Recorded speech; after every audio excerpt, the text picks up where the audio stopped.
On your computer screen there should be aerial 3. And I'm putting the cursor, the hand over. Is this the house there? Yes, sir, it is. Now, what I want to do is I'm going to try your dad's office, those 2 doors, what I call the American doors, and the French door on the back side. Is that right? Yes. And then if you walked out those doors and turned left, is that you're walking to the burn pile? Yes, you will be. And this is aerial 8. Now, do you know, can you give us an estimate how far is it, the burn pile, from the kind of the edge of the house? How far a walk is that? I would probably say maybe 70 to 80 yards, give or take. And what is the path, like the RTVs and the tractors? You said your dad would grade or rake around the burn pile? Or would he use the tractor to put stuff on the burn pile? He would use the tractor to put stuff on the burn pile, and couldn't really rake with it because it's such a steep incline. It would just be hard to maneuver the tractor. Is there a path that's been made from the RTV or the tractor in the area of the woods? Yeah, so there's a path that you could go from the driveway behind the house and go all the way around to be able to gain access to the dam on the pond, or go back there where the burn pile was. When you look at aerial A, this photograph, so if you come up the driveway into the garage, I think y'all had chickens and birds on a chicken coop over here. Yes, it was connected to the shed. And then down by the barn where there's some other areas for birds or whatnot. Yeah, we had another chicken coop up there. Okay, so 2 chicken coops on the house, on the property. Yes. But you go to get there with like a tractor RTV, would you go to the left of the chicken coop or in between the chicken coop and the house? You would go to the left of it.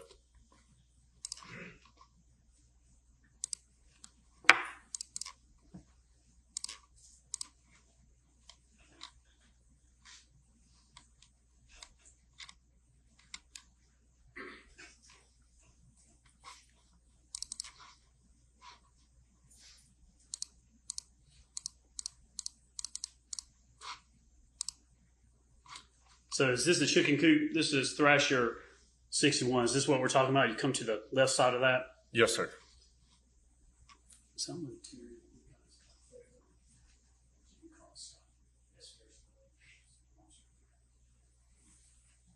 Just this time I'm tutoring to evidence, which is, we've labeled as S. Farris 11. It's a blown up photograph from a pin board.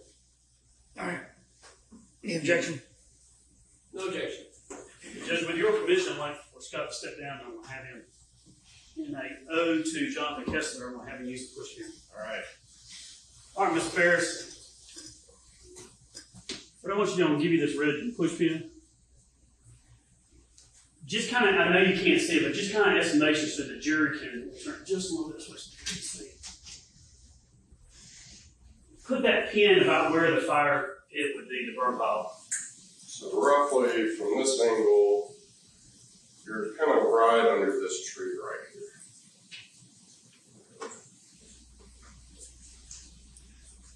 So you've marked with the red push pin kind of just from the house, a line that goes out to the woods. You're estimating that about there is where the burn pile is? Yes, sir.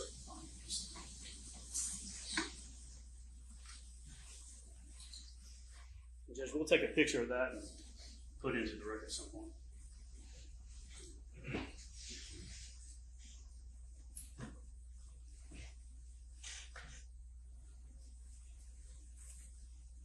I left off yesterday talking about the timeline. Tuesday, Wednesday, and Thursday, July 3rd and July 4th. And we talked about where you were at on those days. I want to now turn your attention and start talking about Thursday, July 5th of 2018. About what time do you remember getting up that morning? It had been somewhere around maybe 8:30 to 9 o'clock. I don't really remember the exact time. What were your plans that day? My plans were go ahead and take care of animals, and then I was going to go and get my hair cut and then meet my buddy Ted at the PGA store. Did y'all, a day or so before or sometime get a connection with somebody at the PGA store? Yes, believe it was the weekend prior to all this that we played golf with some friends at the Manor Golf Club. And one of the guys we played with, he works for TaylorMade, and he works out of the PGA store down in Roswell. And he was going to go and have me get into a simulator to get, fitted for clubs my size, because I'm a tall guy, so I have to have extended clubs. So where were you actually going? Where was the store at you're going to drive to? It's down off of Holcomb Bridge, off of 400 in Roswell. Who's going to go with you? Ted was. And what's Ted's full name? I'm sorry, I have a hard time actually pronouncing his real name. It's Theodophilus is his real name, but we call him Ted. Okay, what's his last name? Pierce. How long have you known Ted? Going up on close to 10 years. Good friend? Yes. Know anyone else in his family? His entire family, his mother and sister. And how close are you today? I've actually known his sister Randy a lot longer, over 10 years now. And, I met Ted and their mother pretty much at the same time. And, they're Alabama fans, and we always watch football together. And they're like my second family. And did you have their numbers in your phone? Yes, sir. Do you remember what you labeled his mom's number as? I believe it's Mom Pierce. And were they involved with you at the lake and things like that? Yes, sir. When you got up at some point that morning, did you leave to go to the PGA store? Did you get in your truck and take off down the driveway? Yeah, so after I got done taking care of all the animals and everything was situated for the day, I got in my truck to start heading out. And I happened to notice that my youngest sister, Amanda, her vehicle was over there. So I decided to pull up over there to say hi to her. Yeah. Did you see her or just her vehicle? I didn't see her at first until I pulled up into the house driveway, and I saw her sitting with Melody on the front porch.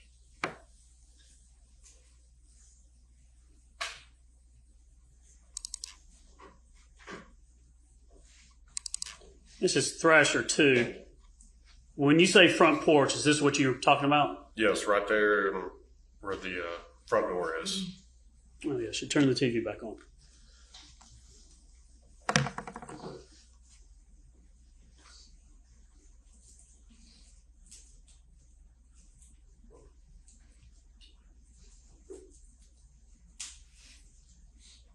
There we go.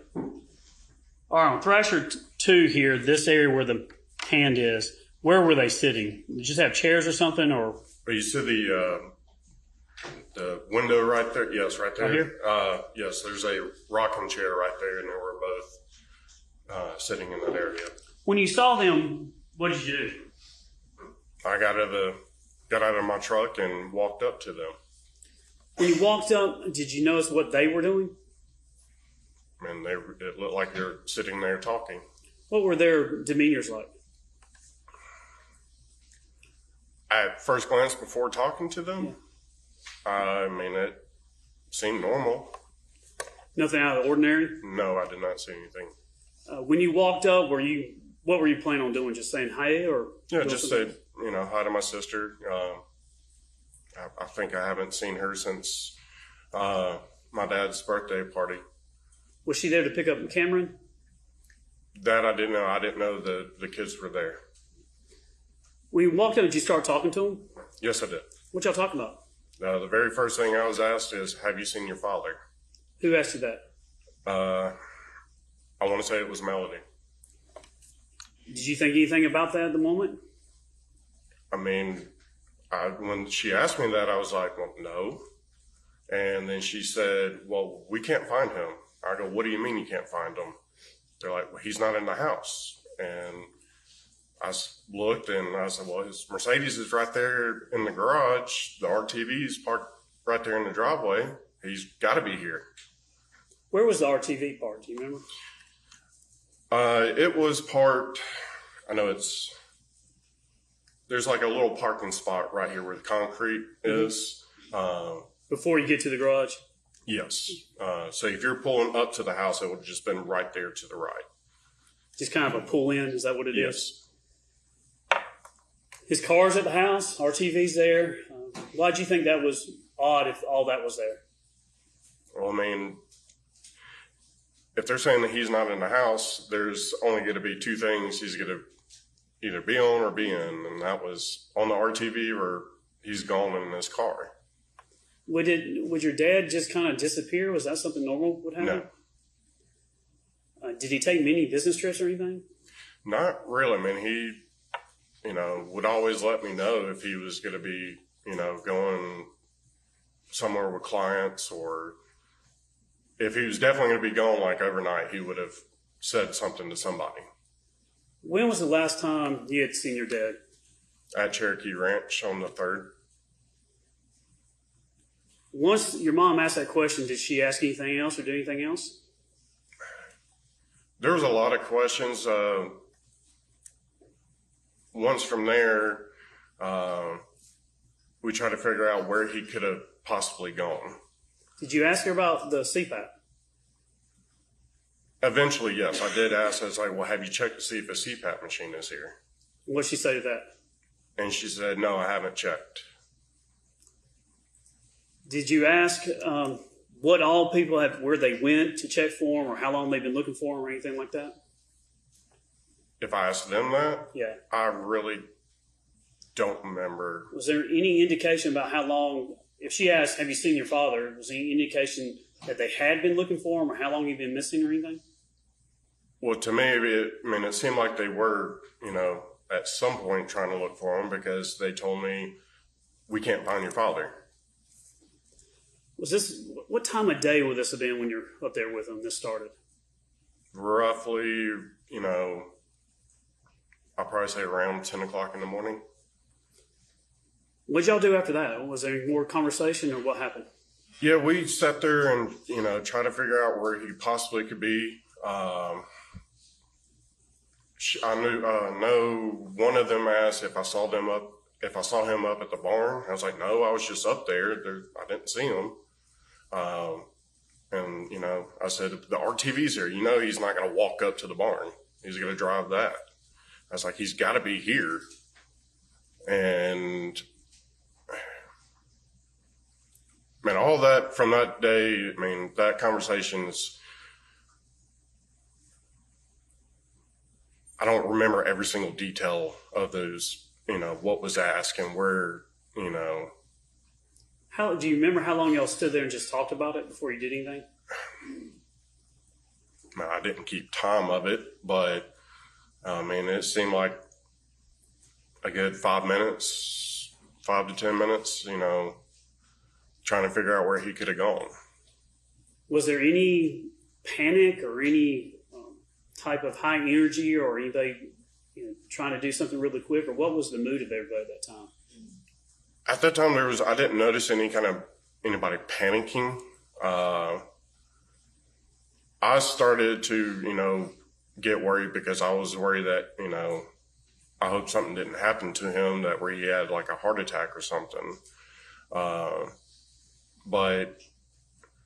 I do know after I asked her if the CPAP machine was still here, and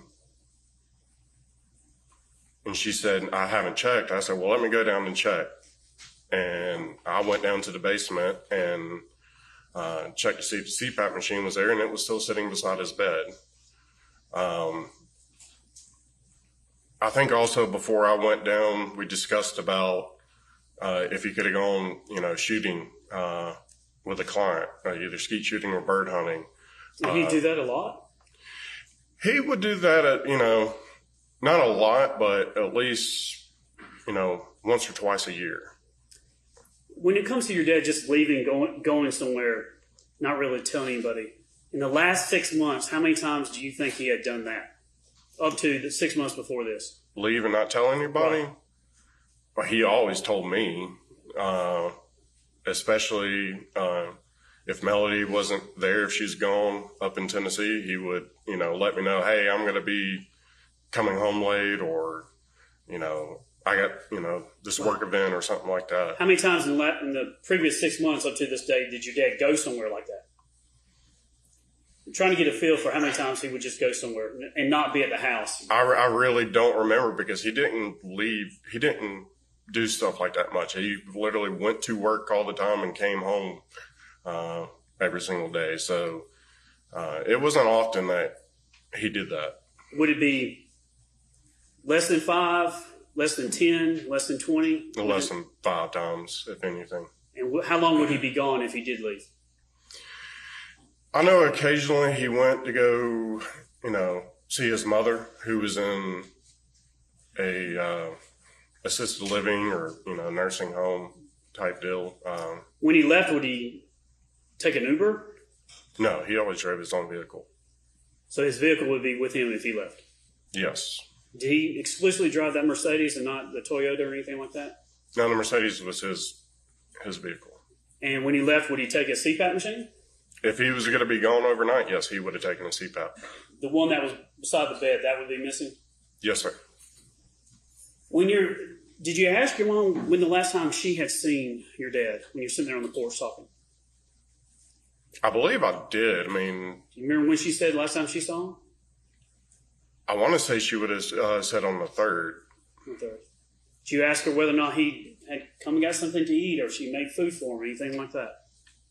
Like I said, I don't remember every single detail of that, but, that probably I would have asked that question because my dad texts me all the time about getting food. See whether or not your dad had gone one of the previous nights to go get something to eat from somewhere or anything like that. I don't remember anything of that. At some point, your dad's wallet appeared. Is that right? Yes. And that, to you, was that odd? So I know prior to that, my dad would never leave the house, without his wallet. So I think I asked, at some point, it's like, well, have you seen his wallet? Because it's like a process of elimination. I think the first thing anybody would ask is, well, is his wallet still here? And then she said, no, I haven't seen it. There was only one place my dad ever would have left his wallet. Where's that? And that would have been on the dresser in the master bedroom. Because he still used the master bedroom. He slept downstairs, but, he showered and changed and everything upstairs in the master bathroom. Did the defendant ever have his wallet on this day? So I remember her asking if she'd seen his wallet. She said no and all. And then, I started asking about like the CPAP machine. And then I said, I'll go check, see if that's down there. I'll see if the shotgun, the shotgun he would have used to go bird hunting or skeet shooting is, down there. Cause it was both in the same room. And just, I found it odd that she didn't ask, she didn't go check to see if the CPAP machine was there. Do you remember whether or not she said do you remember whether or not she brought the wallet or had the wallet at all? So I remember after going down and checking on that, I came back up and she had his wallet in his hand. And I said, where'd you find that? And she said it was in his console of his Mercedes.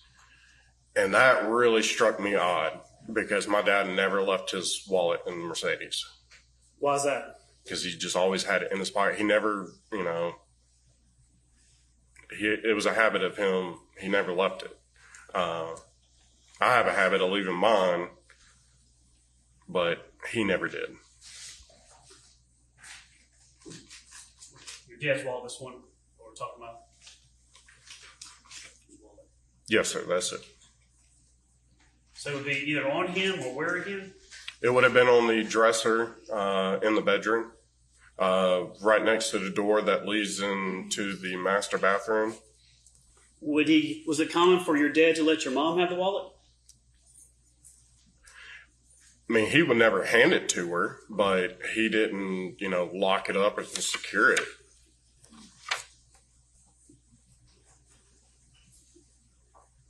Talking about the 2 cell phones of your mom, did you tell law enforcement about the 2 cell phones? Yes. Did your mom ever mention anything to you about the cell phone was Sherry's cell phone? I do not ever remember that, no. Tell the jury, all right, you're on the front porch, this is going on. Do you ever get kind of perturbed or upset with your mom or ask her why she hasn't done certain things? Did y'all start talking about, what have you done or why have you done these things? I mean, I probably would have, said when I asked about the CPAP machine, I go, why wouldn't you go check that? I mean, that's a big thing. If he was going to be gone overnight, he's going to be taking that. Where all did you go look again? Where'd you start looking? Where'd you go from there? Let's start in the house. Where all in the house did you go? I believe I went into first the master bedroom to check to see if his wallet was there. And then I think I left from there and went down to the basement and checked for his CPAP machine and see if the shotgun was sitting in the closet. Did you see any signs of him or anything in the house? No, sir. Did anybody start helping you look for your father? Once, I know Chris arrived at some point. I don't really remember when he did, but after going down into the basement and checking that stuff, I came back up and said, yeah, everything's still down there. I was like, I'll go over here. I'll go back up to the barn and check around there. So I started searching the property because, like I said, at this point, I was worried that, he would have gone out and, had a heart attack or something or fell down, something like that, medical wise. Do you know where your mom and Amanda, your sister, what they were doing while you were looking for your dad? I just know they were together pretty much the whole entire time. Did anybody get on the RTV and start running around looking for him? I know I jumped on it to ride back up to the barn to check, see if he might have been up around there. And, once I checked up around the house and all, I noticed the tractor was parked not where we would have parked it for, overnight. And I actually went down and checked around there because I saw the tractor sitting there and it was right at the manure pile. And so I checked around the manure pile to make sure he wasn't laying down around that. You see on your screen there, Stewart 12, this is a photograph's already been admitted. Is this where you found the tractor? Yes, sir, it was. Now, the manure pile, you're talking about this pile right in front of it? Yes, sir. Was there anything, was that odd that the tractor was parked there? Yeah, because it never would have been really left there. The only time we would have brought it down there is to churn over the manure pile because it was, compost. You mean turn it over, not just push the pile, but actually turn it over? You mean we'll go scoop it, kind of toss in a salad. But you wouldn't leave the tractor right there? Would your dad leave the tractor right there? No. Would the tractor be parked where I'm pointing up here? Yes, right behind that blue wheelbarrow.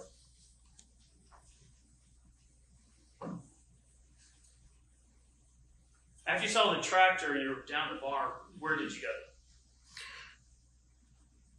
So I've continued to, search around there. Didn't see him there or inside the barn. So I hopped back on the RTV and went back around to the house. And once again, I still don't remember if Chris was there or not. And I really don't remember where Amanda and Melody were standing at that moment. But I just started searching, around the other shed where the chicken coop was, looked in the shed, make sure he wasn't in there. I was just, starting my process of checking the property. How much of the property do you think everyone covered looking for your dad? I mean, I believe every, square foot of the property was covered. Did you check the front property too, the fields and pastures and things like that, or where all did you go? I mean, yeah, I'll look. I mean, it's all wide open, so there's no grass. I always had the grass cut at that time, so it wasn't tall. So if he was laying in the pasture, I would have been able to see him. When your dad was making the burn pile or stacking it or working on it, where would the RTV usually be if he was out there doing something like that? Within, 5 to 10 feet of that burn pile. And where would your dad normally park the RTV in relation to his where he would stay in the basement? So if he went to his office, it would have been, kind of parked right up there next to the house, or he'd just hop off and only take a few steps to get into his office. Do you remember your mom saying anything about whether or not she moved the RTV? No, I don't really remember.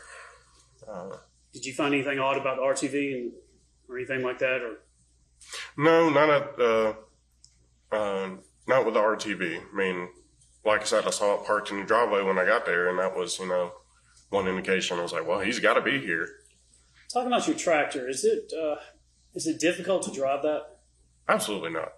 How do you make the tractor go forward, and how do you make it go backwards? So that tractor right there, one of the reasons why my dad wanted to purchase that is because it was so easy to drive. You didn't have to shift gears or anything like that. So the pedal on it is like a C. So you would hit on the top part of it and it will go forward, and you hit on the bottom part of it and it will go in reverse. This is Shaw 259. Is that what you're talking about? Yes. Tell the jury how it worked. If you put your foot on that pedal there on the right, there, top kind of middle of the photograph, how would that work? So you can see the bigger, foot pedal right there. This? Yes, that's where you would push, and the tractor would go forward. And if you want to go backwards? You hit on that section. You don't have to change gears or anything like that, or have two transmissions or anything? No. Did you know if your mom could drive the tractor? Oh yeah, she definitely knew how to use it. She was using it just a couple days prior to the 3rd. In relation to the burn pile where you've marked, did you ever go up that area and look at the trail camera or anything like that? Yeah, so actually it was Melody who asked me when we were, I don't remember exactly when, but it was still, we were either back on the front porch, but she asked me, she asked if I still had that trail camera down there. I was like, oh yeah, let me, I'll go check it. So I don't remember if I hopped on the RTV or I walked down there, but I went down there and checked the trail camera and saw no indication of my dad being on it. What'd you do with the trail camera while you were there? I checked whatever pictures were on it. I know there might have been a couple of animals. I want to say I saw a picture of Amanda and Melody walking, but it was mainly animals. But I saw no indication of my dad walking by or anybody who didn't, was in my family. Did you see anything suspicious on it? No. Did you delete the things off the camera? I did, because it's just, natural habit. This, like I said, this is prior to us discovering my dad's remains. So every single time I ever went to go check my trail camera, I always delete, just kind of free up the SD card, because I use it for deer hunting. And, if I have a doe walking by, I'm not going to, want to save it. I want to save, whatever bucks. And the camera, again, was pointing down into the woods away from the burn pile? Yes, it was pointing towards my neighbor's property. How long, I'll ask you about finding your father's remains. How long do you think you were looking before you went to the burn pile? Did y'all walk by before? Did you get close to it before? Or? Well, I had to go by it to go down there and check the trail camera. I didn't even think to look at the fire. Didn't even cross my mind. And I know I came back up and let them know there was nothing on it. And then I said, well, I'm going to go and, check on the other side of the pond, walk across the dam, and go check down over there on that side of the property. 'Cause it was rare if he did it, but he did it every once in a while. He would go on that section of the property because it was a little tight to drive the RTV down there. Now this is Shaw 2 here, and this is the burn pile we're talking about. Yes. At some point,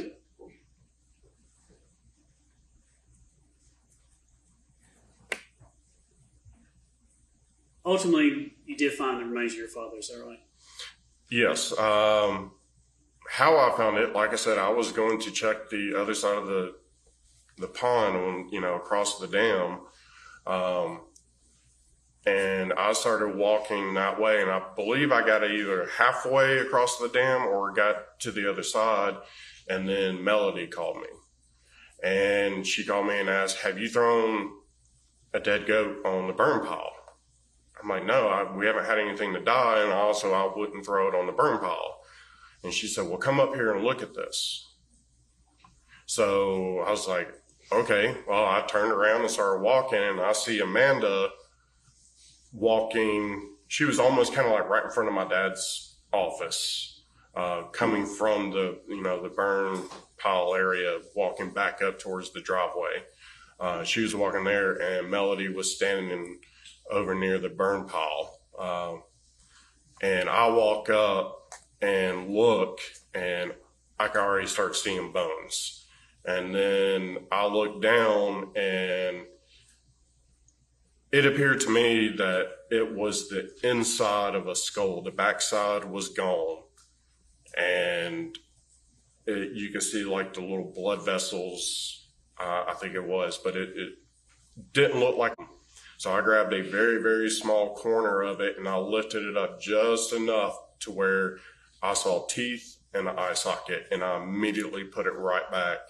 And, I was crouched down, and she was standing right there next to me. And I raise up, I put my hand on, across her chest and push her back and go, these are human remains. I am calling 911 right now. Nobody's allowed down here. And at that same time, that's when I noticed Chris was there, and he was coming around the back side of the house with the girls on the RTV. And I walked right up to him and I said, get those girls out of here right now. I'm calling 911. And I pretty much, my brother would have argued or, with me on anything like that. And I believe just the look on my face and everything, he didn't second question me. He's like, okay. And he turned around and pulled off with the girls, and I called 911. When you called 911, do you remember what you said to them? I believe that, they called and they asked, did the normal routine, and said, hey, I was like, it was along the lines of, we've been searching for my dad, and after searching, we came across some remains in a burn pile. And I said, I was deployed to Iraq. I've seen bodies burned up.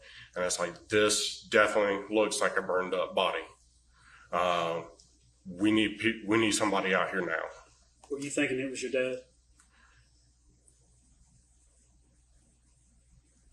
Pretty much by that point, yeah, because there was nobody else who it could have been. And my dad was missing. I mean, my dad didn't have any enemies. There was nobody who, we never really had strangers walking across our property. No, never once did I've ever catch anybody on our property. So it was, within an instant, I knew that this was 99% sure this was my dad. After you called 911, what'd you do? I remember I got off the phone with them, and I walked up to the driveway. I don't remember if I went on the back side of the house or the pond side of the house, but I came back up to the driveway, and Amanda was standing there in the driveway. And I walked up to her and said, Amanda, this is not good. She's like, what are you talking about? I go, there's human remains in that burn pile. I've called 911. The police are on their way. But I was like, Amanda, this is not good. And she just kept saying, what are you talking about? What are you talking about? And that's all I remember telling her that. And then I don't remember who I let know, but I said, I'm going to go meet, who's ever coming up at the driveway at the road so they know where to exactly come to. And I started to walk up towards the road. What was Amanda like at this time? At that time, once I told her about finding the remains, that's when she, was somebody who act like, they just found out something bad happened, especially to a loved one. It was kind of like she was shaking and, like I said, she's like, "What do you mean? What do you mean?" And like almost in tears. What was your mom doing? As in what? How was she acting?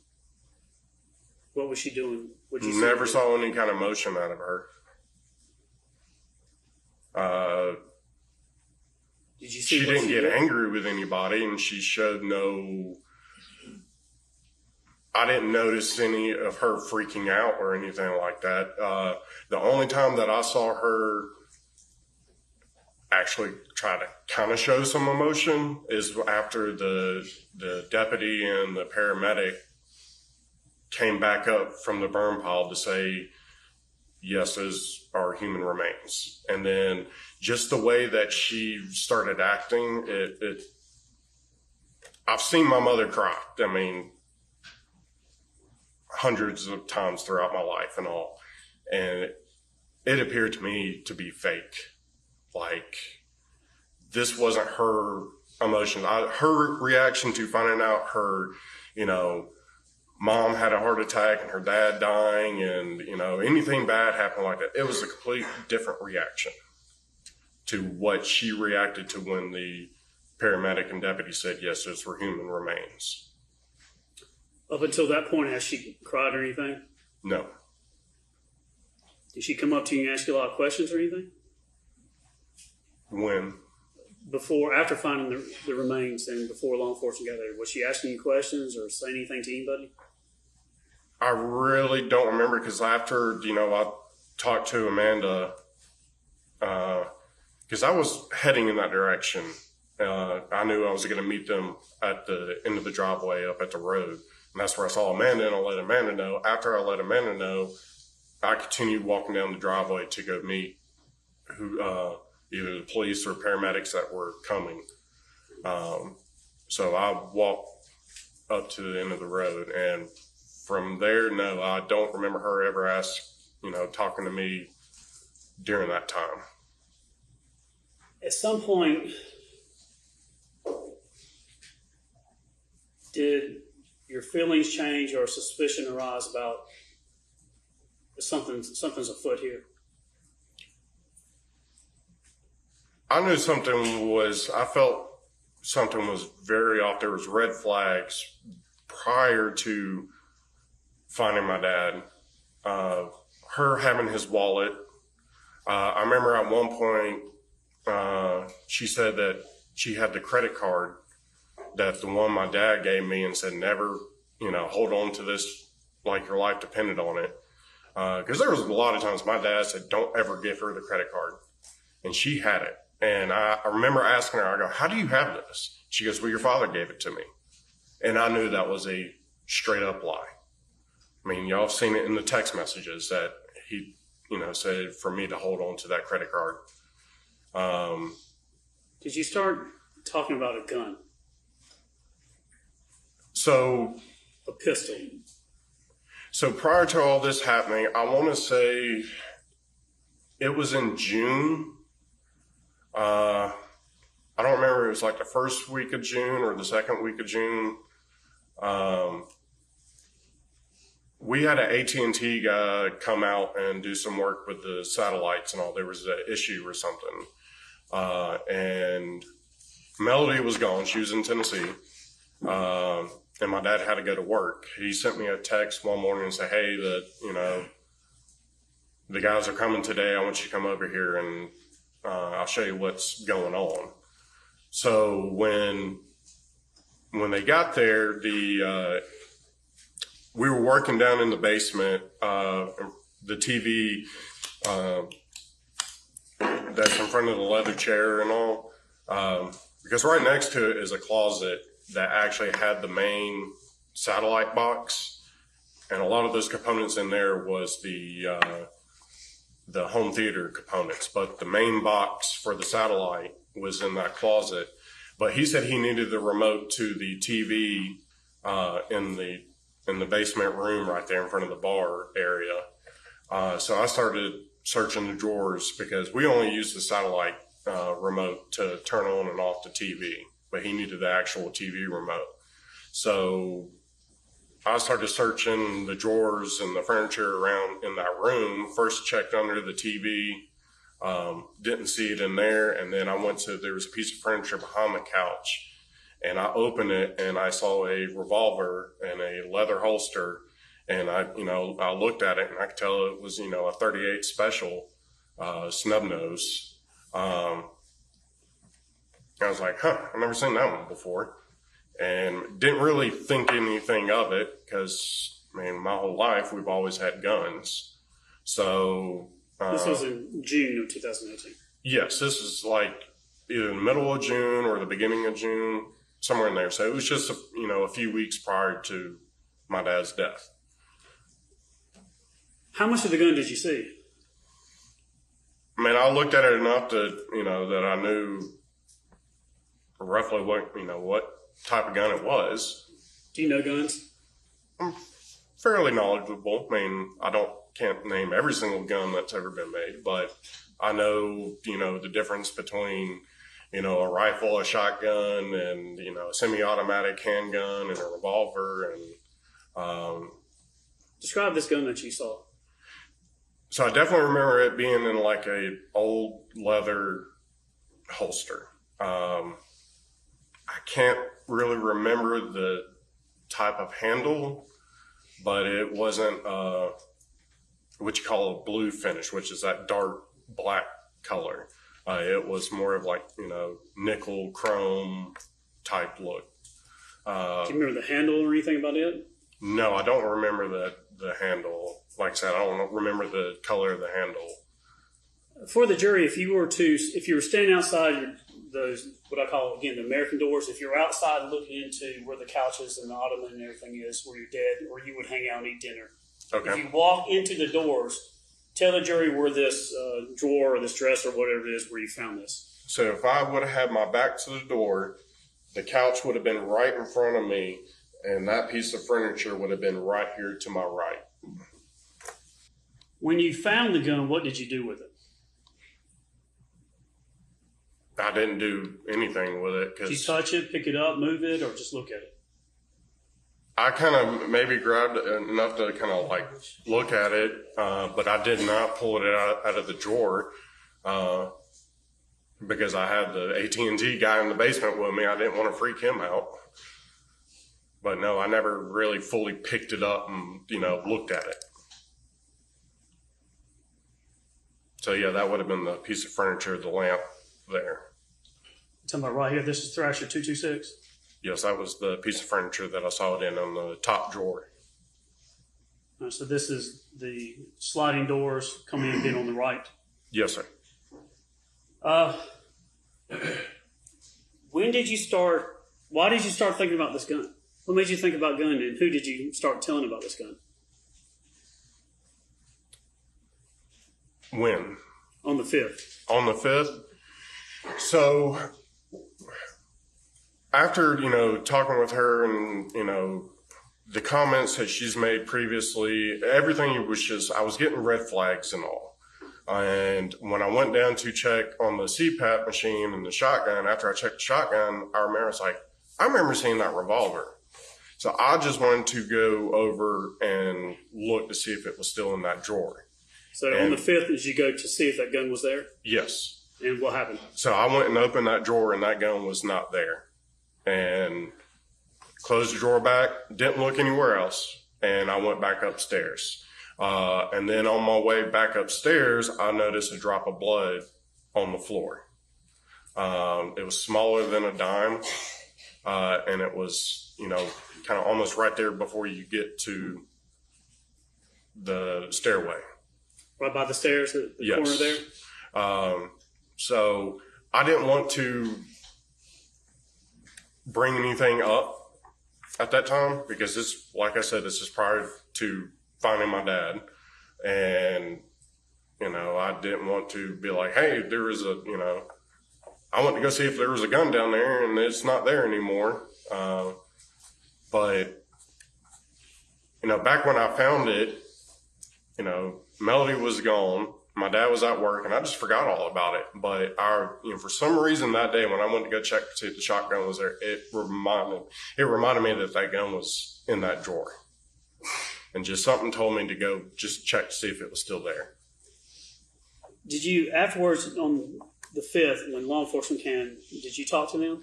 Yes. Did you tell them about this gun? Yes. Did you tell them about the blood? Yes. Did you tell them about other things you found unusual?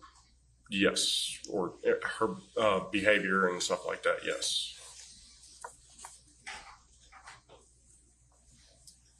And then you talked to law enforcement on July 5th, I believe, at the scene. Is that with Yes. Detective Kuykendall in the vehicle?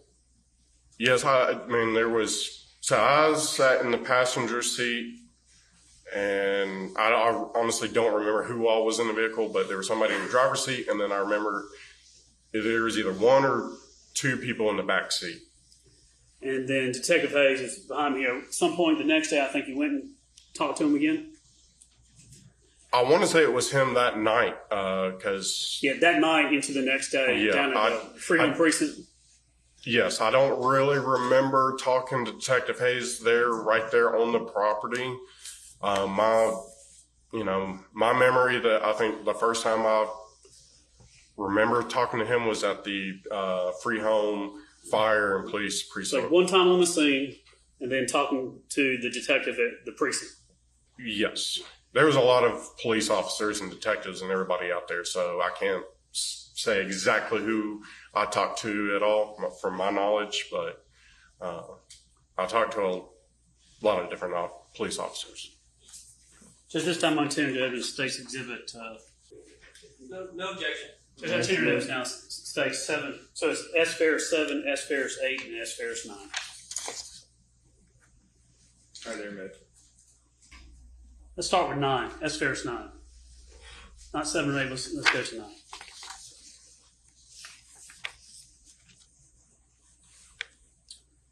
On this one here, do you see there's some text message between you and your dad on the cell phones?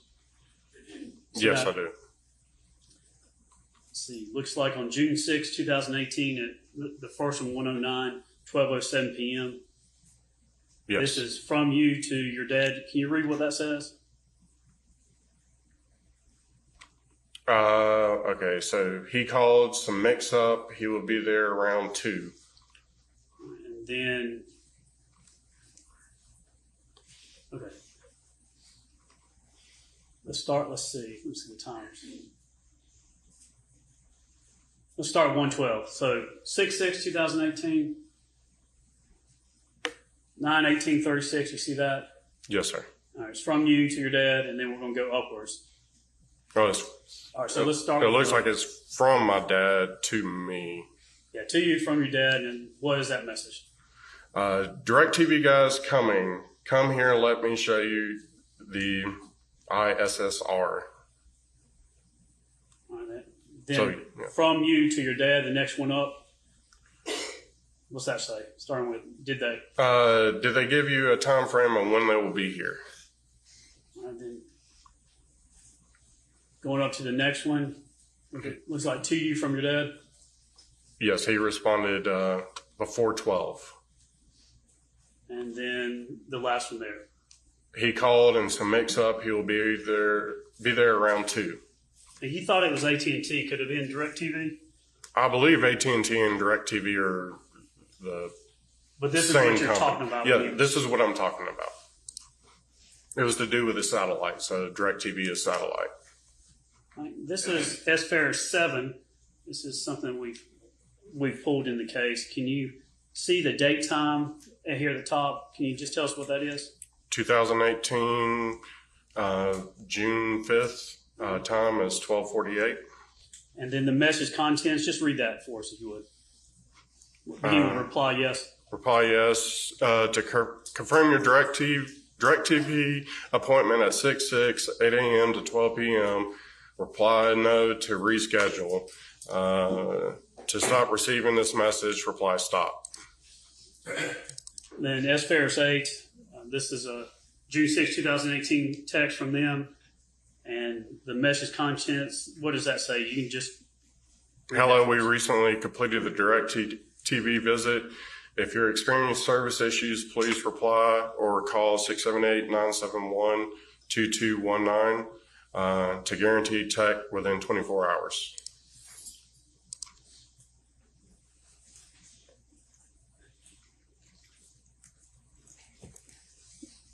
Were you running around repeatedly saying there's lots of blood down there, there's lots of blood down there, or anything like that? I never once said that.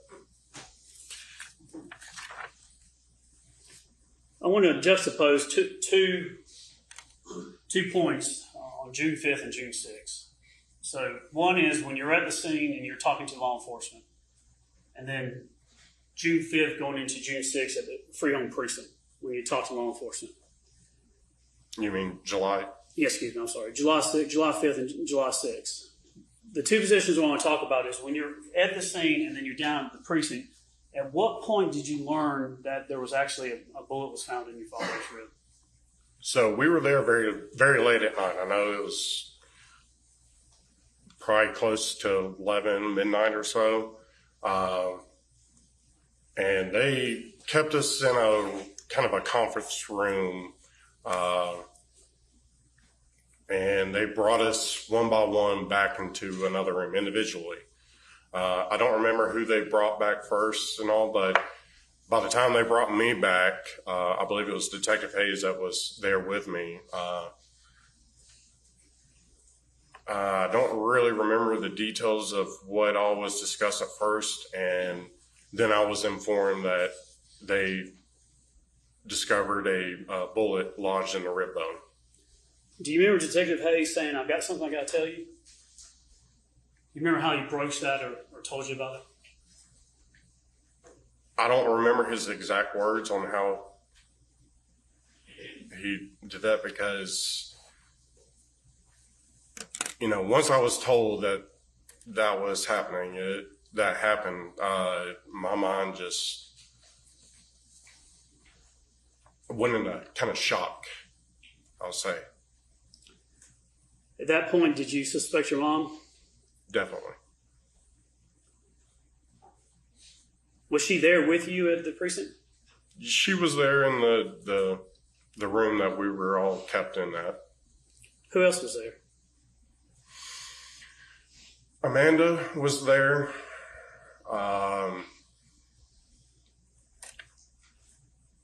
Possibly Chad, Bruce. I don't remember if Chris and Emily were there. After you were told that, did you go out and talk to others about what you were told? That night?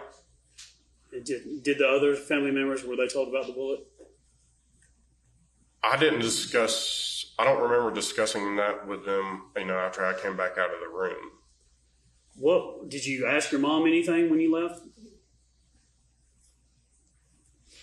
I really don't remember if I did or not.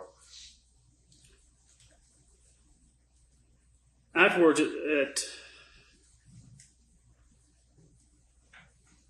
after July 6th, you couldn't go back to the property?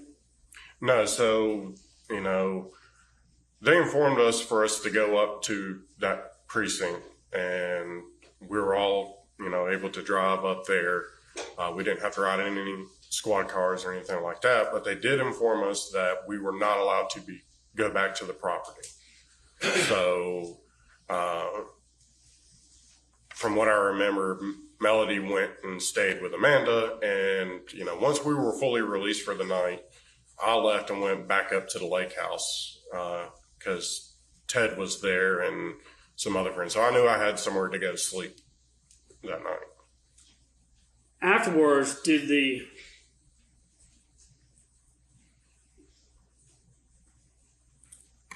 was there a splitting of the family afterwards? Like some went one way and the others went the other way. Oh yeah, I mean, once we found out that there was a bullet found in the rib bone, that obviously he's been shot and then burned, and we all put the pieces together because my dad had no enemies. I never once met anybody in my entire life that hated my dad. So we knew somebody, wouldn't have come there. The house wasn't wrecked. I mean, there was nothing. Everything was adding up to us that it wasn't a robbery and it wasn't anything like that. And, her history of, having affairs and doing all this shady stuff that she's done, and especially her making the comment, I can't wait for the day he's dead and I don't have to live with him anymore. Did Amanda support your mom or support y'all? So I remember for several weeks, it seemed like Amanda kept saying, well, he just had a heart attack and fell in the fire. And I was like, Amanda, how could he have had a heart attack and fell in the fire when they found a bullet lodged in his rib bone? And she's like, well, they could be lying to us. I was like, okay, well, if he had a heart attack and fell in the fire, why was everything gone from the fire pit? It's like the RTV would have been there, or the tractor would have been there. There would have been something. There was no indication to, especially to me, that he would have had a heart attack and fell into the fire. So Amanda was not convinced? She was not convinced on him being shot. Was she supportive of your mother? Oh yes. I mean, like I said, she was always glued to her side from the time I showed up over to the house and even after, and she was always with her. Now, afterwards, the property, the house, and the contents of the house and things like that, fair to say that your mother and you and things were having some problems or some arguments over the disagreements, if you would, over the property in the house and trying to sell it and whatnot? Afterwards? Yeah. Yes. I mean, it was, she immediately after this was all about trying to get as much money as possible. Was Amanda being a go-between between you and the defendant at times?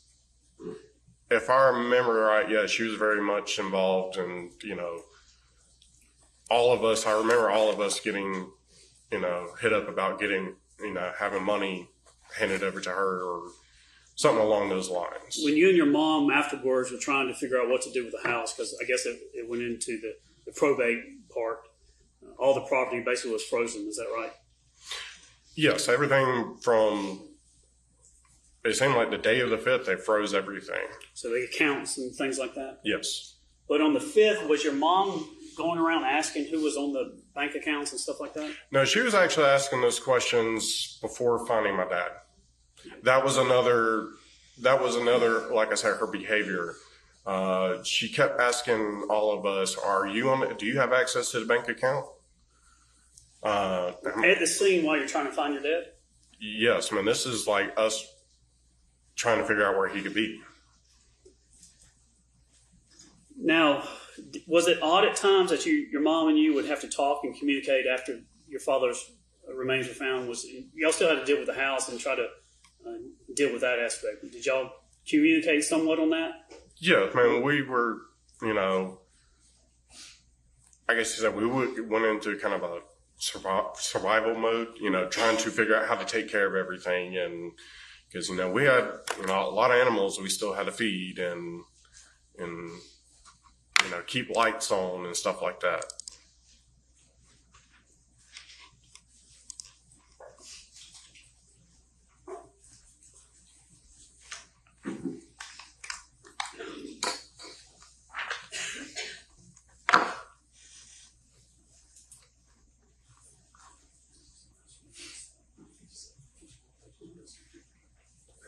Judge, this time I attended evidence S. Farris 5. No objection.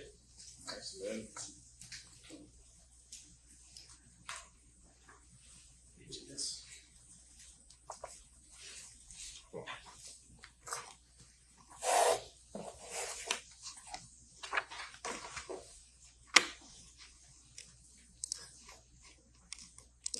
This is, again, is the cell-right. What I want to look at is if you can turn to page 2, number 3.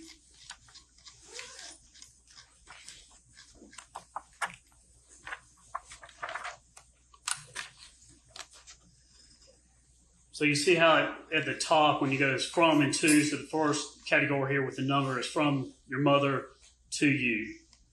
And does that say, how early can you be home to help me get barn cleaned up? People are coming at 6:30. Did you see that? Yes. And what is the date of that one? Timestamp there. 4/8/2019. So y'all were still communicating after the fact of what to do with the house. Is that right? Yes. And page 4, let's go to number 9. From your mom to you. And there's a text message about Godis having a baby. Do you see that? Yes. And that was in April of 2019? Yes. Did you still have to take care of the animals and things like that? Oh, yes. Was anybody else there helping you take care of the animals? No. Were you still staying in the barn at that time? Yes, I was. I'm going to go to page 9.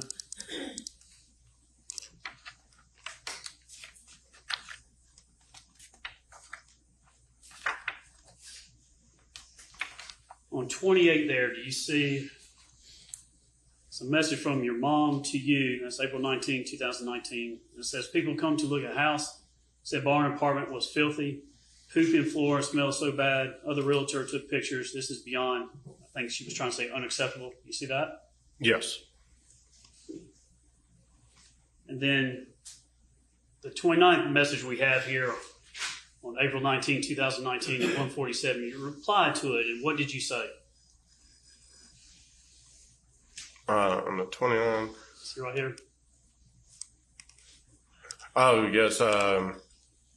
That is bullshit. What's unacceptable is our father being murdered. Did you find that your mom was saying things to you that you believe were not true, or saying to other people things that were not true Oh, absolutely. about how you were handling the house, Yes. what you were doing? Yes. How bad did it get? Did law enforcement ever get called on you? There was a lot of times that I was never told, but animal control kept being called. And what I picked up from the deputy who came out from animal control, he kind of acted like it was possibly a neighbor trying to get the animals. So that was the most occurrence of, somebody from the Cherokee County coming out. Did animal control ever come and take the animals away from you, or write you up, or lock you up, or anything like that? No, sir. Every time they came out, they said, I showed them, their feed and, their hay. I walked them around. They looked at all the animals and they're like, yeah, there is nothing wrong. All your animals look healthy. And Did you know whether or not it was your mother behind that? No, I do not know if it was her. Was it during this time that we see here there was disputes going on? Yes. Now, this is page 12. It's number 40 on this extraction. It's from you. Now, you've got mother, too. I guess she had different numbers. Is that what you put it in? Yeah, by that time, she had to get a new cell phone because Cherokee County had her other cell phone still.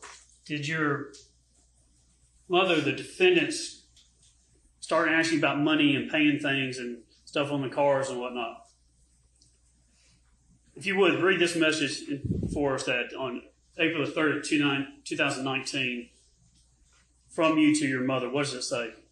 I have been giving Amanda $200 every month for insurance. I have it documented. She sent me a text last week saying she canceled the insurance on the Toyota. The lies need to stop because we are not falling for them. Just how we know you're now going around Tennessee telling everyone that Chris and I would get into fights with Daddy. You want to talk about a disappointment. How about you filing a false police report against me? We are not stupid and we are not falling for your lies. Got pretty bad between y'all? Yeah, so the whole police report thing, I believe it was after I came back from my grandmother's funeral. I was contacted about meeting with a detective in Woodstock Police Department. Later to come out, the reason why I had to go to Woodstock is because since Cherokee County was handling the investigation with my dad, they could not get involved with this one. Well, I found out the police officer I talked to, he said that Melody filed a report that I threatened to kill her just like how I did my daddy. And this is all after the fact, right? yes. So is it fair to describe that as soon as you were after finding your father, the family was together for a little bit, and we've heard about the attorney. I'm not going to go into too much of that, but y'all then went and things separated. You, Chris, and Emily went this way, and Amanda went with your mom. Amanda and Chad Bruce went. Your mom went that way. Yes, that's correct. Fair to say that y'all were close together, not pointing fingers or anything like that, but then as time went on, it just branched out. Yes. Father and father, the gap got wider and wider. Yes. But there were still, like on page 18 of this report, number 64 and 65, kind of an odd setting because you still had the house, and there's a message from you to her, 5:07 on May 21st, 2019. Did you leave the door unlocked? Do you see that message? Number 64 there. Yes. Did you leave the door unlocked? She replies and responds by saying the key is under the front row. You see that? Yes. So at times it could be, I guess, amicable, but would you describe it as just odd and weird afterwards? Just how y'all had to interact at times? Yeah, I had to be very careful because I knew with her aggression towards us, because there were several times that, if something happened that she didn't like, she would come up and start yelling at me and threatening me and stuff like that. I believe I talked to Detective Hayes, and he was the one that informed me that the memo recording on my phone, I'm able to do recording. So if I had any kind of interactions with her, I can record it, and at least there would be some kind of audio documentation of it. Now, tell the jury again, who was Chad Bruce? Chad Bruce,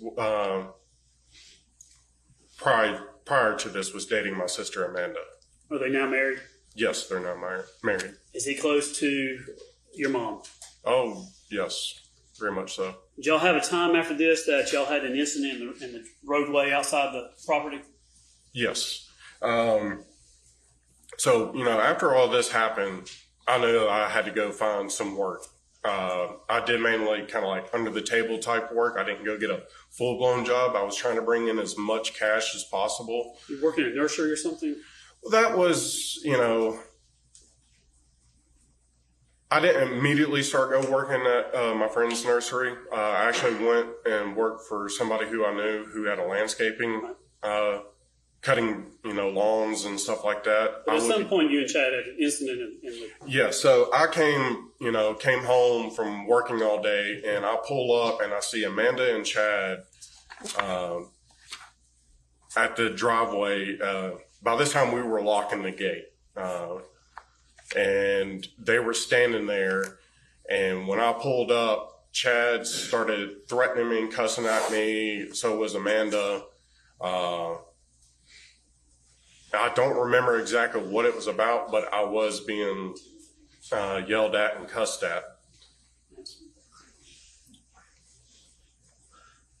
As Chad, was he aggressive with you? He was definitely yelling and all. I stayed in my vehicle, but he never came like charging at me. Sure, no fisticuffs or anything. Yeah, nothing like that. But he was yelling and cussing and calling me a piece of shit and all this stuff. And I was trying during this, when this was happening, I was trying to hit the record button on my phone, and I somehow, I'm keeping my eye on him and trying to hit the record button on my phone in my lap, and I somehow wound up calling my buddy Justin, and all I hear is hang up, call 911, hang up, call 911, and I was like, okay, so I did that, and I called 911, and by the time 911 got on the phone with me, Amanda and Chad were in their vehicle, and he pulled right up next to me, and he was cussing and yelling at me. So you could definitely, if you have the 911 recording, you'll be able to hear him.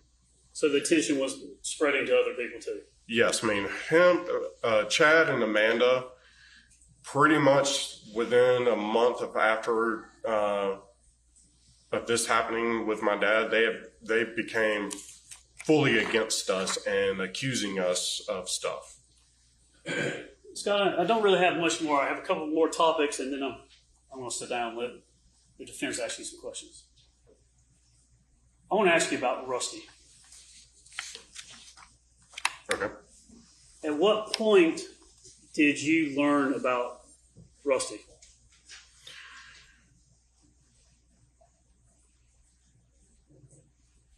It was sometime around not Amanda, but Emily's wedding. I know it was brought up that it was odd that Melody wanted to have him there at the wedding. I don't ever really remember meeting him as a child. I remember meeting his dad, and I also, Martha Jane. Less than a handful of times we went and saw them through our childhood, so I don't remember Rusty. Yeah, so, Scott, what I want to know is, on July 5th of 2018, was Rusty Barton even in your mind when this was going on? No, not at the moment, no. Did you learn more stuff after the fact? Oh, yeah, man, But more came out. But your dad didn't know about Rusty Barton? Yes. How do you know he knew about it? I knew at one point my father sent me a text message saying along the lines of the girlfriend of Rusty Barton that your mother's having an affair with contacted me. I don't remember, what the rest was said in that text message, but I knew by that point he was aware of Rusty. Your dad got a message about Rusty? Yes, from what he texted me, he got a message from a woman that he was dating, apparently. So the girlfriend of Rusty? Yes. This is S-Fair 6. I tendered yesterday. It's in evidence, and I want to go to... Do you remember talking or texting with your dad exactly what the language was about Rusty? I would have to see this kind of recap my mind. Look at S6, and for the record, I re-tendered it back into evidence, but this is number 23. It's your dad's sale from him to you. It's October 20th, 2017 at 9:19 a.m. Do you see that? Yes, sir, I do.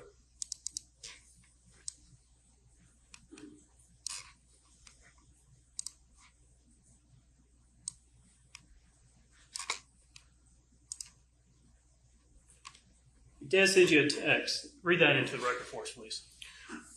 The girlfriend of her boyfriend, Rusty Barton, sent me several disturbing emails last night. She is spending a dime of my money.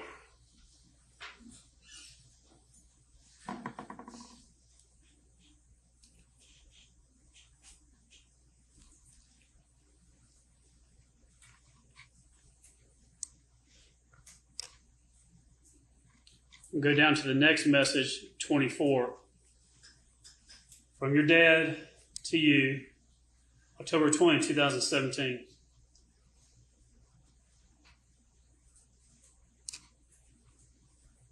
What does your dad's message to you say? Things will change dramatically. You need to pursue a job soon.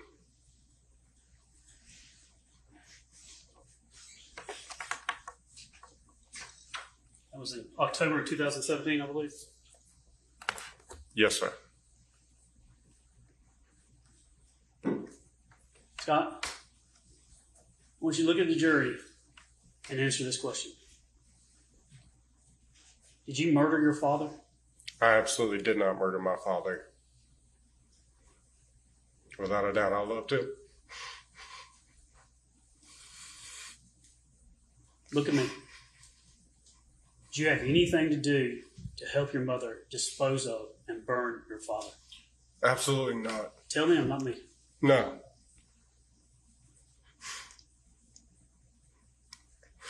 Like I said, I love my father. He was the backbone.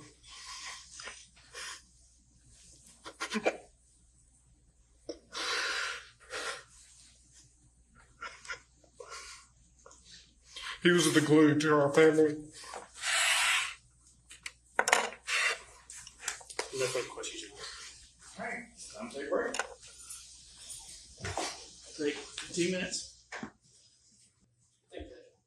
Good morning, Scott. My name is John Luke Weaver, and I, along with Michael Ray, represent your mother. I want to start, and a lot of this stuff you talked about yesterday, but I do want to I want to go back in time a long way to your childhood. And I want to kind of go through that and work our way up in time from there. So you were raised where?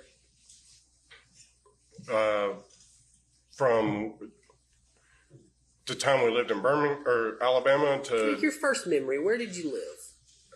my very first memory, I vaguely remember living in Tuscaloosa, but majority of my childhood memory is living in Birmingham, over in Hoover. That's where you, in your mind, that's where you really grew up. Was it? Yeah, I mean, I was there all through elementary school. All right. And so I kind of want to talk about how everybody was in the family. I mean, the family has kind of become a critical part of this case, as you know. So I want you to tell the judge or the jury kind of your perspective on everybody. So tell me about your older brother, Chris. Growing up, what was he like? Growing up, him and I were very much involved in baseball. And we played a lot of spring ball, summer ball, fall ball. I mean, baseball we were consumed with. And, you know, my brother and I will always help my dad do projects around at that house there. I remember helping him build the back deck. And So y'all played baseball, so you tall guys. Now, what position did y'all play? we played a variety of different positions. Pitcher? At one point, I was a pitcher. Played a lot of outfield. I don't really remember what all my brother played because we were never on the same team because he was older than me. But you know, I've been shortstop, first base, pitcher, outfield. You play in school for the high school teams? No, I did not play baseball in high school. Once we moved to Georgia, I really didn't want to play anymore because I didn't have my friends anymore that I used to play with. Lost those connections. Yeah, in a way. Also, too, the coaches didn't know you, I guess. Yeah, I mean, it's just, you know, we moved to a new town, new neighborhood, didn't know anybody. Who was better at baseball, you or Chris? I mean, Chris maybe. I don't know. I mean, him and I were used to be in our backyard and practice pitching and throwing, and you know, we would do the same with my dad. So I really don't remember, you know, watching him play. Yeah. So, I mean, if I would have to say, we're probably equal. And in Birmingham, that was when you guys, I mean, basically through all of your growing up, you guys shared a bedroom, right? Yes. Bunk beds, how did that work? We had 2 twin beds in the room. Just side by side. Yeah, one on one side of the room, one on the other. All right. And that was from your earliest memory to moving to, I believe, the Hampton Hall neighborhood? Yes, sir. All right. And so tell me about that. Did Chris ever get in trouble? Which one of you two was the mischievous one? Somebody had to be. 2 brothers. I mean, yeah, we always got in trouble for something. I mean, nothing really stood out to, you know, that will stick in my memory for sure. But I mean, yeah, we got in trouble like any, boys would that were, Okay. This is before cell phones and internet and all that. So, we were out, actually playing like, kids did back then. Old school. Old I think school that's way. the word you use. You're old school. Yeah. Okay. Like your dad, right? Yes. Okay. So, but of the two of you, I mean, I've got two sons, and I got a mischievous son, and then I've got one who's basically always pointing the finger at the other son. But can you say of the two of you, which would be the more mischievous of the brothers? Just pick one.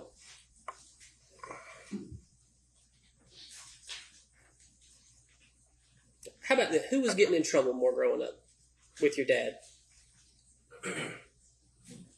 Well, that would probably be Chris because he was, older than me. Once I got into middle school and he was in high school, we didn't really do things together. He had his own friends and stuff. So him and I weren't hanging out all the time like we would when we were younger in Birmingham. We just, we got older.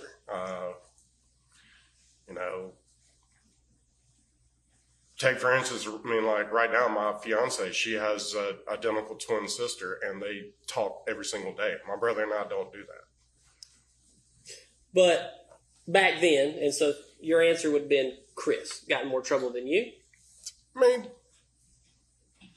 yeah, I would have to say that. It's be kind of, I will get in trouble for one thing, and he'll get in trouble for something completely different. So would you we say, just had a lot. We had, kind of strict rules, and what do you mean by that? Strict rules? Our parents weren't soft on us. So if we did something wrong, they let us know. That was both of you, Yes. and the girls too. Yeah, the girls younger, but they weren't as hard on Emily and Amanda as they were Chris and I. Right. So, of the two parents, what you got to give me some examples. How would they discipline you? Oh, my dad, he would, fuss at us and, explain what we did wrong and everything like that. I have more memories of Melody hitting me.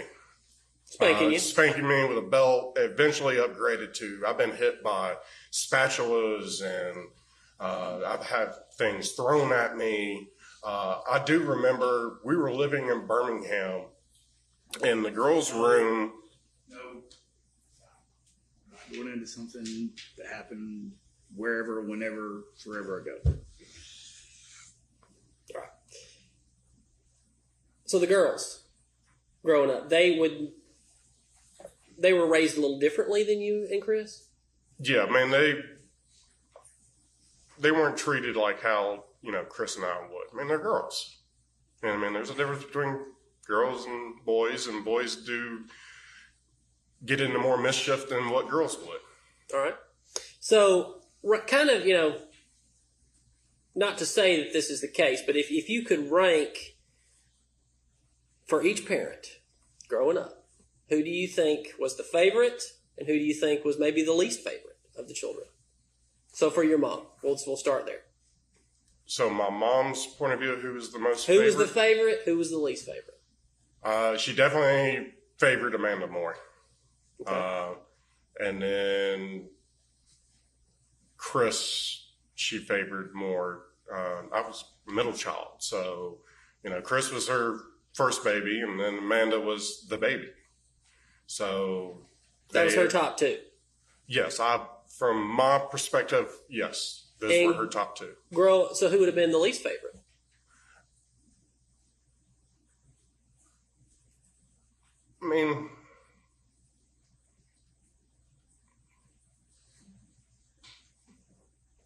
They never treated us like, any of us were like the outcasts or and all, but That's not what I'm saying. I'm just from your Yeah. perspective as a child.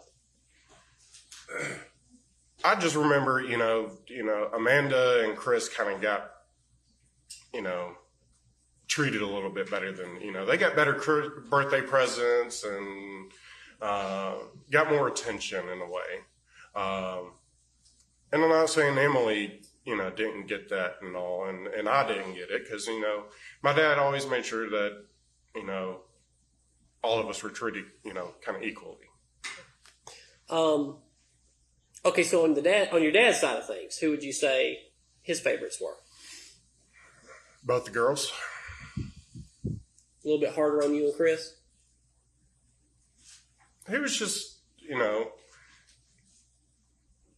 When you say he put more discipline on us. Right. When you use the word old school multiple times. You've been interviewed for this case about 6 times, and you've been testifying now for about 6 hours. And you use the word old school a lot. What did that mean? Old school is, he never coddled us. He made sure we got out and did yard work and we got our stuff done. I remember growing up, we couldn't go play with our friends until we got our chores done. He held you accountable. That would have been Melody more. Okay, well, I was saying he held you accountable. He just, he definitely got us involved on, doing stuff like that. So it wasn't, work came, get work done first before play. And you mentioned that growing up too, there kind of was a little different standard with the girls. Amanda got a brand new car, and I believe you got a 1991 Silverado. Yes. What color was it? Black. Okay. So you moved to Atlanta in 95? Yes, sir. Right. What do you remember about that move? I remember coming over. We stayed a lot at the Renaissance Hotel down in Atlanta, which was right next to my dad's, law firm. That's where they wrote. Where was the firm back then? It was like, that was before Atlantic Station was built. Yes. It was, catty corner to the Varsity. Okay.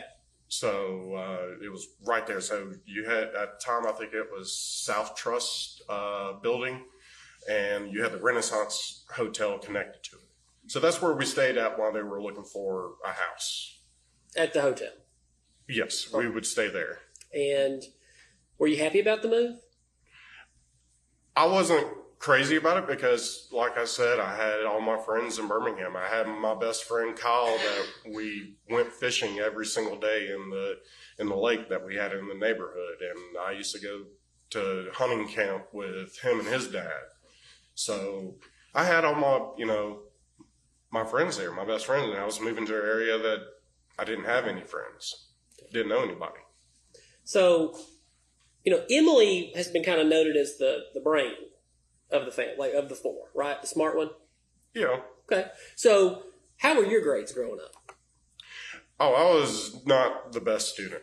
I wish I got my dad's brains on book smart and all, but I always struggled in school just because I would get very, I'll lose attention. I'll get bored or something and wander off in my mind. And I graduated, but I was nowhere near the top of my class.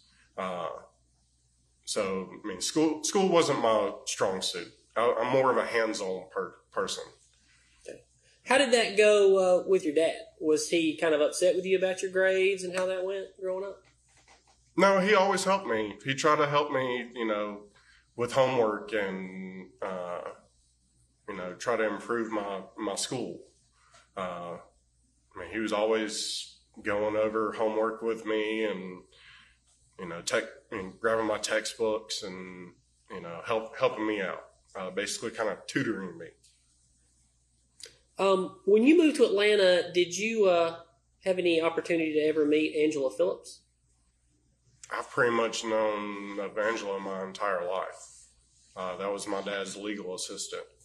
So as far as I can remember my dad working for the law firm, she was the legal assistant. Okay. And when did you find out about the relationship that your dad had with Angela? I never knew about a relationship with her. Have you ever heard about it before? Nope. This is the first time I've ever hearing this. So you graduated high school, what, about 2000, 2001, somewhere in there? Yes, sir. Which one? 2000, well, it was after 9/11 that I graduated, so it was my senior year of 9/11 happened. So that would be like 2002. Yes. Okay.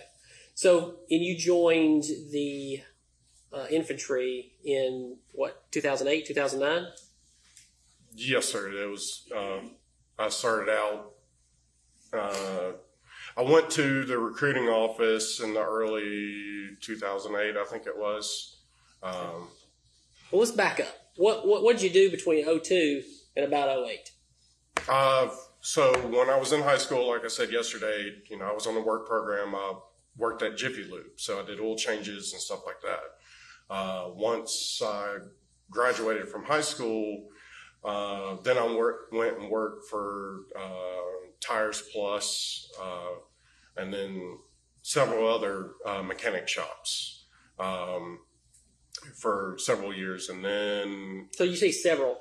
Why were you changing jobs so much? Trying to make more money and all. I mean, mechanic shops is kind of like, barbers and stuff like that. It's rare if one stays at one location for a long period of time. Also, a lot of mechanic shops, they got their master technicians, and you can't really go anywhere. So you go in as like a lube tech, which just does oil changes and brake pads and stuff like that. So whenever I found an opportunity to gain, a higher job experience, I would try to take advantage of it and make more money. Did you ever attempt to go to a trade school or anything like that? Get an extra education? I thought about trying possibly going to linear tech and going into the automotive. But once I got into working on cars and all, I realized you really didn't need it. It's better just hands-on training. You learn more that way. There was a lot of people who worked in that industry that didn't have a degree hanging on the wall that was making decent money. So it'd be fair to say during those years, and I think I'm taking your words from one of your interviews, that, prior to your military service, you didn't have purpose at that point in your life. I didn't really have a career job. Right. At that point, no, I didn't have a job that I knew, this is what, I'm going to stay at this company for the rest of my life and retire from here. No. I was still young, really didn't know where I wanted to, which direction I wanted to lean into. So, and at one point I decided I just, instead of working on cars, I went towards selling cars to see how that would be. And so I started selling cars. Okay. Where were you selling cars? My first job was at Gossett Volkswagen, right there, kind of Roswell, Alpharetta, off of Mansell Road. We sold Volkswagens and Bentleys. I then left from there and went to Regal Nissan, which is the next exit down Holcomb Ridge. That was more family owned. Loved working there. Did great there, sold a lot of cars, made a lot of money. About what year was that? This was around 2005, I want to say, that I was working there. Because when my grandmother had her heart attack and had to have open heart surgery, I was working there. And that would have been before you went into the military? Yes, sir. Okay. So what, about 07, 06, somewhere in there? Yeah, about in that time frame. All right. So you were living at home with your parents still, correct? At that time, yes. At that time? So from 02 to 08, you lived with your parents, from graduating high school to 08? No, I did move out for a little while. I lived with some friends. And like, how long would you say is a little while? Not even a full year. Okay. Were you the only one of the four siblings that stayed at home after high school? Now, Chris testified he moved to Maine. I mean, we all kind of stayed home came back home a little bit. I think Emily was the only one who really, stay as long under our parents' roof as, the rest of us. But we all kind of, once we graduated high school and we were in and out of the house. But of those 6 years, you spent 5 of them at home between going to the military and graduating high school. Yeah, majority of it, yes. I was living under the roof. So tell me about what was the status of your parents' marriage back then? Actually, what was it like when you were growing up? Was it were they loving? To me, it seemed like a very happy, normal family. I don't have any, especially don't have any memories of us living in Birmingham of any conflict whatsoever. And even after we moved to Atlanta or Alpharetta, it was several years and didn't notice anything until I started hearing rumors from kids in the neighborhoods about my parents. Okay. But prior to that, no issues? No, not that I remember. So after high school, you're living at home. Were you noticing any issues, or was it still just normal? It still kind of seemed normal. All right. There was nothing that stood out to me. All right. Did you ever... How about during those years, which one of the parents did you spend the most time with, your mom or your dad?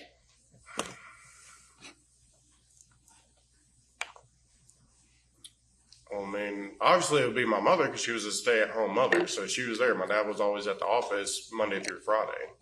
So, but is that when y'all started kind of? It seems like you guys both had an affinity, an affection for yard work, and working with your hands. Yeah, that's always been. It seemed like my entire life. So back then, even would you and your mom do stuff like that? Oh yeah, we all got out and worked in the yard. All right. And it sounded like when your grandmother, Miss Walker, had her heart surgery, that you went over there with your mom. Yes. And stayed for a long time. Yes, there was quite a period of time that we were up there. So of the two parents, and I know everybody always gets asked a lot of questions, This is a serious case, so I have to ask a lot of questions. Mm-hmm. But back then, and even through, I would say, 2018, I'm just asking, which one of the two parents did you spend the most time with? Well, it still would have been her because my dad was working. So I helped her with the situation of my grandmother. So I believe, Emily was in college. Amanda, at the time, I think she was in college too. Chris was doing his thing. So, I was the one that, was really able to help her, with the whole ordeal of my grandmother. So, I was around her the most out of the two. Y'all are close. Yeah, we weren't best buddies, but she was my mother and I was there to, help her out with everything that was going on. Right. You now refer to her exclusively as Melody. Yes. And you started doing that in 2019, and you've been doing it ever since. 2019 into 2020. But even when you talk about her in past tense, you use the word "my mother," talking about her back then. Yeah, she acted like a mother. She was my mother. And the reason why I don't like calling her my mother now is because the way she treated me after all this started, and then once it came out that my father was murdered and her actions prior to him being murdered, she tore our family apart.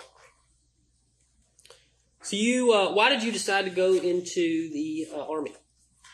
So once I noticed things were happening between her and Ted, and that was going on, my father actually told me, you might want to pursue another job because I was in sales. I sold cars. the recession was coming on, the housing market crashing. He also did bankruptcy as well too. So he kind of said, hey, you might want to find a different job because things are about to get bad. So I knew I've always wanted to serve. I've always been an outdoors guy. I don't obsess over sports like my brother does. I'm more hunting and fishing and going out, being in the woods and everything like that. So I decided that I wanted to go and join the Army and just kind of restart my life over, get away from That's the drama. word, restart. That's the word I think you've used previously. Yeah, just, I knew going into the Army, I'll be able to, get away from the situation that was starting to brew up. What was that? That Melody was having an affair with Ted Wiley. What does that have to do with your situation starting to brew up? In your life, what does that have to do with your life? I didn't want to see the drama and turmoil going on between my parents and this, and I had my grandmother So in the hospital. You're telling this jury that you joined the Army because you believed your mother was maybe starting to have an affair with Ted Wiley, and so you're going to join the Army, and it's not because you're bouncing from job to job to job in the mid-2000s and you don't have your own home. It's not, that wouldn't be why you joined the Army? There's a lot of different factors of the reason why I joined the Army. I mean, the stuff going on between, in my parents' relationship, and then also my dad telling me about, the economy going, and I started to see it. I wasn't selling as many cars and stuff like that. And, I just wanted to, it was my way of kind of going into how someone would go to college. They're getting away from the family and also I chose, the Army path. So you were born in 1983. Yes, sir. And then you joined in 2008, so that would have made you about 25? I was about 24 around then. So a little older than the average person coming into the Army at that point. Yeah, I mean, when I actually went through basic training, there was actually several people who were older than me, and some the same age, but yes, majority of them were, 19, 20 years old, fresh out of high school. And where did you said yesterday where you did your basic. I didn't write that down. Down at Fort Benning in Columbus, Georgia. And what was your report day on that? My report? Your first day of report. The date. I don't remember the exact date. I remember my dad dropping me off at the recruiting office, and the recruiters took me by the car and took me down to MEPS down in Atlanta. I don't really remember the exact date. And you testified yesterday that you actually remembered your mother crying when you were leaving. That was when they dropped me off at the airport when I was flying back to El Paso to deploy to Iraq within 24 to 48 hours. And that was in 2009, correct? Yes. Right. And your tour in Iraq, do you remember when that started? It was in April of 2009. Mm-hmm. How long were you on tour over there? It was we didn't hit a full exact 12 months, but it was like 10 and a half months or so. Because I came back, I believe it was in May of 2000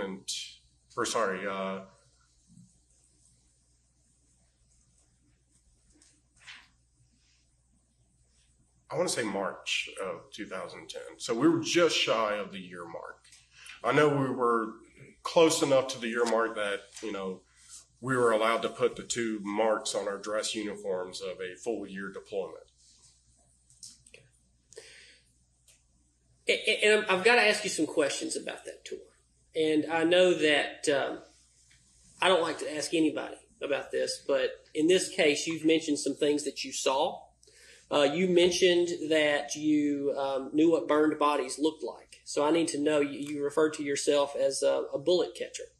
So I need to know kind of some idea for this jury what you experienced in Iraq. So on that deployment, I was part of a specialized group. It's called PSD, Personnel Security Detachment. And we escorted high-ranking officers any celebrities who came out on the USO tour, because the base I was at, we had a building, the ziggurat is from the Bible, home of Abraham. So anybody who came out to entertain us and all, they wanted to go out and see it. So we would provide security for them. But majority of the time, we were going out and providing security for high-ranking officers, meeting with local leaders in Iraq, and escorting officers from base to base, make sure they were okay. We also escorted EOD and the bomb sniffing dogs, and we did a lot of security for different stuff. We even did prisoner transport. We would go and pick up prisoners off, Chinook helicopters and transport them to the jails that we had. And we just did a wide variety of security, and we also did patrols too as well. So it would have been during the patrols that you saw the burned bodies? Yeah, it's a third world country. I've always said to the people here who complain about this country, it's like, go to those countries. It makes you sick on the stuff you see. But yeah, I've seen bodies. I witnessed a dump truck flip over and crush a vehicle with 5 people in it and pancaked it. Did it flip over because of an IED? No, it flipped over because we were on a mission. We were transporting some top secret information, and a vehicle came up from behind. So the gunner on the last vehicle, he always pulled the 6 o'clock position. He got whatever was coming up behind. So there was a car coming up. He flagged them to stop or whatever. Well, they got over onto the other side of the road, and so be it. A dump truck was coming up, and they both turned the same direction. The dump truck flipped over and landed right on top of the vehicle, and there was about 4 or 5 occupants in that vehicle, and it pancaked the vehicle. And it happened literally right in front of my truck. I had to slam on the brakes, and it was inches between the front of my truck and the dump truck that flipped over. That's how close it came from us wrecking. And of course, I had to pull around to pull security, and my PC, the guy who sits next to me, he goes, "Do you see anybody alive in there?" And I looked down, and it was a gruesome scene. And I was like, I highly doubt anybody's alive in that. So, we saw stuff like that. You see burning vehicles with people inside them. My platoon got blown up by IED one night. We've been rocketed, mortars coming in. I experienced a lot. Did you ever have to move any of those bodies? No. And in this action, did you have to take any kind of tactical training out in the field, or any tactical movements out in the field, and wherein you actually killed somebody in Iraq? I can't confirm, that I had somebody in my sights and I saw them go down, but there was some. It's hard to describe. Talk to people who've never been in that situation. So I could say one thing, but y'all could think something different. You're not there. It's not what's on the movies. It's completely different.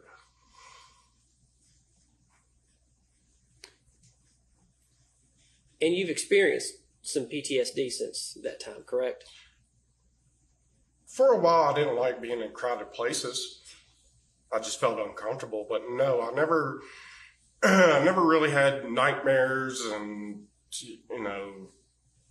nothing like that. The only problems I ever had was being in a very crowded area. I didn't like that. I didn't feel comfortable. And also loud noises. If something big fell and made a loud noise, Yeah, y'all might get scared, but my heart rate goes up a little bit more because it brings back the time we got blown up. Because after that, it's still to this day, it still does it. Did you seek any treatment? No. Did you ever think maybe you should have?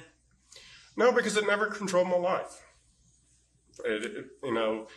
When all that stuff happens, I just, especially like loud noise or something, I just take a couple of deep breaths and just calm down and go about my day. Don't really think about it anymore. Now I've gotten, it's been a long time since I didn't, I feel more comfortable now being in, very crowded areas. That all went away, once I was kind of back home. So. And that was in 2010, correct? Is when you got back home? Yeah, I got back from deployment in Right. 2010. And then you went to Texas after that, right? Or did I get that? I was still stationed in Texas, so that was where I lived. And like I said, when I was deployed, I re-enlisted. It came up on time for my contract to be, extended, and I took the choice of getting duty station and re-enlisted, and I chose to go to Fort Benning with 3rd ID. That was the unit that was there. And then within a year, it was just a few months after getting back from deployment, I started the process of PCSing to Fort Benning. Okay. PCS, what does that mean? Permanent change of duty station. Okay. Were you planning on doing a career in the military? Yes, I was. I think I heard you say that in a previous interview. You were that was the plan. Yeah, I enjoyed it. I probably wouldn't have stayed in the infantry. I would have gone with a different job because it's very hard on your body being in infantry. And I was getting older. So, matter of fact, when I joined the Army, they begged me to be a helicopter mechanic because I scored so high on the ASVABs on the mechanical side, and they were really needing helicopter mechanics. But I didn't want to turn wrenches. I wanted to be infantry. So, I didn't choose that route. So I was thinking about, going into that side once, I came up for re-enlistment again.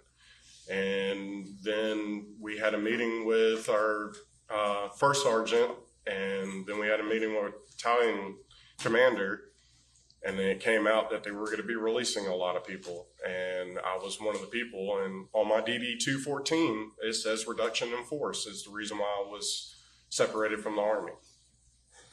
And you were frustrated by that, obviously. Yeah, I mean, I had a contract. That's what I wanted to do. I had no choice in the matter. I volunteered to join the Army, and then they're just going to let us go. They gave us insurance for 180 days and said, if you got any other issues, just take it up with the VA. So how long did you hang out in Columbus after being discharged before moving back in with your parents? Because you were married at the time, right? What was her name again? Gina. Gina. I was married, but we were not together. She was living up here in Atlanta.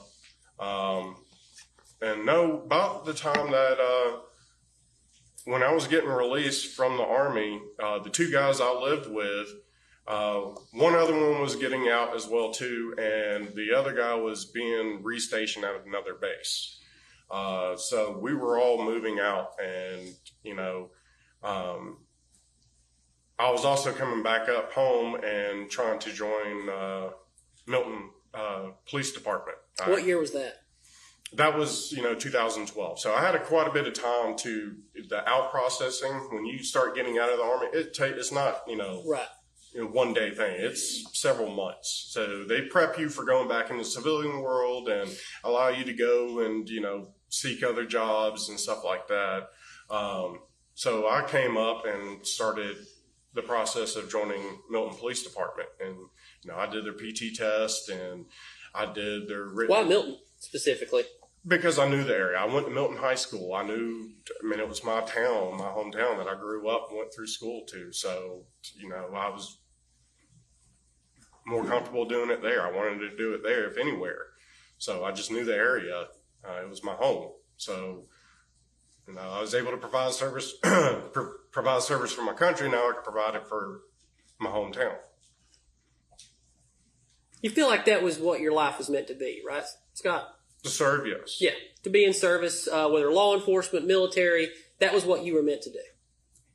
Yes, I was happy doing that. I enjoyed it. And why? Why do you think?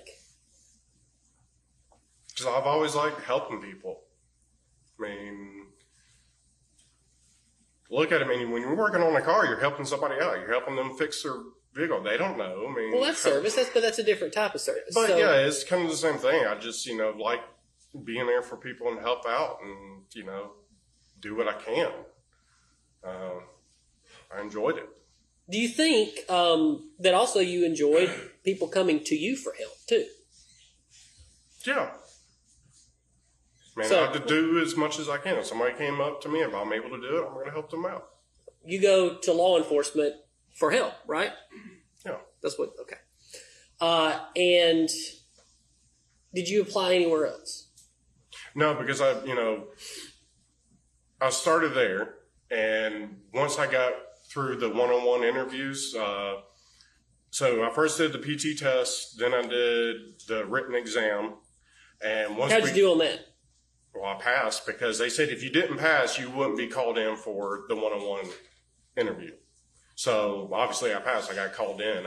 It was like another week or two later that I got called in for an interview. And I was in there with them for quite a bit of time. And the gentleman who was walking me out, he made the comment to me, he goes, "You have the GI Bill, right?" I'm like, "Yeah." He goes, "If you can, try to get your post certification." I was like, "Okay." And so would that mean that the GI Bill would have even paid for your post certification? He said that to me. I didn't know if it go would down to have. Gypstick, which back then was down near Macon.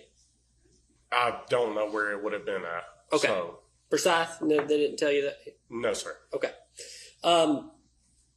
Go ahead. Just keep telling me about that. So, he made that comment, and then it was a couple days later, I got a letter. And it pretty much said, "Thank you for your time and all," but it was along the lines as we don't have the funding to be able to send somebody to the academy. We're more looking for somebody who's already post-certified. But in the future, reach back out and apply again. So that's what I got. And then I started looking at, I went around to Roswell and stuff. I asked police officers there. I was, kind of seeing if it was the same thing. And everywhere I went, they were like, "Yeah, they're not hiring rookies. They're wanting already people who've already been police officers." And this was, towards the end of the recession. Not a lot of counties had money and, our economy was not the greatest. Kind of almost what we're in now. But so that's why that got put on hold. And at the same time, we purchased the farm and, So we'll slow down there real quick. So did you apply to anywhere in Cherokee County? Holly Springs, any of those? At that time, no. So, once we were at the farm and, it was getting to where, things were getting better. I started seeing a lot of commercials about counties hiring and everything like that. I started researching into Cherokee County. Okay.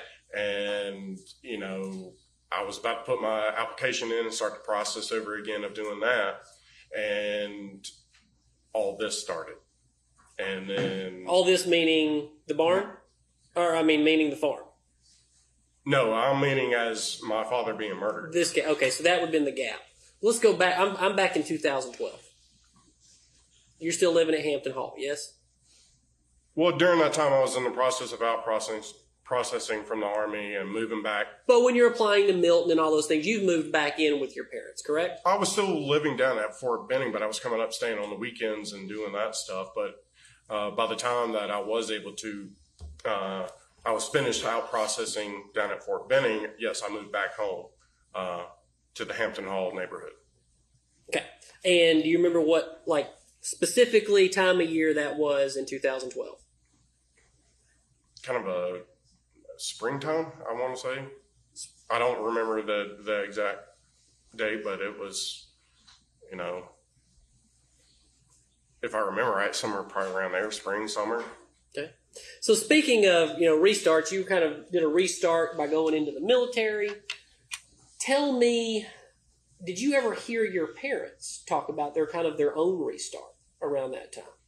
No. Restarting, and that was kind of why they bought the farm. So at the time, everything seemed fine. I mean, they seemed like their normal selves again. So I never felt comfortable, talking to either one of them about, the drama that they had between them. But to me, it seemed like everything was back to normal, a happy life. And, they talked about putting the house up for sale and buying the property. And so everything seemed normal to me. Well, tell me about the purchase of the farm. How did they find it? Why did they get it? What do you know about that? So, if I remember right, we kind of started looking out at properties around the Milton area. And we looked at several different properties. And you were going with them? Yes. All right. And we, why were you going with them? Had they already determined that you'll be kind of the property manager if they get a property, or no, how did that come not up? at that time. No, I was just, there. I was, one of the children who was, I was living back with them and all. And how were you making a living at the time? Did you have a job? So at that time, I started working for. I got back into selling cars again. So when the police department thing didn't work out, I went back into selling cars. I worked for Nally Acura out by Dobbins Air Force Base. Okay. And I worked there until Nally opened up a Toyota dealership on Highway 9 in Roswell. They remodeled and built a whole new one. So once that opened, I put in a transfer to go from Acura to Nally Toyota, because it was a much shorter drive from Alpharetta to Marietta. And how long were you there?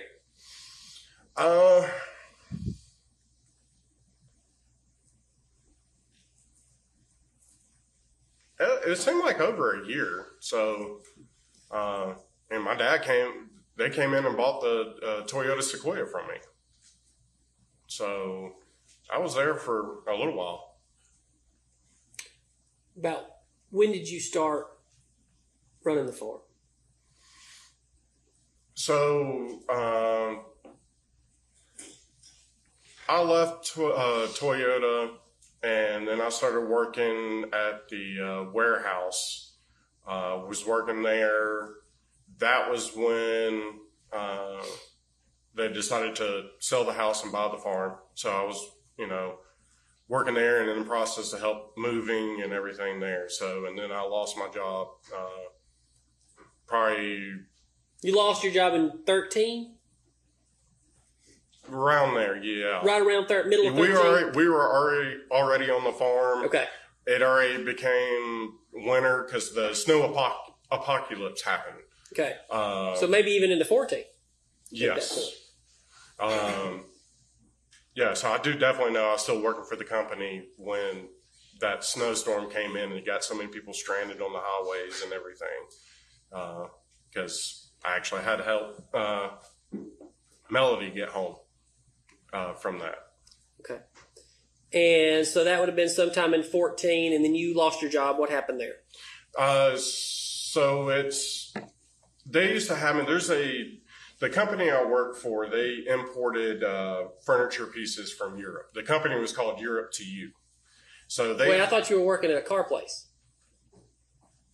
No, I left Toyota and started working at the... I missed that. All right. Yeah. Another job at this point. Yes. Okay. So I was working at the warehouse, doing that. So, but there's a building down in downtown Atlanta. It's the marketplace or something. It's where, everybody goes and sells to different companies and all. So everybody has their own studios set up and stuff. Well, they asked me to go. They sent me down there a lot to pick up furniture and stuff like that, and they asked me to go down there, and they told me what needed to be getting. My manager told me, and I told him, I was like, I need some help because I know that piece I can't pick up by myself. He told me, okay, take such and I don't remember the guy's name. Take him with you. So we go down there. Well, a couple of days later, I come into work, and the owners were like, we told you to go down there by yourself. I was like, I never got told to go by myself. I was told to ask, and then I asked, the manager if I'm able to take somebody because there was some furniture I couldn't get by myself. And they're like, well, we didn't authorize that. I was like, well, he did.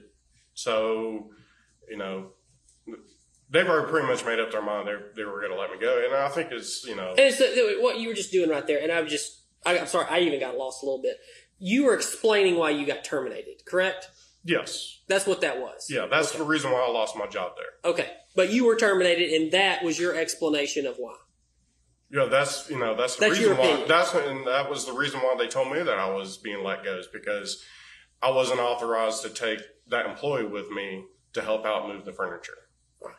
And so was it at that point that your dad basically finally said, just come on back, run the farm. You can't hold a job, come run the farm. No, he never said that. He never said that. How did he say it then? So, I wasn't there. After I lost my job, I let my dad know what happened and all. And once again, I sat and talked with my dad. I said, look, I really want to join, the police force. And he knew exactly why I was let go from the Army. And, he knew about the economy and everything. And we came on agreements that I would, manage the farm until people started hiring more in law enforcement. So let's talk about that agreement. How did that work? I mean, where were y'all sitting on the farm when y'all came up with that agreement? I don't remember exactly where we were sitting at when we came out. Most likely probably would have been down there by his office because, we would sit out there and talk sometimes. Right. And were you were living in the barn, or were you living in the house back in 2004? I never lived in the house. I always lived above the barn. Right. And had y'all got any animals by that point? At that time, we definitely had the goats. And we started adding on more to the farm. We got our first horse, and then we got... Was that your idea? Where did these ideas come from? How did we create this farm? Because you guys lived, y'all live in Birmingham for years and years, and you said it was kind of a smaller house, similar to the size that you live in now. Then you moved to Atlanta or Alpharetta, and then all of a sudden it's this huge house, biggest house you'd ever imagine. Obviously, until you get to the house at Purcell Lane. But how did this come to pass? How did you guys decide to become farmers? I didn't really get a good answer for that yesterday.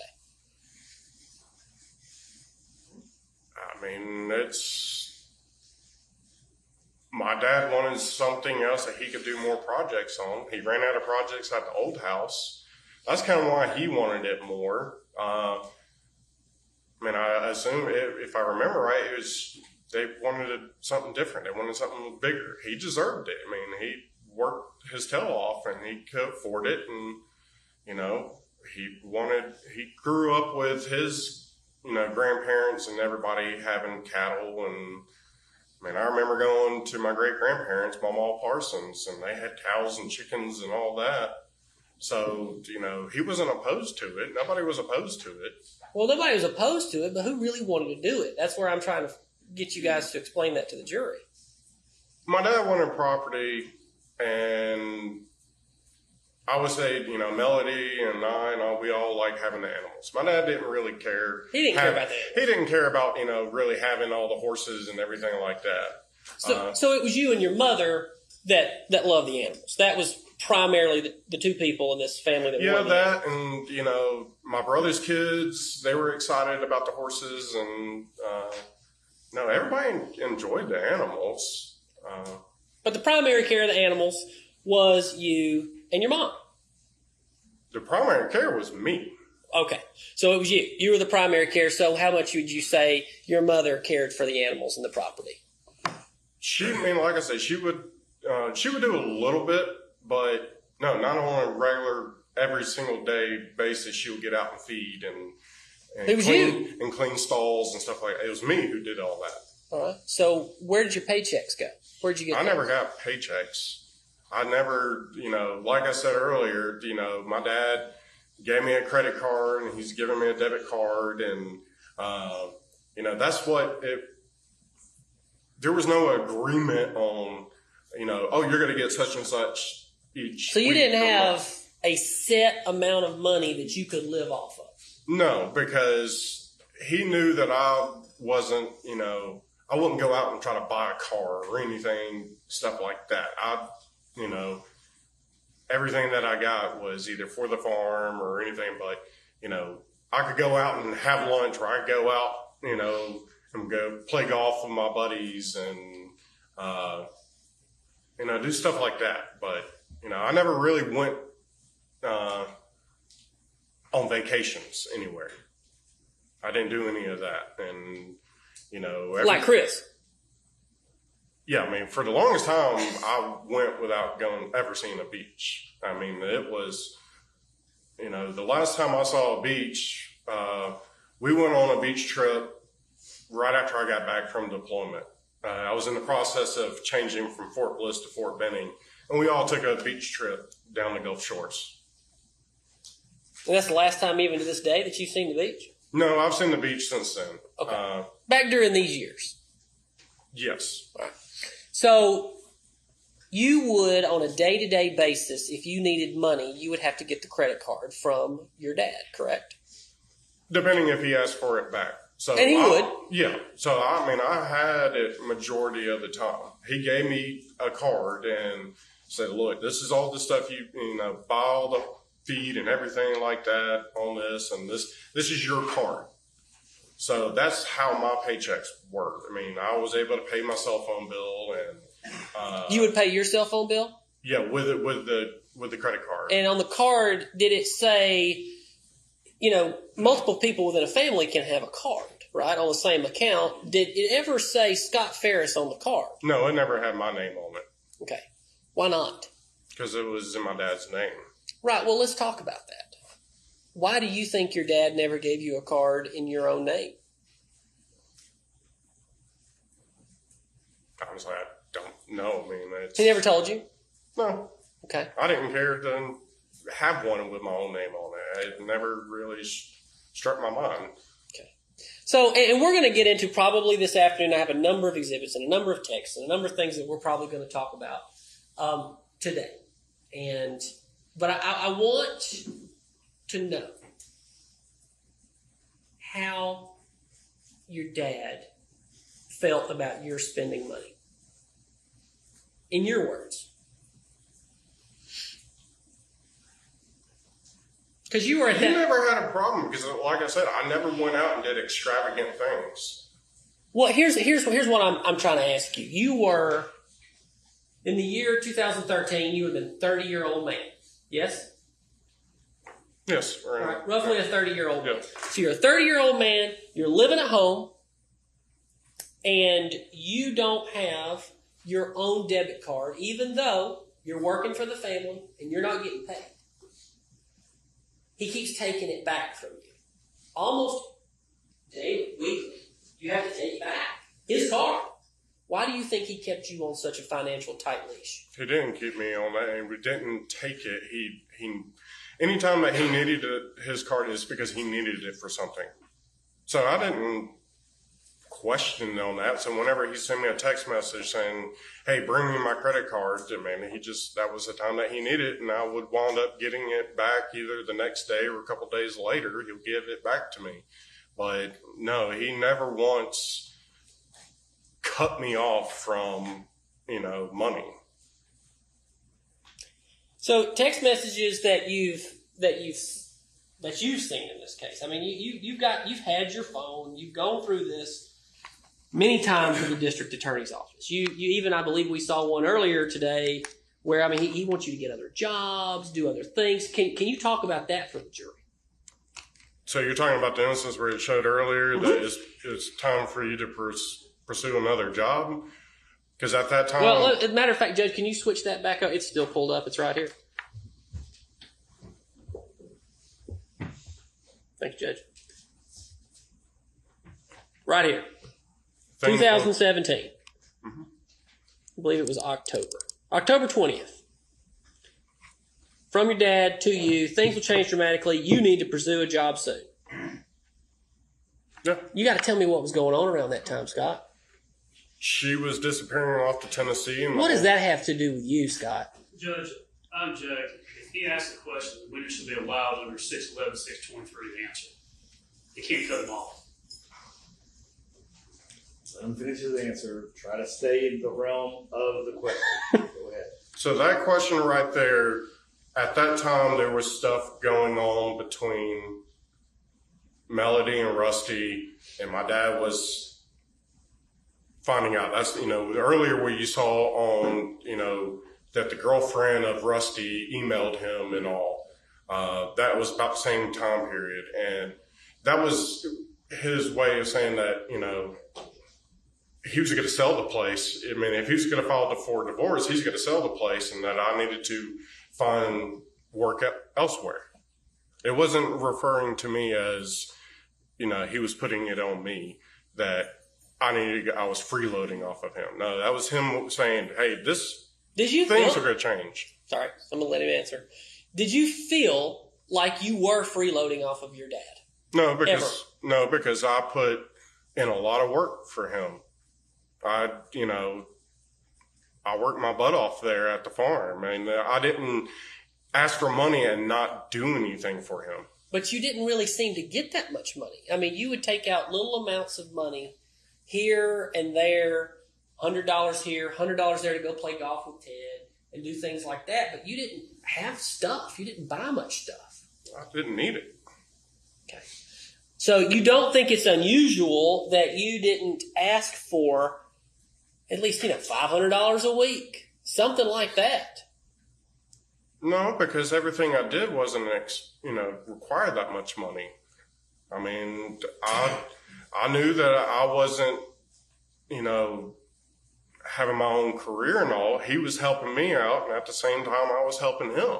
So I wasn't going to go and, spend his money and not do work around the farm and help him out. I'm just not that. He raised me that way. So that's old school. Yeah, I mean, I'm a hard worker. I'm still to this day.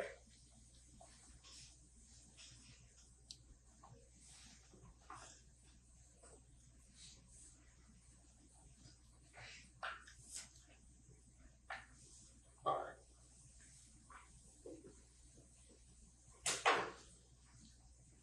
right. I'm starting with Scott 88.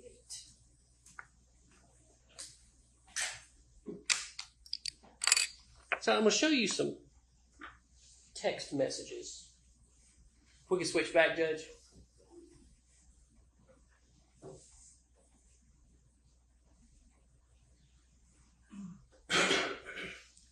What was your phone number at the time? It should be the same as now. It's always been the same. It's 404. So you can see in these, we use kind of a format that's not as good as the one the district attorney's office uses, but we all got it from them. And so source address, what phone number was that? The 678? 5. Cell phone. That was your dad's cell phone. All right. So I've got a text message here that looks like it was on 2018 6/29. What does it say? The very top one? Very top one. Bring me the credit card. All right. Then kind of working back in time, what does the next one say? Come down here? All right. Who's it? Is it from your dad to you? Yes. All right. What would that have been? Do you have any idea? So that would have mean I was upstairs in my apartment. He pulled up to the barn. And so he was texting me for it to come down. Right. So this message right here, the next one, which is about 5 days before, 6/12. the 9032, that's your dad, and that's to you. And what does it say? The credit card better be in my wallet before I leave tomorrow. Right. Then, I think earlier that day, what does the next message say? Bring me the credit card now. All right. And then what does the next one say? I grabbed the credit card because I needed to get Luke and Leroy flea stuff from the vet today. All right. So that would have meant you, this is earlier, this is about a week before, I guess. 6/7, it looks like it says, of 2018. But you had to tell him what you would spend money on, yes? Yeah, I mean, in that instance, I told him why I was grabbing the credit card to go buy flea stuff for him. I always let my dad know what I was spending his money on. Right, and it was in his wallet. That was where the credit card went. It depending on the time, yeah. Right, if so, I didn't have it, he had it, and it would have been in his wallet. Right, so what I'm saying is if this is your dad's wallet, wherever it was in the house, which you seem to act like you knew where it was. It was always in one of two places, is what you would say, right? In the car or on the dresser? No, I never said it was in the car. I never once found my dad's, I never had to go get my dad's wallet out of his car. It was always on the dresser in the master bedroom. It would never be downstairs with him? I mean, it could have been at one, if he was down in the office working, right. I mean, yeah, it'll be in his pocket. If he had it, but if it was not on his person, 99% of the time it was laying on the dresser in the master bedroom. So if this is the wallet, this is the credit card, you literally would have, for every single purchase, you would go to your dad, get it out of his wallet, take it, use it, and then he would almost always be texting you asking for it back. No, that's not what happened. Well, why do these text messages read that way, Scott? Because you're not showing the other ones that came along with them. Like what? I mean, we're gonna put all this in evidence for the jury to see. We're just picking out him asking you for that credit card over and over and over. Yeah, like I said, if I had it and he needed it for something, he would text me bring me the credit card. And, we were just exchanging it back and forth.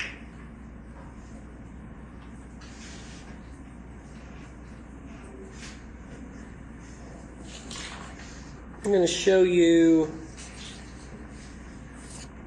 Scott 90.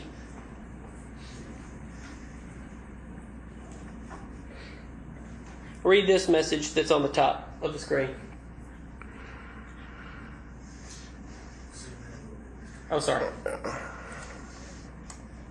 Can you see it now?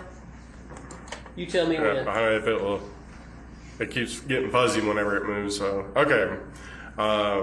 She went to Alabama, put money in the account so I could get stuff to make dinner. What do you want for dinner?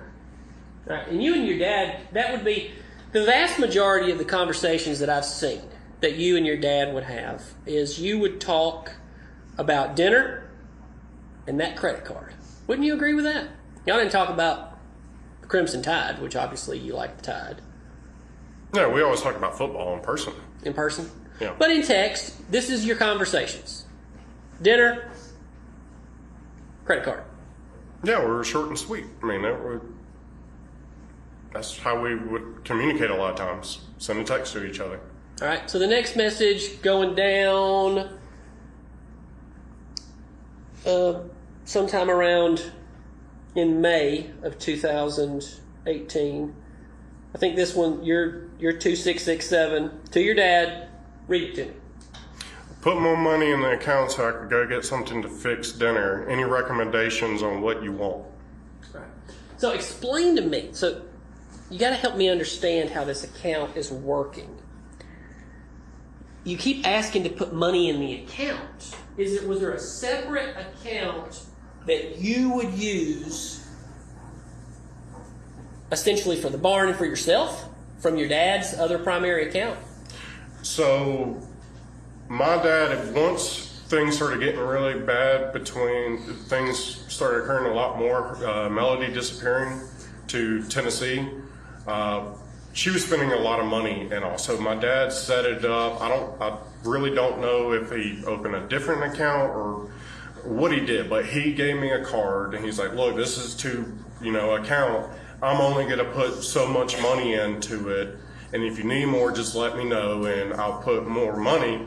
Because there was a time, you haven't shown the text message, that he was asking me, I do remember that, I had to explain that she kept taking the credit card from me and going buying stuff. So he didn't want her spending the money like she was. So he kind of managed to, get that other account. He gave me the card. And so if I need to go get fertilizer or anything like that, or, get stuff to make dinner, I'll just send him a text, but hey, put money in the account and, I'll go do this. And, you're not showing the other text messages that went along with it. Like the last one, it would have said, hamburgers or something like that. And everybody knows I'm pretty slow, but if we sat here and went through every text message between you and your dad for 5 or 6 years, we'd be here for a really long time. So we're trying to move this along as quickly as we can, but I'm going to give the jury every bit of those text messages. Here's what I need to know right now. He says to you in this text message, again, bring me my credit card now. Is that what it says? Yeah, it says bring down my card now. All right, but that's a very affirmative, firm statement now. It's not, please, could you bring me my credit card? When you get a chance, could you bring me the credit card? I know you're busy, son. It doesn't say that. It says, bring me my credit card now. Every one of these are now, or put it back in my wallet. I haven't heard the word please. Did your dad use the word please a lot with you? In person, yeah, but not in text message. But not in text message. Yeah. So again, this is just your word with no proof of that. But when we actually look at the way that he would communicate with you about the money, it clearly shows that he's telling you what to do and when to do it. Yes? No, I know exactly when he would send a text like that. He'd be pulling up and he had to get to work. So he's like, I need it now. I got to go. That's your explanation? That text message like that, that's what comes to my memory of, when he would send a text like that. He'll be in his Mercedes down below the barn. I'll be upstairs and he'd say, bring me my credit card now. And so I would, leave my apartment, walk down and hand him the credit card. Well, I'm going to come down here. It's still in what looks like May of 2018. This is your dad to you, and I guess it's right around Mother's Day of 2018. Can you read that to me, please? Since you have my credit card again, you need to order some flowers for me. My mom's birthday is today. Okay. So that was for his mother? Yes. Okay. But since you have my credit card again, you wouldn't tell him sometimes you'd go get it? No, he knew when I would get it. Okay. But sometimes he wouldn't, right? No, I always pretty much, he knew when he would have he would have it or I would get it. Right. He knew that when you would have it because he controls when you would have it, yes? He didn't control it. It was communication. He knew what I let him know, hey, I'm going to be grabbing a credit card and, that's just him way saying, since I had it, order some flowers. Sorry, finish. You got anything else on that? No, it's just saying. All right. May the 8th, could you read that text message from your dad to you? Sorry, the top one, bring me the credit card. Bring me the credit card. Next one down, 428. What's that one about? Where's the truck? And that's your dad to you. Yeah. Right. All right. So these text messages, again, everybody's relationship with their parents is always very different, but y'all seems to be very businesslike and cold. Wouldn't you agree? Cold? No, I at wouldn't least say in cold. messages. No. You disagree with that? Yeah, I mean, we were always short on text messages. I mean, I still catch crap about, from friends of my fiance. They ask me a question and I'll be like, okay. But okay. you don't remember the way that you would communicate with your mother back during this time? I mean, yeah, I remember. Well, tell me about it. What do you remember? I mean, there's a lot of different stuff that they're communicating on. You have to be more specific on, what you're kind of referring to. Okay, I will. These are just messages for you. Are you tendering all? I'm tendering Scott's 81, 82, 83, 84, 85, and so far also 91, Scott 91, Scott 90, Scott 88. No objection. All right, wait a minute. Did you get that first one? I think I did. All right. So you would talk a lot more to your mother. So it actually you don't really talk to your dad much on these cell phones. I got to zoom this one in. This was supposed to have been Adrian's job, but I've taken it. I've got it, Adrian. All right. So Zoom in. any more? You follow the guide I gave you on the Elmo with the top half a document tape and bottom half a document tape. I'm bad with instructions. Well, look at the thing. Top half doc. I'm on top half. I'm good. I've got it. Can everyone see it? Scott, can you see it? It's a little fuzzy, right? But yes, I can make it out. Why don't you bring your assistant up? Adrian, can you come help? Thank you. Since I gave her directions during the break, and she'll probably follow my She directions better does. than She's you. the best, Judge. She's the best. All right. So these are messages that appear to be between your mother and you. Y'all are also talking about the credit cards, right? Can you see that? It appears so, yeah. All right. So can you read it? The top one, need credit card. Okay. About to head out. Why? Yeah, and then leave me the credit card. All right. Keep going. Adrian, if you could. Looks like he's staying home. Great. I'm going to sit out here for about another hour. Let's go to Hobby Lobby so we can get bows for the wreaths for the barn. They are rough. Oh, sorry, that's real fuzzy over there. No, they're in rough shape. Want to focus in. Yeah, it's like focusing and then going out.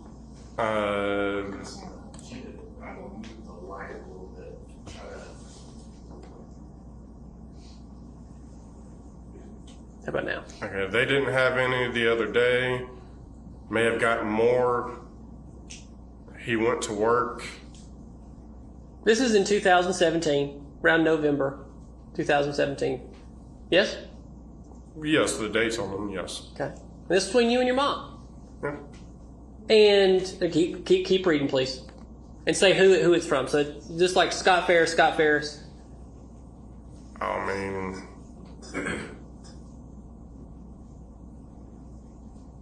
it's not really showing me who's sending it and who's receiving it. I don't see that. How about- I see my name and my number, but I don't see her. Do you see that right there? Yes, Is I see your name? that, but I that's don't- you, right? That's your phone number? Yes, that's my Okay. phone number. So that means it's coming from you to your mother. Okay, I'm going off your words that that's what's. Well, we got going this from on. the district attorney's office, so this is off of y'all's phones. Okay. Okay, I just go- know out from the other text messages that showed, two phones and back and forth. So I'm just going off of what you're saying, and so yeah, he went to work and we're somewhere because he just left. Want to go to Hobby Lobby with me? They are closed on Sundays. That's from your mom. All right, so right there, Okay. you mentioned he went to work or somewhere because he just left. Would you and your mom talk a lot about where your dad was? I mean, if she would ask what he was doing, or I would ask her what he was doing if he was home, or if a lot of times if she was gone up in Tennessee, she would ask where my dad was.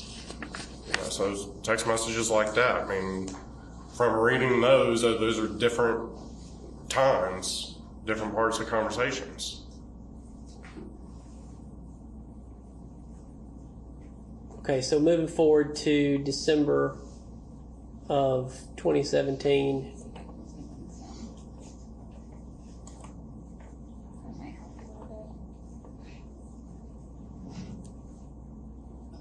Okay, can you see that, Scott? Yes, I can make it All right, out. so that'd be, it looks like December 28th, 2017. Could you read it? Did you feed him? Because I haven't heard from him. Melody says, nope.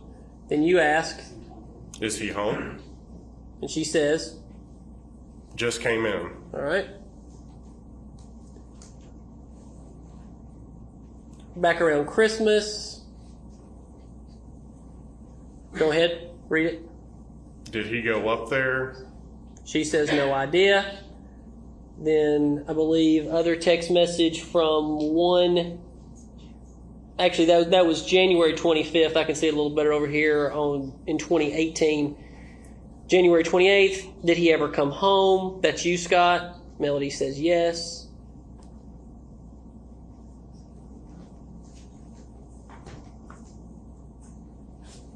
All right, that text message is right there. So top one, my buddy is about to pick me up, and we're going to be shooting and I can't make it. Competition today. Okay. You going to be home for dinner? Yes, shooting last rounds now. Do you remember that conversation at all? But you remember a lot. You remember a lot of context. You've talked to this jury about a lot of context and a lot of the things that you and your father, you can remember all these things. But when we start talking about these conversations that you have with your mother, it seems like you can't remember any of them. That's what I'm saying. Objection form, it's not a question, he's testifying. Why can't you remember these conversations? Because there's all these right here. They're different. Sections of the conversation. I don't have the full. Well, I've got a theory. I have a theory. So I'm not good at math, but I had somebody in my office do some math. Would you disagree that in the 6 months from January the 1st to June the 1st of 2018 that you called your mother 134 times and that she called you 235 times on the phone? That sound about right. I wouldn't argue it. Okay. And in that same period of time that you called your dad 14 times. Yeah. And he called you 16 times. Okay. Yeah. Okay. That's- So, to me, tell me if you disagree. I'm going to put this in the phrase of a question. Tell me if you disagree. It seems that at that time period, around the time of your father's passing, you were far closer to your mother than to your father. No, I wouldn't say that. Then explain. I mean, you're asking why there was more communication between her and I because my dad was at work. I didn't call my dad up all day long every day and disturb him at work. It was, she was there at the farm too, and we were the ones, my dad did projects on the weekend, but we were the ones doing stuff around the farm, throughout the week. So yeah, there was a lot more communication between her and I, and versus my dad and I. He was a busy man. He's a lawyer just like you, and he's got to work. Now, it sounds like he was a much better lawyer than me, but I want to keep going on these conversations with your mother.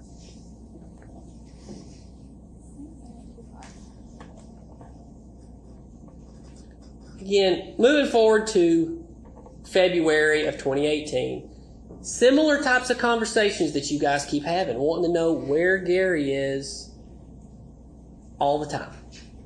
Why? Read it. Just read it, please, for the record. Is he going to work today? Is he gone? Why? He says he's gone. Why? He's gone. Why? That's your mother asking you why.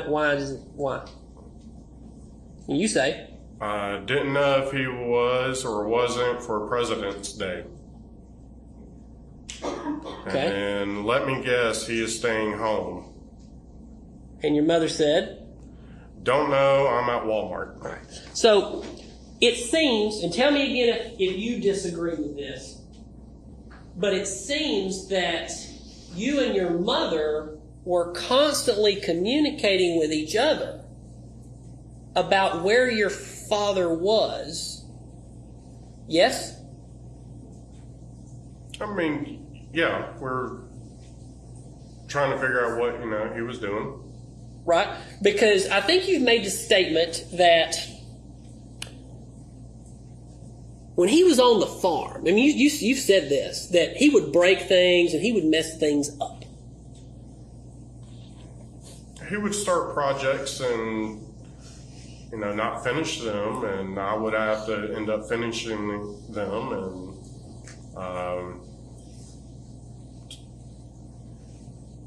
And like I've always said about my dad, he was incredibly book smart, but he didn't have as much common sense. He didn't have as good common sense as you and Melody. Yeah, it's either you're going to have be really great at book smarts, or you can't have both. You can have both, but in my dad's case, I don't even know if he knew how to turn on the dishwasher. But he can give you every history of World War II. Okay. He was just that type of person. But it appears from the messages and from the finances about he controlled his pocketbook with you. And you said what you've said about your mother, but he also controlled it with you with an iron fist. No, he didn't. You just you'll never agree. Despite the words on the page, his control, you had no free association, no free power over your own money.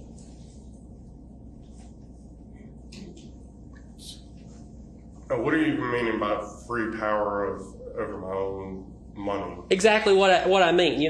You had no ability without asking or going and literally taking the credit card from your father's wallet.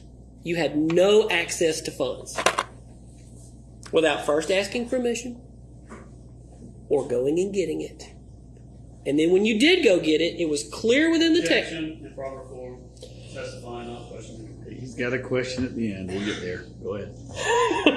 When you did go get it, he would immediately ask for it back, yes? Not immediately, no. He kept tabs on his money. Well, yeah, because, a lot of his money was being spent elsewhere. Not by me. Not because he didn't trust you? No, he trusted me. That's why he gave me a credit card, and, and when he set up the other account, it was so he could keep more control of keeping her from spending all the money up in Tennessee. And that's your testimony. That's why I know for a fact why my dad set up the account and he only put so much money in there, was so he's able to keep more control of his money. It's not for the fact that he was being restricted on me. Because you can see in all the text messages when I asked him to put more money in, he did it. He didn't argue with me. He did it. And it's just respect out of my dad. I'm not going to sit there and go and blow all his money. I'll let him know what was going on. Yes, there was times that, he would see bank statements of Melody spending money and stuff like that. And he would, get, pissed off and then send me a text saying, stop spending, so much money. But it wasn't referring as to me doing it. He was frustrated that his money was being spent up in Tennessee. I want to talk real quick before I ask you about these text messages on the screen right here. I do want, you keep referring to the money, though, as his money. You're aware that when people are married, that money is an equal amount your mother's money as his money. It's their money, right? Yes. Right. You refer to it as his, but it's theirs. It's marital property. Yes. Yes? Legally, yes. Absolutely. And in reality, because that is what the bonds of marriage mean. Okay? Yes. Yes. All right. So your mother would show frustration as well and say, never mind, I won't go because all we do is work. That's you. All right? In uppercase. What are you talking about right there? Do you remember? That, it doesn't ring a bell, but that could have been, me wanting to either could have been going to hang out with friends or go play golf or something like that. But, that was just me saying, never mind, I won't go do it and I'll do the work. Okay. And then she says to you, don't like it? Get a job and move out. Right? Yes. Did she say that a lot to you? Yes, she did. Because she thought you were a mooch. I guess in her eyes, yeah. Right? And because you were a mooch. No, I wasn't. And your father saw you as the exact same way, and he kept a very tight rein over you and your mooching off of him. No, that was never the case. Well, also your mother would say this, my patience with you is gone. I promise you things are going to change. I'm not continuing to live like this. Your life is not going to continue like this. What does that mean? That was in May of 2018. So you wanted my opinion on why she would say something I like asked that? you, and I'm going to tell you what I think, but I'm asking you. In my opinion on that, because at that time, she was disappearing to Tennessee to be with, lo and behold, came out to be Rusty. Can you tell me how that has anything to do with the fact that you were taking money from the family and you were not working?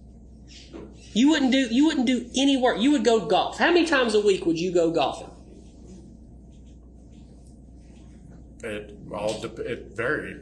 I could play golf one time a week or 2 times a week, but we always played twilight. Do you play golf? I play golf. So you know what twilight is. But it's the end of the let me day say- golf. You asked me a question. I'm going to answer the question. I was just asking if you knew what if you play golf. I wish I could play as much golf as you did, because I only get to play 3 to 4 times a year, and I'm terrible at it. But you play golf how many times a year? I couldn't give you an exact number on that. More than 3 or 4 times a year, right? Yeah, at that time, yes. Okay, but you call it twilight golf. It's a little bit cheaper, right? How much around? It was like, at the time, $20-something. It was like 22, 23, somewhere in there, between $20 and $30 to play a full 18-hole of golf. Right, and you get a 6-pack of beer too. Yeah, and not a lot of times we drank. And Cart girl come around and give you a drink. they didn't have a cart girl during the weekday at twilight, so no. But you go on the weekend too, right? Nah, very, very rarely did we go because it costs so much more to go play golf on the weekend. And holidays, right? Yes. Because certainly on July the 4th of 2018, you were out playing golf. Yeah, we try to make it a tradition between us to play 4th of July golf. Going to the lake. Yeah. Right? You had a lot of buddies over all the time. Y'all had some grilling out. Y'all did some grilling. They testified to that. Yeah. Shooting on the property. Yeah. Right? What I'm getting at, and this might be getting close to the 12:30 time that I believe the judge said we would be having a lunch. I'm just waiting for my stopping point. I'm waiting for a message from the administrator, but if you get to places. I'm getting close. That's why, okay. But what I'm getting at is that you, instead of doing your required job at that farm, you'd be gone a lot of times. And you wanted to know where your father was, texting your mother all the time. Where's Dad? Where's he at? What's he doing? So that you could sneak up. He's not up. going to object to the form. He's testifying. He's not asking a question. It's not a compound question. It's pure up, and Mr. Weaver likes to do it. He's testifying. Try to rephrase, Mr. Weaver. I'll try to rephrase. You wanted to know where your daddy was so that you could go play golf and just not do what he wanted you to do. Yes? No.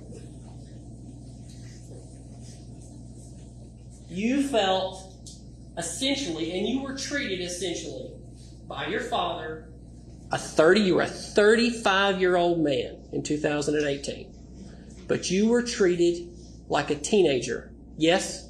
No. Why not? He didn't treat me like a teenager. He treated me like an adult, but, I work for him. I work there to maintain it. Pull up all the other text messages about us talking about projects and measuring out stuff, and him asking my opinion on stuff that needed to be done around the farm and equipment being bought and stuff like that. Those text messages are in there too. I honestly do not feel like he treated me like a teenager. No. You would agree with me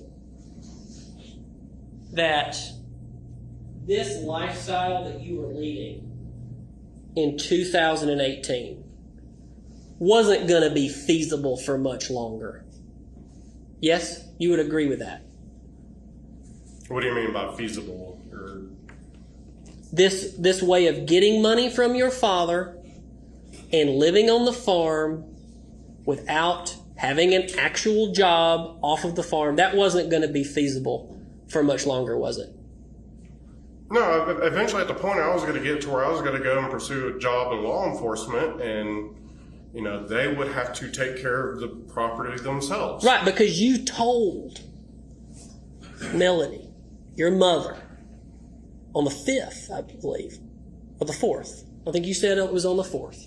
If this conversation happened, that you said, I'm going to be getting a job soon, and y'all are going to have to figure out how to run this place. That's what you said. You said it to the jury yesterday. Yeah, I said it to her. She was laying in bed with the dogs. I definitely 100% remember that conversation. So in your own words, you would agree with me that your lifestyle was coming to an end at that barn, yes? Things were going to be changing, yes. I was going to be pursuing a career in law enforcement, and I would not be able to be there all the time to take care of the farm. That would probably be a good breaking point. Obviously, we've had an issue in the past, and the court has said to withhold on bringing up the failed polygraph test by Scott. I am going to have to talk about the interview. He cut the interview off short after he was confronted with a number of things, and there's some things that I'll need to talk about within the interview, but I understand that I cannot say, Scott, you took a polygraph test, and you failed a polygraph test. Judge, Go ahead. My objection is, we all know that polygraphs are not admissible in evidence unless they stipulate to it. So he can't, and even the probative value is substantially outweighed by prejudicial effect. If it even cracks the window that he is taking a polygraph, they're going to want to know what the results were. He can say, you were interviewed and you told so-and-so such and such at your interview. I can talk to, and I'm going to bring up the person who did the interview, which is Pam Rushton with the GBI. And you concluded after 3 hours and 45 minutes, you cut that interview off. That's essentially the core of what I'm going to get into. But I'm not going to talk about. So what's the relevance of cutting the interview off? Well, how is that relevant? Object relevancy.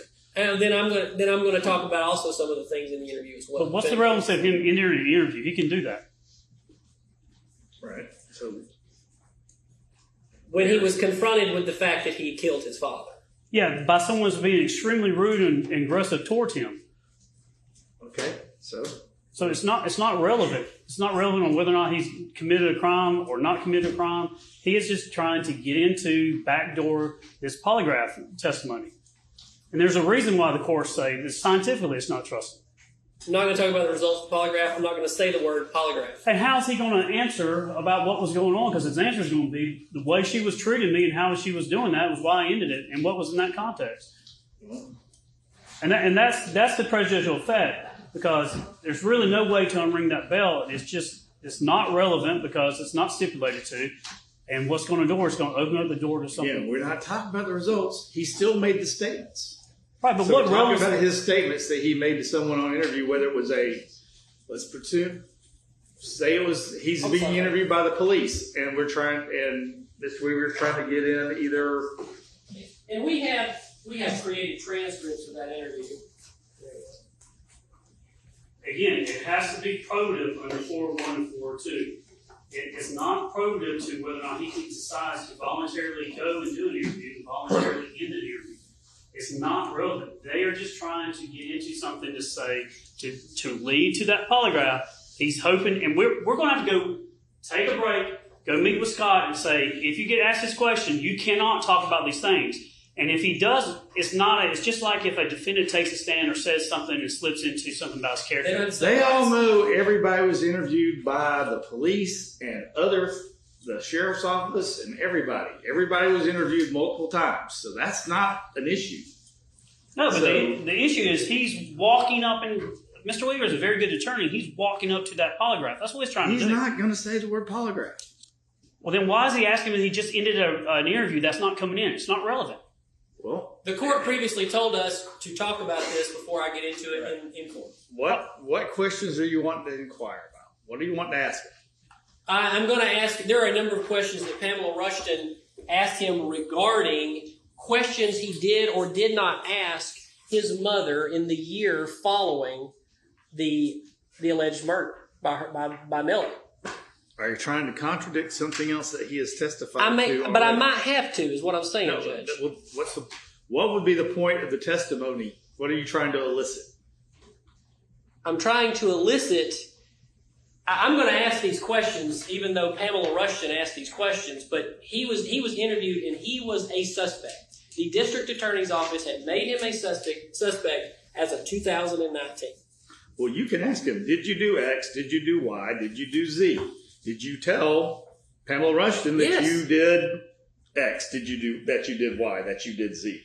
And we've got a transcript of that. Okay. So, and the problem is trying to come back and answer that and say why he stopped the interview. He stopped the interview because of the way he was being treated. Well, that's the GBI's job. That's the GBI's technique, and that's every other cop's technique in every other case I've ever heard here. So what's the issue with that? The issue is, Judge, that's not in the context of a polygraph. That's the issue. We're not going to use the word polygraph, period. Well, then I would ask that we know the exact question he's going to ask, and we have to instruct our witness not to go down that. And it's not going to be a situation where it's like with a character. We're going to say he was being interviewed by Miss Whatever at the GBI, period. Judge, That's the only reference to it we're going to make. I know the trials are not that simple, Your Honor, where they come out and Mr. Weaver's going to walk that up. If we can't tell our witness, I'm going to tell the witness that he's not to mention it. I'm going to tell the witness exactly what I just said we're going to talk about, and that he was interviewed by Miss Rushton at the GBI. And if he needs time to talk and prepare his witness, absolutely, I need time. I can't just come in here and start doing it like this. We told him not to mention it, and now we're completely changing it. No. What we said from the beginning, and what I said from the beginning when we talked about it, was we would not refer to it being a polygraph. If the same questions, if you want to ask the same questions that he was asked by the person who conducted the interview, you can ask those questions. And if those responses are different and there's a reason to get the interview statements in, you can ask them, didn't you tell Miss So-and-so at the GBI when you were interviewed this X, Y, or Z? So again, I'm not sure what the issue is. So, Judge, Frank has made a really good point. The defense counsel is trying to say that he was a suspect by the district attorney's office not in the sense of he's the suspect as in the one that committed murder or something along those lines. So I don't think it's proper for the defense just to get up and say, you're a suspect, and just leave it hanging at that. I don't think he can go into the district attorney's office did this or district attorney's office did that. First of all, that prosecutor's not prosecuting this case. And second of all, that's not a situation where he can just say, you're a suspect, because that polygraph dealt with very specific questions. Not only questions about, did you kill your father, or what do you know about him? And so the answers, and we know what those answers are to that, and it's not just as simple as say, you're a suspect, or you're a suspect or the one that did the murder. And I don't believe that's the position of the DA's office at the time, that he was the one that committed the murder. And so if Mr. Weaver's presenting to the court, proffering to the court that our position was that he was the murderer, I do not believe that's ever been the position of the DA's office, not the position of these prosecutors. I don't know. Y'all going way far off of. That's not what I'm getting into. At the end of the day, the jury does get to see the fact that he was under investigation. He was interviewed several times. They can glean from that as they wish. I will not be talking about a polygraph test. The court simply asked at previous hearings that I bring up before I get into it, the issue. And I brought it up. And that's all I'm doing, Judge. And I would ask the court to have defense counsel proffer what his exact questions on. Clearly, he's got to Mr. Focus, I'd like to be able to. Yes, sir. If I can do, thank you, Mr. Weaver. I would like the court to have the defense proffer the exact questions, because he is tendentious in what he's doing right at the moment. He knows that he is trying to get to a certain spot with Scott Farris on these questions. I think it's only fair for the court to, under 104, to make him actually give a proffer what his questions can be.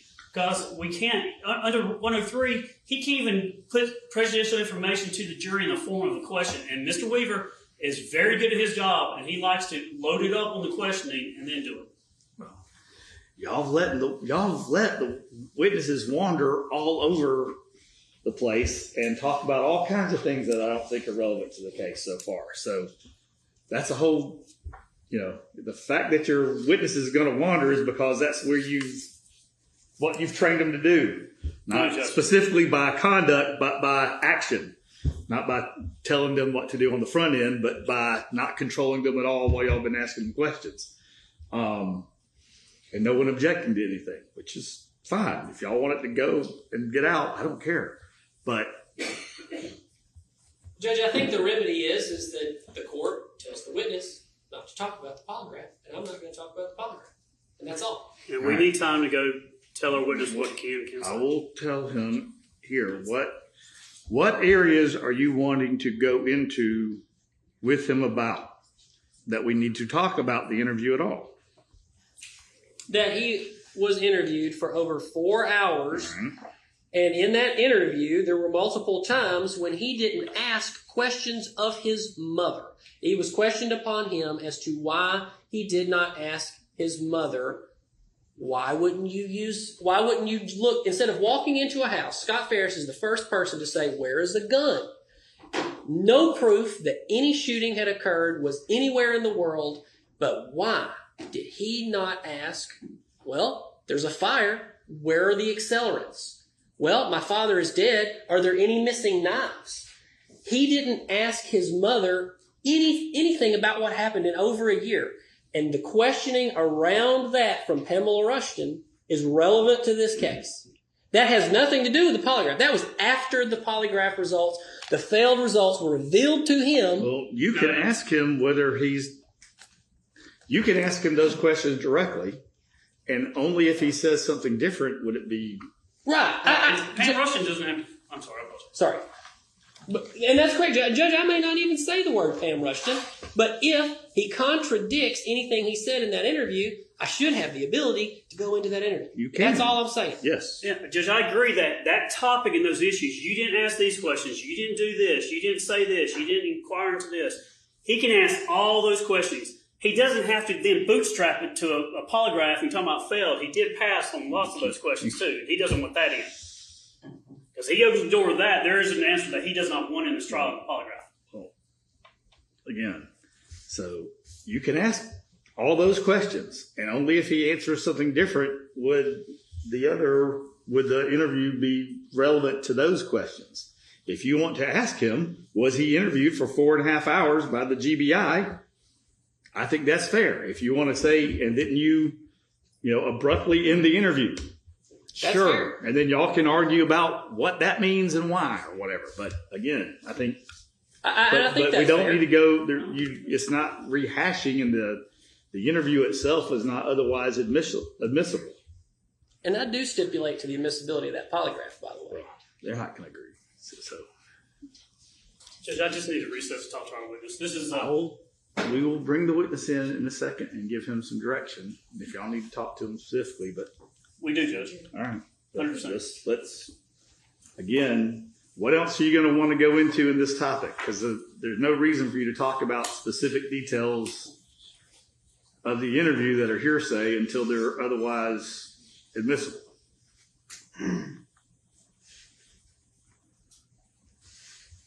So what else about the interview are you going to want to ask him? That's essentially it. Okay. Well then, all right. Judge, there may be a point. If we have to object and take it up, I get it. I know. And if he opens the door to the other answers that we want in, then we're going to have to take this up again outside President's jury. Because there are answers we'd like in too. We'll stipulate to the admissibility of the polygraph right now. That's not how it works. We didn't stipulate to it. I know, but I will. Judge, I understand my instructions. Just need a recess. Okay. So I'll talk to your witness, and then I'll give him some direction when he comes in. Give him some instructions by the DAs in the case about what we're going to call the interview. I think Mr. Weaver is going to ask you some questions about you being interviewed probably by various agencies, but specifically the GBI. We are only going to reference it as an interview, not as a polygraph, not as a whatever else y'all would characterize it at. It's just going to be called as a interview, and that it was conducted by Agent. Pamela Russian. Okay, and that's all. You're not going to characterize it any other way. And if the state needs to make an objection as we go along, we will. Are you understand those instructions? Yes, Your Honor. All right. Okay. Anything else? That's all, Judge. All right, let's bring them back in. All right, before we get started, we've been going since I told y'all to report back. So we've been in here for the last 30 minutes doing stuff. Need to talk to y'all about, so we have to be very careful about where y'all, I know some of y'all wanted to wander apparently. And I gave certain parameters about where y'all need to be. And that's specifically because we have cameras out front. So I don't want y'all wandering. If there's an area y'all would like to go to, if y'all want to go walk through the cemetery behind the art center, that's fine, but I probably need to have someone go with you. So that's why I kind of designated the paver path where the benches and the sculpture thing is. So anyway, if y'all have other suggestions, write them out for me, and I'll talk to y'all about that after talking with security about it. But there's a camera crew out front, so I don't want y'all to really get too close to that, because then they'll say, oh, there's a large group of people being escorted by a deputy. I wonder who they are. Okay. All right, go ahead. I remind you, you are still under oath. Yes, sir. One follow-up on the issue of the debit card.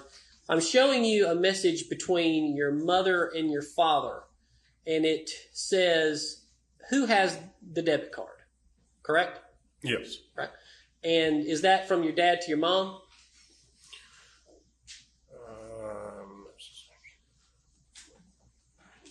It appears so, yes. Okay. And then your mom responds back, Scott Y. Correct? Yes. Right. And then your dad says, and this is on 5/22/2018, because he's spending a lot. And then your mother asks on, and then 2 fuel charges of $50 each plus other things.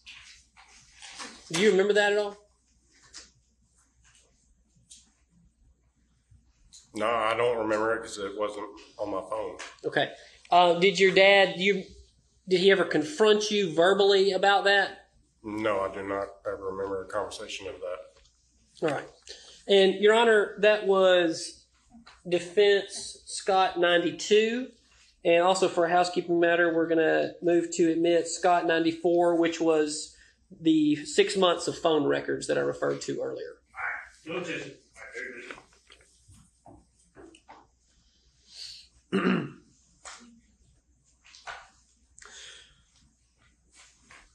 I want to turn now, and Judge, would you mind switching back over to the computer? Thank you. I do mind. I wish I had a way for you to do it down there. And every time you ask me to, I make prefer to that. And then maybe someone will watch TV and fix. Judge, I'm going to stay out of the way of you and the county commissioners.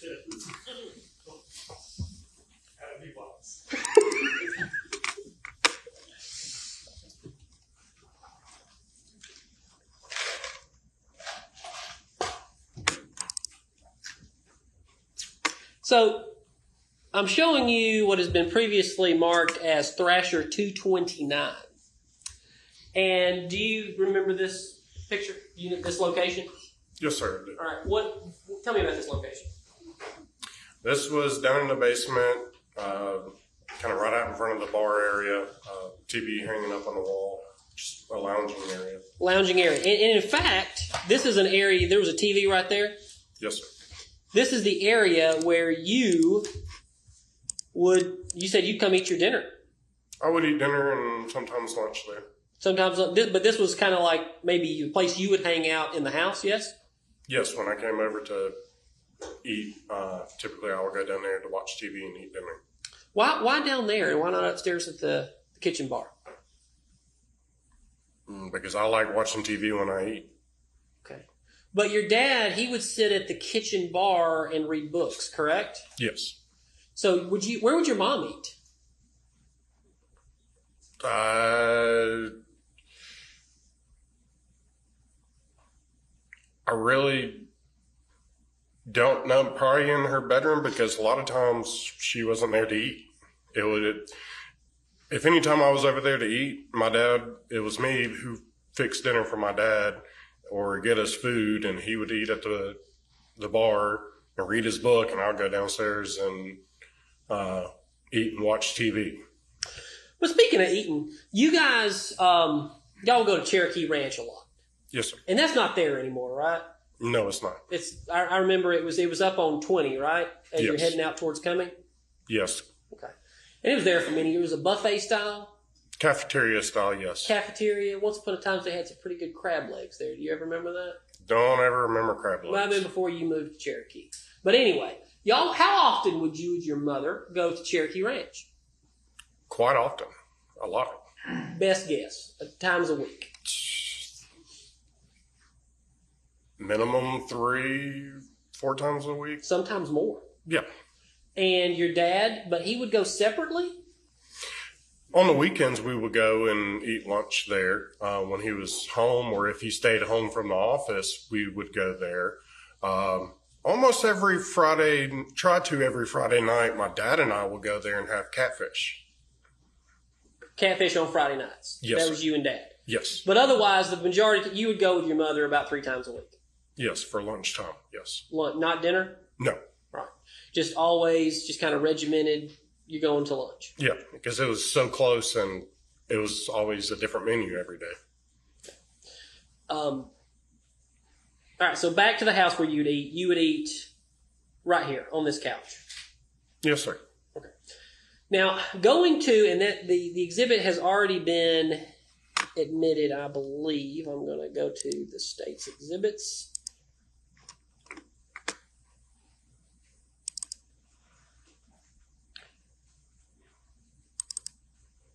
This is a conversation with you and your father about the DirecTV guy coming. And that was in early June of 2018, yes? Yes. Right. And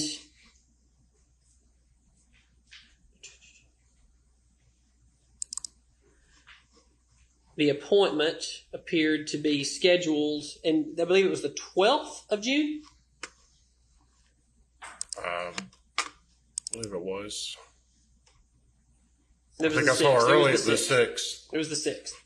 So you say you were there, and that is when, going back to the Thrasher photo, you say you saw a firearm in this drawer right here. Yes, sir. Where the marker is? Yes, sir. The That top drawer. drawer of that piece of furniture. And the gun you saw was a, let me see if I'm, you tell me. Say it, tell me one more time. What kind of gun was it? It appeared to me to be a 38 snub nose. It was Okay. in a leather holster. So snub nose means It wasn't a long barrel. wasn't a long barrel. And it was in a what kind of holster? A leather holster. An old looking leather holster. All right. And what did the handle of the gun look like? That I do not remember.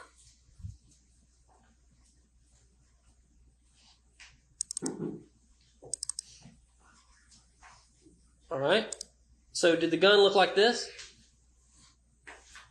No, not like that. It was similar of the actual material of the gun, the nickel looking chrome, but it wasn't rusted like that is.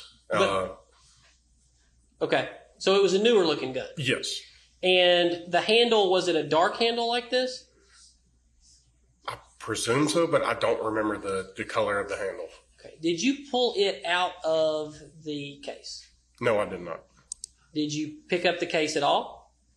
No, I didn't pick up the gun entirely. I just kind of barely lifted up, and that was all. I never pulled it out because I had the guy in the room with me, and I didn't want to scare him. Did the gun look like this gun? No, because I'd say what is called a blue finish.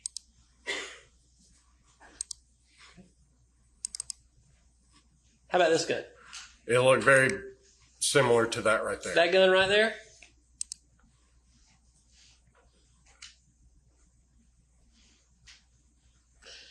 Are you aware that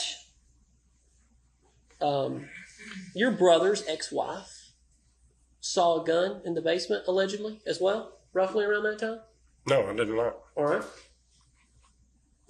And are you aware that she identified a gun to this jury yesterday that looked like this in the basement? Okay.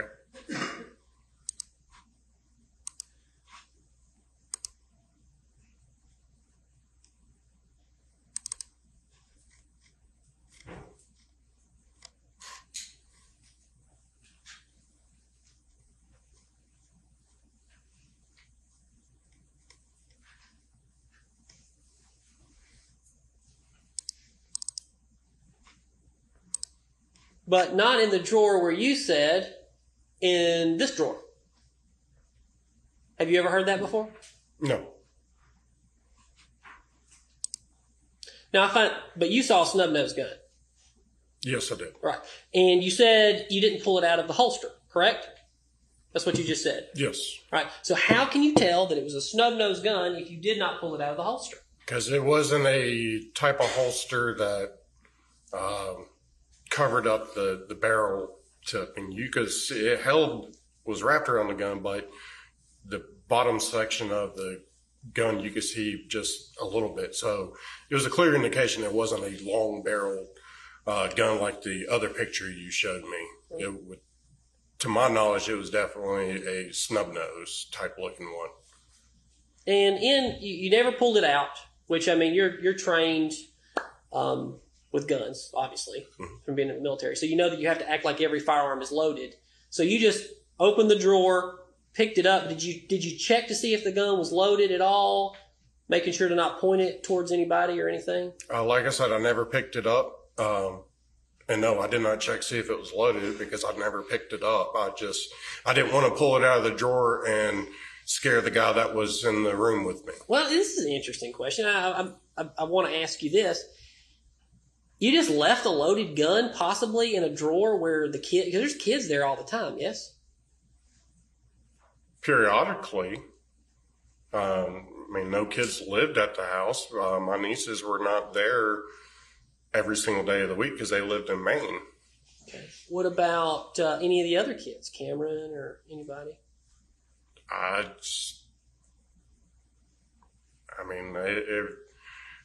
don't know what to say on that. My entire life I've grown up, there are always guns around, but I was well educated on don't mess with them. So we never had gun cases when I was growing up. So it's just nothing out of the ordinary for me. As long as it wasn't laying out in the clear open, no, I didn't think to do anything like that. And you didn't tell anybody about that gun? You didn't talk to your dad about it? No, because I forgot. I completely kind of forgot about it. You didn't talk to your mother about it? No, because she wasn't in town. Well, she was obviously in town at some point. I remember at that time that might have been where she was gone at least a minimum of a week. But see, your excuse for not talking to your mom, you acted like, and we've shown it, you call her, you texted her all the time, you went to lunch with her 3 times a week. So you act like you didn't talk to her, but the reality of the situation is you did. So you could have immediately picked up the phone, then maybe at some point after the Hobby Lobby message, like, hey, you want to go to Hobby Lobby? Why is there a gun in the basement? Why didn't you do that?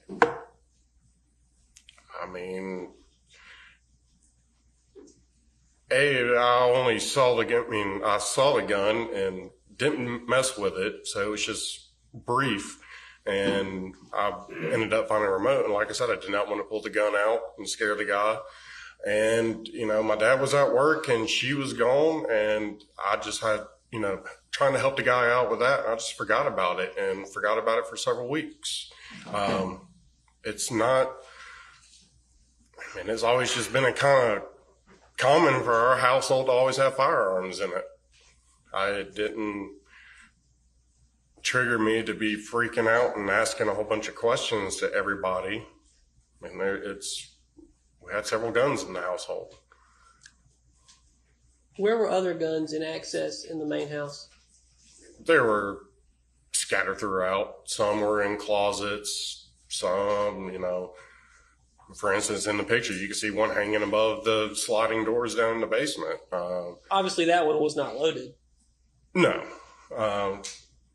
And they were tucked under beds and in closets. So we just, we didn't have a gun safe.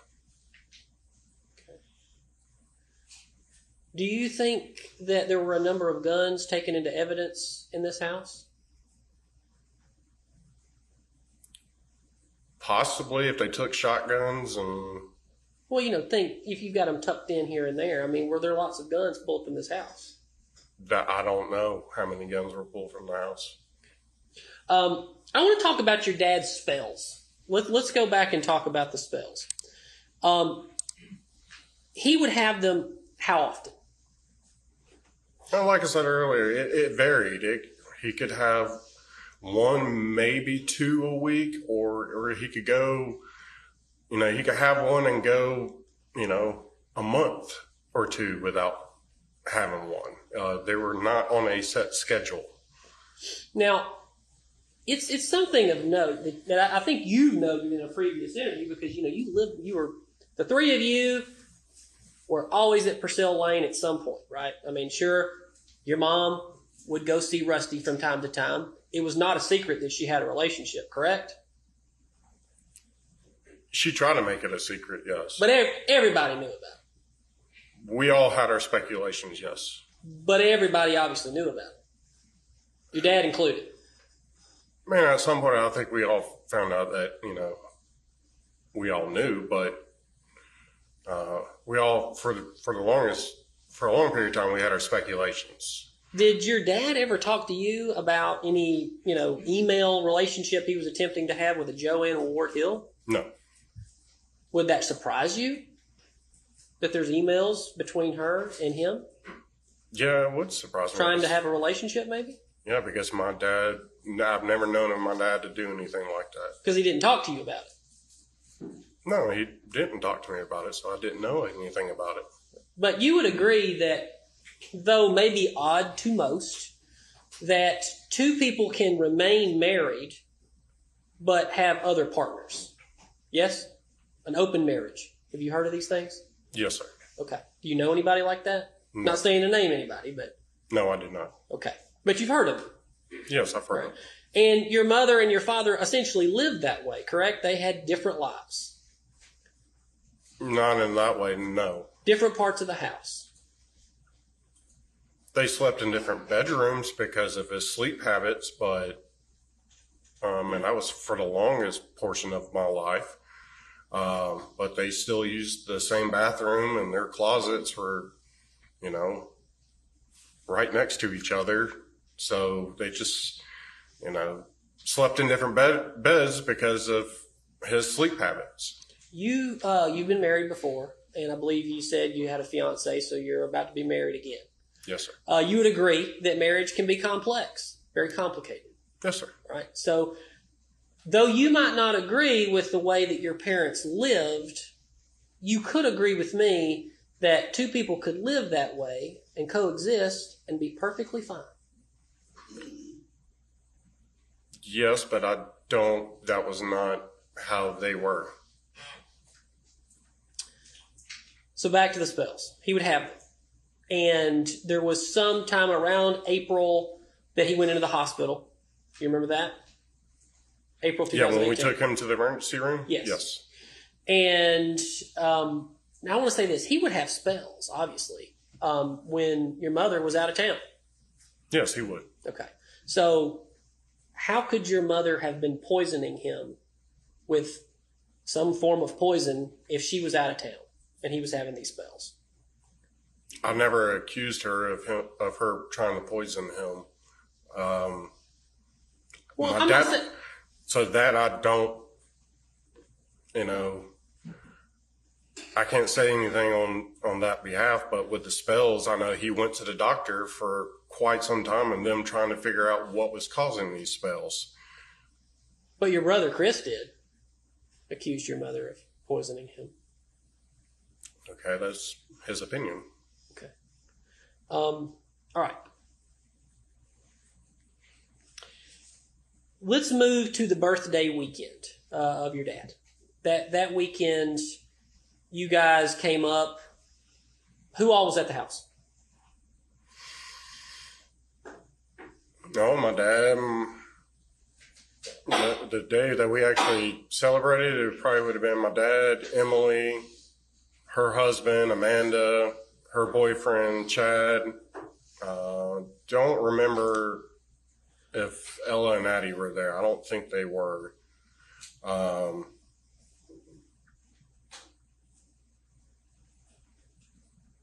the top of my head, that's all I really mean. It was always us who did something like that for my dad's birthday. So, And you grilled out? yes, I smoked chicken for that. All right. So tell me about you. How much did you smoke? Like what? Like you smoked chicken. There's a lot of parts of a chicken one could smoke. I believe we bought a couple whole chickens, and I, cut them in half and, arrange them in the smoker that way. Okay. The reason I asked that, I smoke wings a lot. So that's why I was asking. You just did the whole chicken, cut it in half. Yeah, cut it in half, cut it in sections. And You have like an egg, or what kind of smoker were you using? I just got one of those electric smokers, like the big upright box. And you just open the little drawer at the bottom, put wood chips in. So one of the high smokers. Yes. Okay.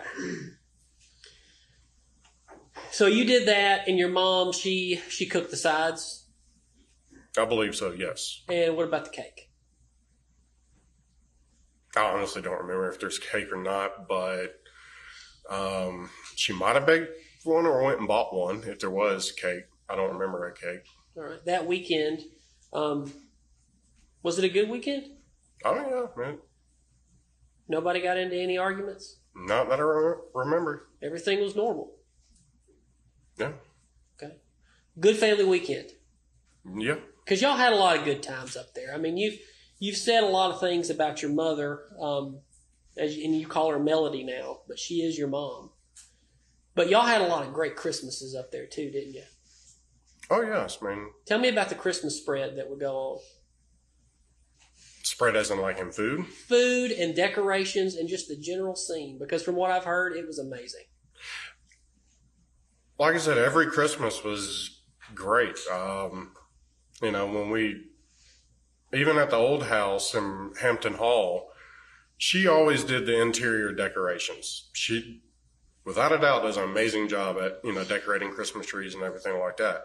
I was the one who did the outside of the house, put lights on the bushes and, the wreaths on the windows and stuff like that. And then when we moved to the farm, she decorated inside of the house. We didn't decorate the outside of the house, but I decorated the horse barn.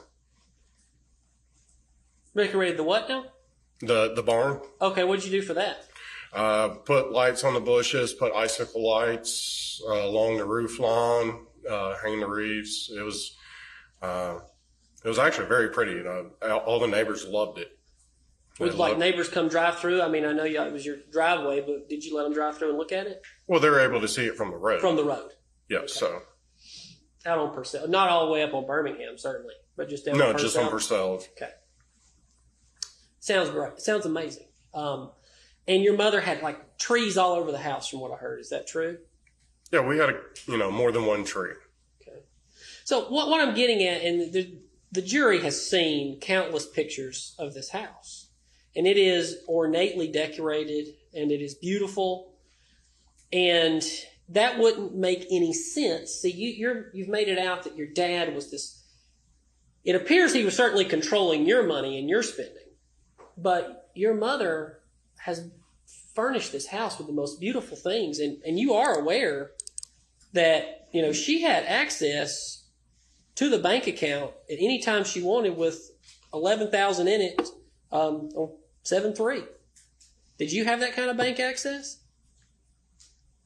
If the card I had was to that bank account, yes, I guess I would. But once again, I don't know how many bank accounts my dad had. But because you weren't married, obviously they're a married couple, so she had financial access to the marital assets. When you would take out money, you didn't have the ability to say, I have an available balance of $11,046.85. That didn't just come out when you did that. You didn't see how much they had in the bank. No, I mean, anytime that I, went to the ATM to get cash, whatever he put into that bank account that I had the card access to, and I saw the total amount, I saw it, and it fluctuated. It was different limits and all. But he had specifically set aside an account for you, or do you even know? All I know is at one point he handed me a debit card and said, here, just use this card. And if I need to put more money into the account, I will do so. And that was everything that was told to me about that. Okay. So,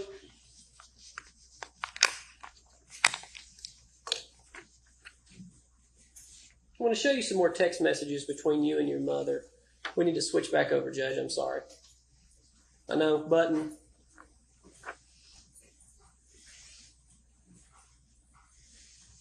A text message between you and your mother on 7/2/2018. So I believe that would have been, and if I could, is the calendar still up there? It is. It's fine. You mind if I move your push pins? Never, sir. Don't want it to fall out.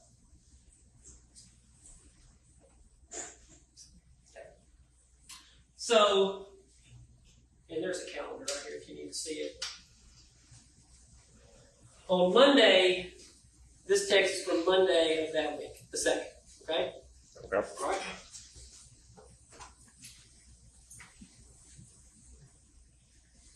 Do you remember being bitten? You got it all there?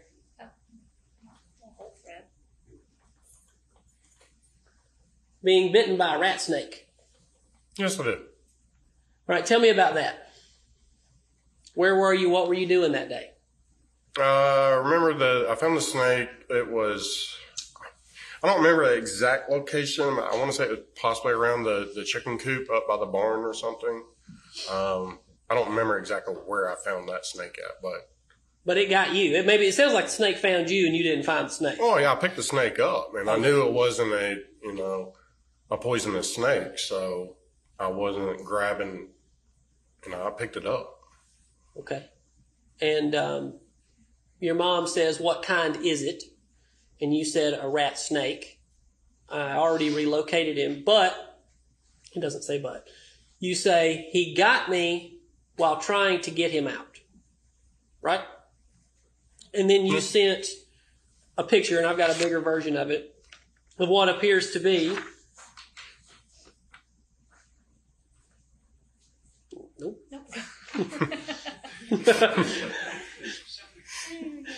Not a transparency.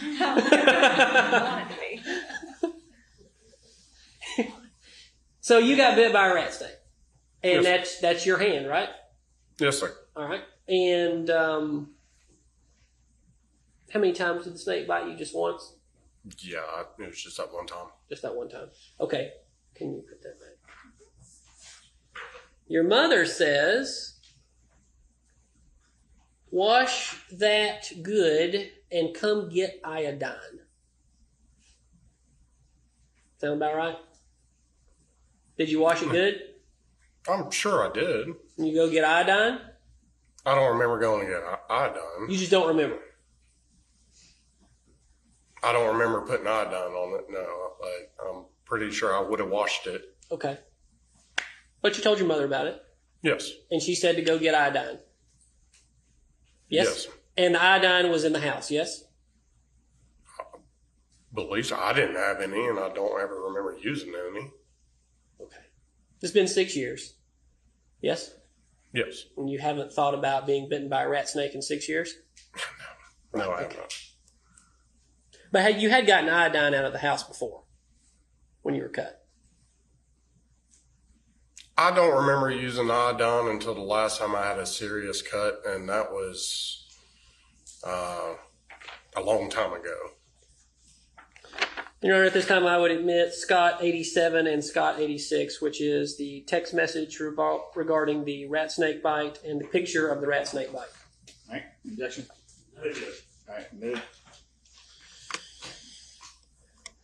So what did you do the rest of the day on the 2nd?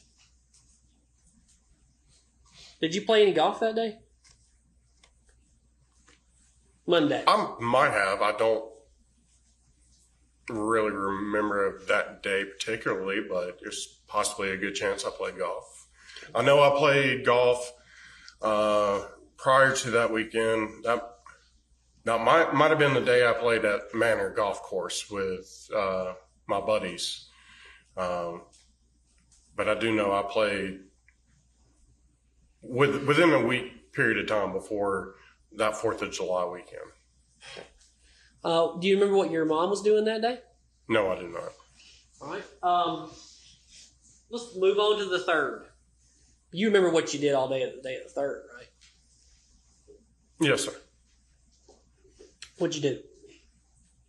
I got up, took care of the animals, and planted the bushes that we just recently bought at Scottsdale Farms behind the backside of the house. It was like some holly bushes. And then once that was done, it was about lunchtime, and then... And that's you and your mom did that? Because y'all went to Scottsdale Farms, right? Yeah, I planted the stuff, and I remember her being on the tractor going around picking up branches and stuff like that, throwing them into the bucket. So yeah, we planted those, and then we decided to go up to Cherokee Ranch to get lunch before I left to go up to the lake house. What was your dad doing that morning? I don't remember exactly what he was doing that morning, but he was already at Cherokee Ranch when we got there. Okay. So he wasn't helping you guys move the, what kind of plant was it? It was like Holly bushes. Holly bushes? Yeah. Boxwoods or anything like that? I don't think, no, those weren't boxwoods or some hollies. Just hollies. Okay. Yeah. All right. So your dad was already up there. Was that the first time you saw him that day, according to your testimony? I believe that's right. I think that, as I remember, yes. Okay. Do you remember seeing him any on the second? I might have. I don't recall. How about this? So, I mean, the last time you saw that you've alleged that you saw your dad alive was at Cherokee Ranch. Do you remember the last time you saw your dad before that?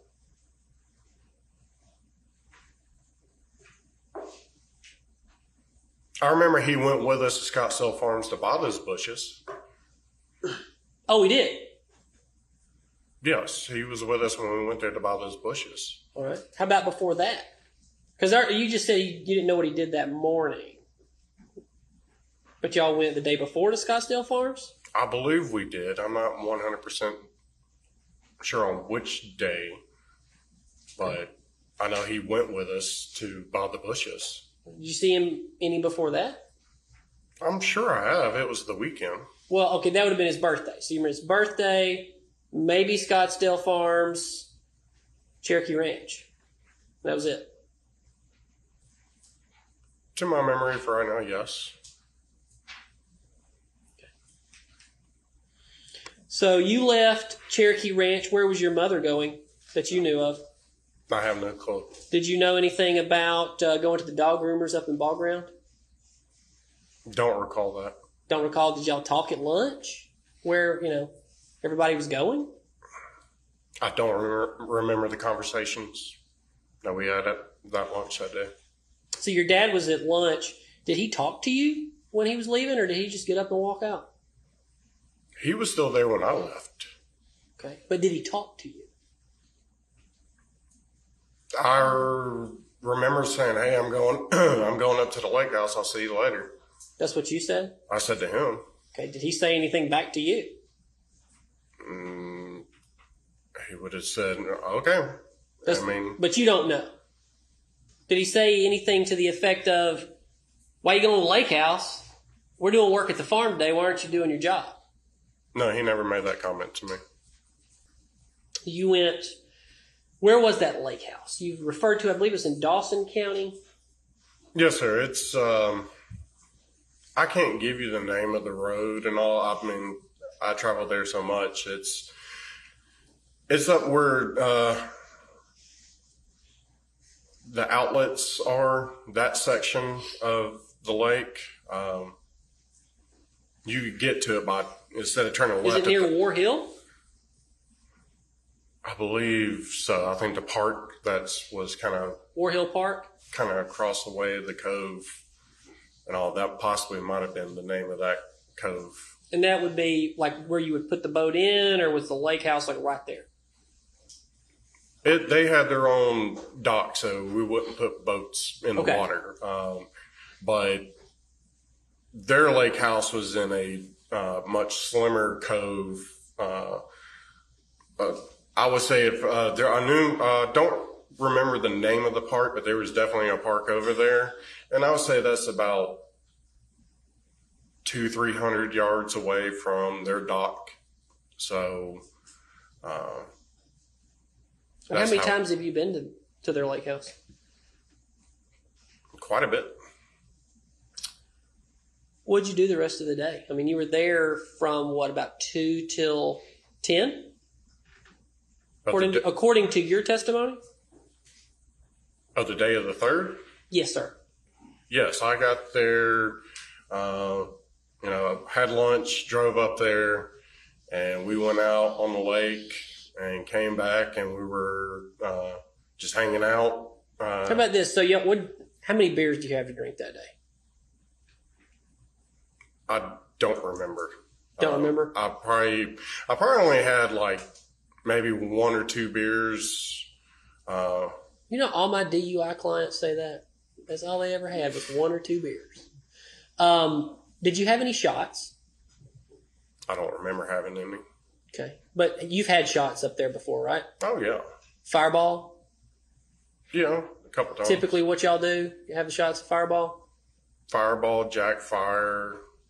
I mean, it's just what we decided Crown to do. maple? Any of that? However, crown.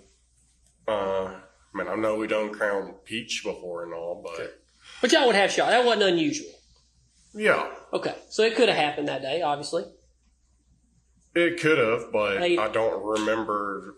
Because it was July 3rd. We weren't really partying like we would On the 4th. on 4th. It was a warm-up party. Yeah, it was just all of us hanging out. Okay. So, what'd y'all eat? I honestly don't remember. Okay. I find this really interesting, Scott. I just want to note this. You remember, you spent all morning in very thorough detail remembering things about how you were terminated from this job or all these very long ago events. You go into so much detail about all that. But when we're talking about the day that your father was murdered, you don't remember very much at all. Would you agree that that's odd? I'll put it in a question.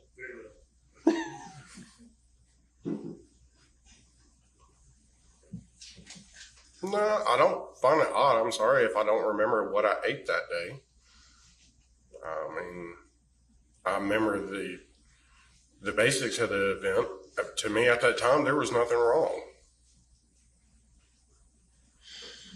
So, how did you wind up leaving the lake house that night? Melody called me.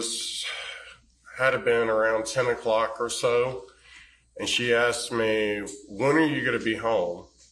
And I said, I don't know. Haven't really decided, but why? What's going on? And she said, well, the horses are out. And I said, what do you mean? How the horses get out? And she said, your father left the gate open. She was like, you need to come home and get the horses stopped. And I said, okay, well, I'll be on my way in just a few minutes. How long did it take you to get home? It's about a 35 to 45 minute drive, roughly.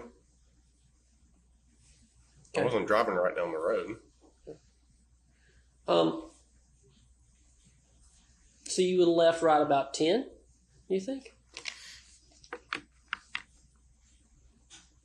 Whenever she called me, I left, pretty shortly after that. So, like I said, I remember the phone call coming in. It was definitely dark. It could have been anywhere from like 10 to 11, somewhat, but it was around that time frame. I do remember it was dark. I want to show you some pictures. You would have came home and went to your barn, right? Yes. Your barn apartment.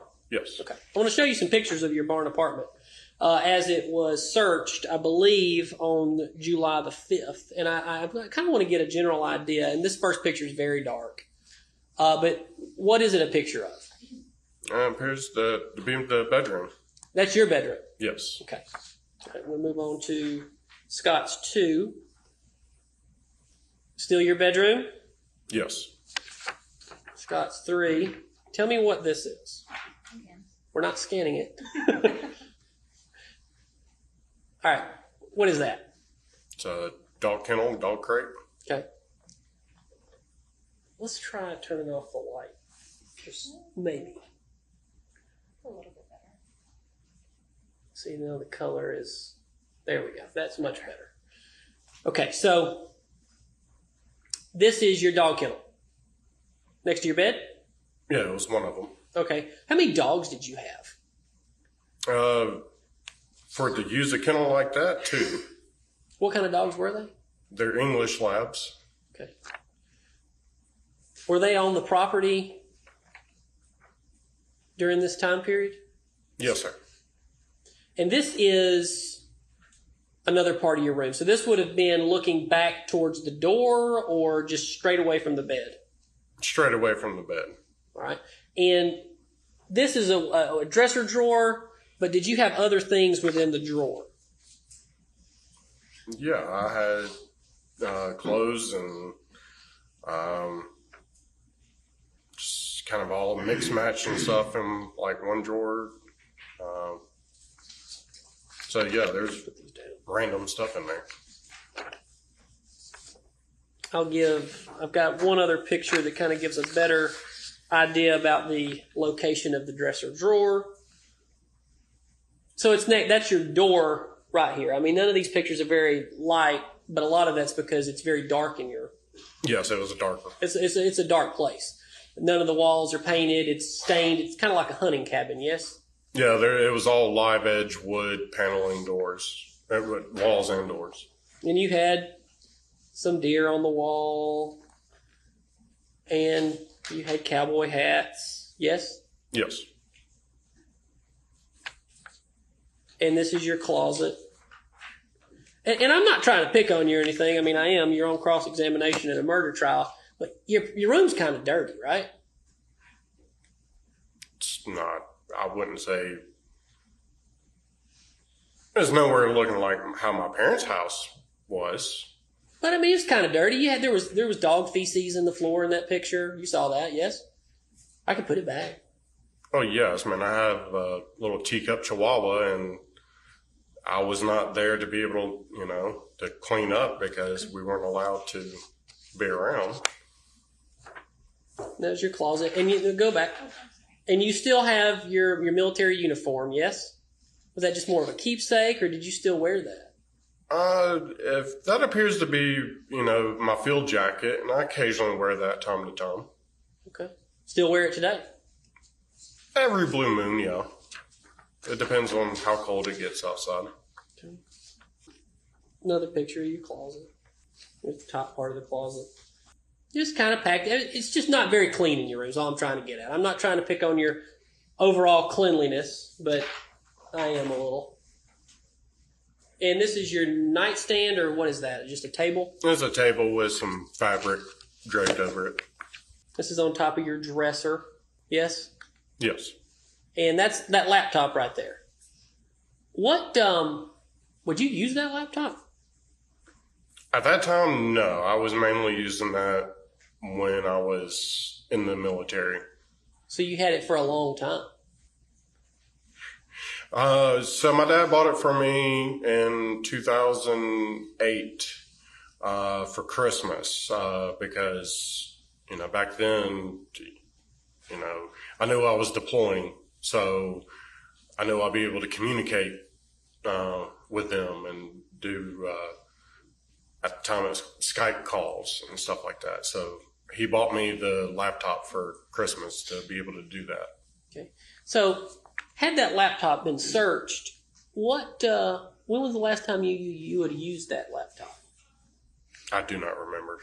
Would you have potentially used it that week? Nah, I highly doubt it. I really don't remember last time. Okay. What computer device were you using the most at the time? My cell phone. That's what you would search things on? Yeah. Okay. Now, is that the passwords for your laptop? Did you give that to the police?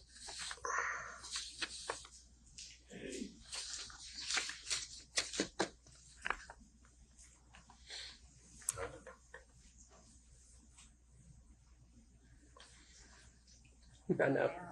It's going to need the light. Go ahead and the light on for this one. All right, how about that? Was that the password for that? Possibly. I really don't remember the password for that computer. It's been that long since I've used it. Okay. Where did that come from? Farris 813836. I honestly do not remember. Okay. That is a sufficient answer. Put that over there. All right. This is your washroom. Yes? Yeah, bathroom / laundry room. All right. So that's also in your bathroom. Yes. That's your bathroom sink. Yes? Yes. All right, that's your bathroom sink. Here's your shower. I'm going to try to move as quickly as I can. That's your shower, yes? Yes. And what is that? Looks like to be a sponge or some sort. Okay. And this is the bottom of your shower, yes? Yes. Okay.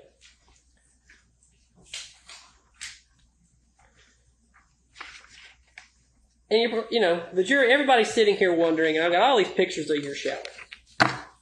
But here's what I've noticed, and I want you to tell me if I'm wrong. And I've got pictures, and we're going to just kind of quickly go through a few pictures of your kitchen and the general rest of your apartment. Please just put those over there. But your apartment's kind of a bachelor pad. It's kind of a mess. Yes? Man, it wasn't picture perfect, but yeah, I wasn't bringing, ladies up there, so I wasn't worried about having it spotless. But your shower was. Isn't that odd? No, I always clean my bathroom. But your shower was spotless. I mean, compared to you've got feces in the floor and other parts of the house and just very disheveled. Well, But your bathroom is very clean. Why is that? Well, the dog droppings is because I wasn't able to go in and take care of my dog. So, yeah, she was up in the apartment locked up. So I wasn't able to clean up the dog stool. Is that the door to your, kind of from the outside porch into your apartment? Yes. Yeah, I'll tell you what. Here's just the last picture. Here's the aisle. Is this the island in your kitchen? Yes, it was. Okay. So, not super clean, kind of just a general bachelor pad. Wouldn't you agree? Yeah. And so, just for the purposes of the record, all of these pictures for publishing to the jury, I think that gets us to Scott 66. So that would be, what was the first number there, Adrian, on the pictures? No? Picture was 3. Scott 3 through Scott 66.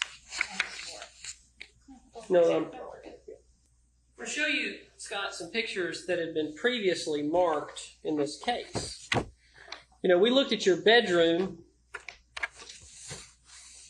and you had a drawer. I believe it was a dresser drawer. Would this have been your dresser drawer? It appears so, yes. Okay, so you got a card from the sheriff's office of Sergeant Ballard. What is that about? Why did you have a card in there when your room was being searched?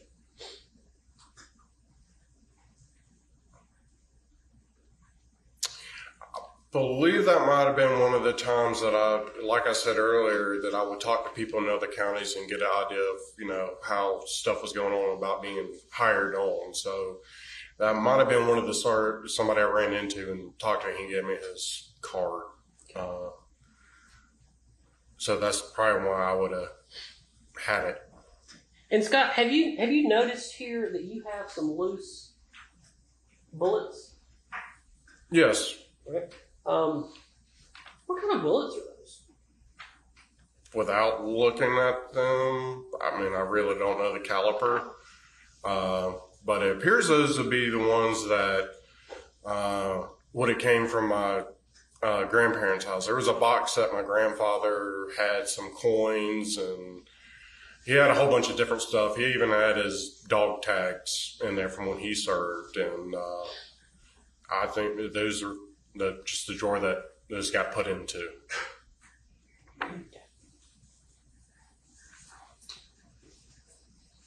And just for a closer picture for identification purposes, can you, and I can zoom in, I believe, can you make out what it says on this bullet right there? Well, the one on the right I can make out, and it's, a 38 special. Okay. So does that refresh your memory that those were 38 special bullets? If that's what it says on them, then yes. Right. And, in this case,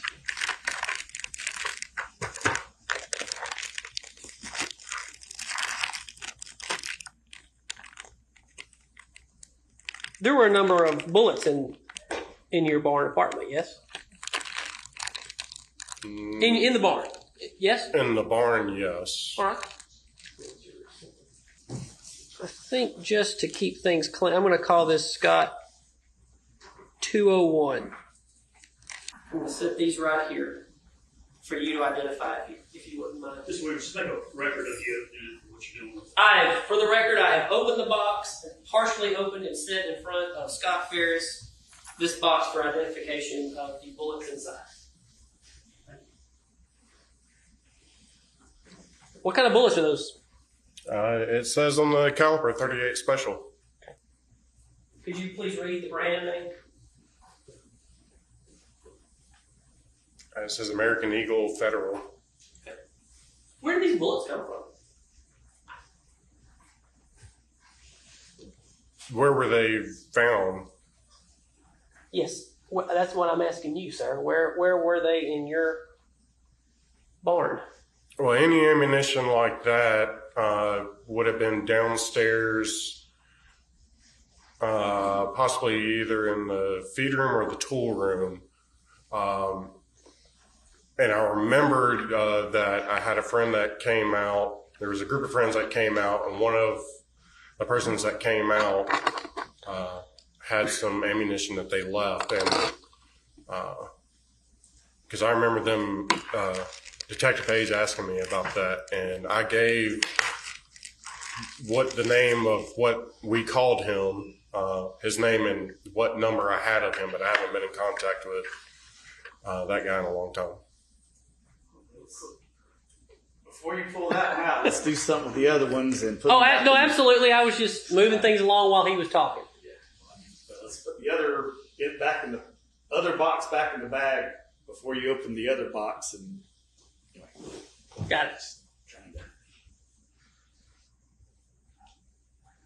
Okay, go ahead with what you were saying about the bullets.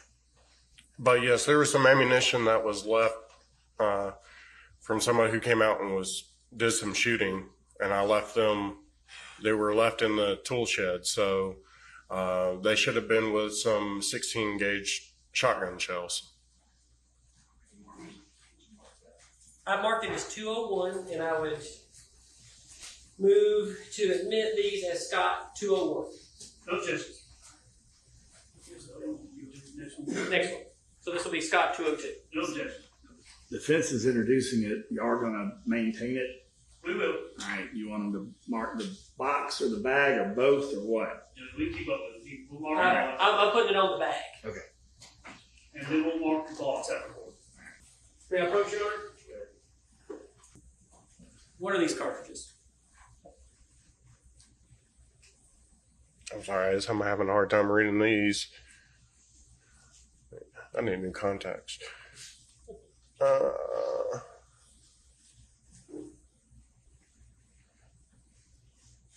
Looks like 280, but you typically they say on the side of the box. Can you see where on the side of the box? Am I able to pull one out to get a closer look? I'll zoom in. I'll zoom in for you. I don't care. Can you read it? Zoom in on that. I'll stipulate whoever they say the bullet itself, just to find out. I believe it's a 380. Would that be a refresh your memory?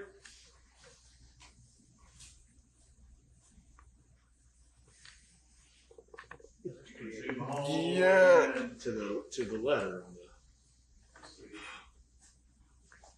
Oh, very clear there now. Miracle of modern technology. When I say modern, I mean 12 years ago. Okay. And if I haven't tendered that, I would ask to admit as Scott 202. Okay. Sometimes trials are obviously slow and monotonous, but there's something that I do want to talk to you about, and it is previously.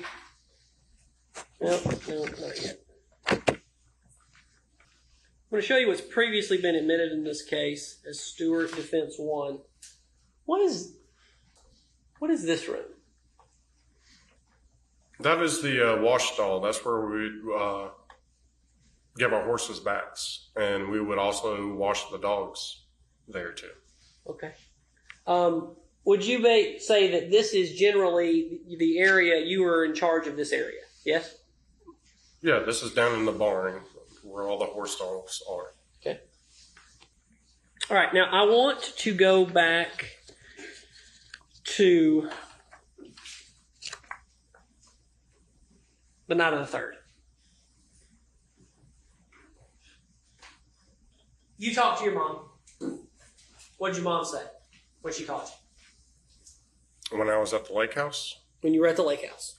she called me and she asked me, when are you going to be home? And I said, I don't know why, what's going on. And she said, the horses were out. And I asked her how the horses get out. And she said, your father left the gate open.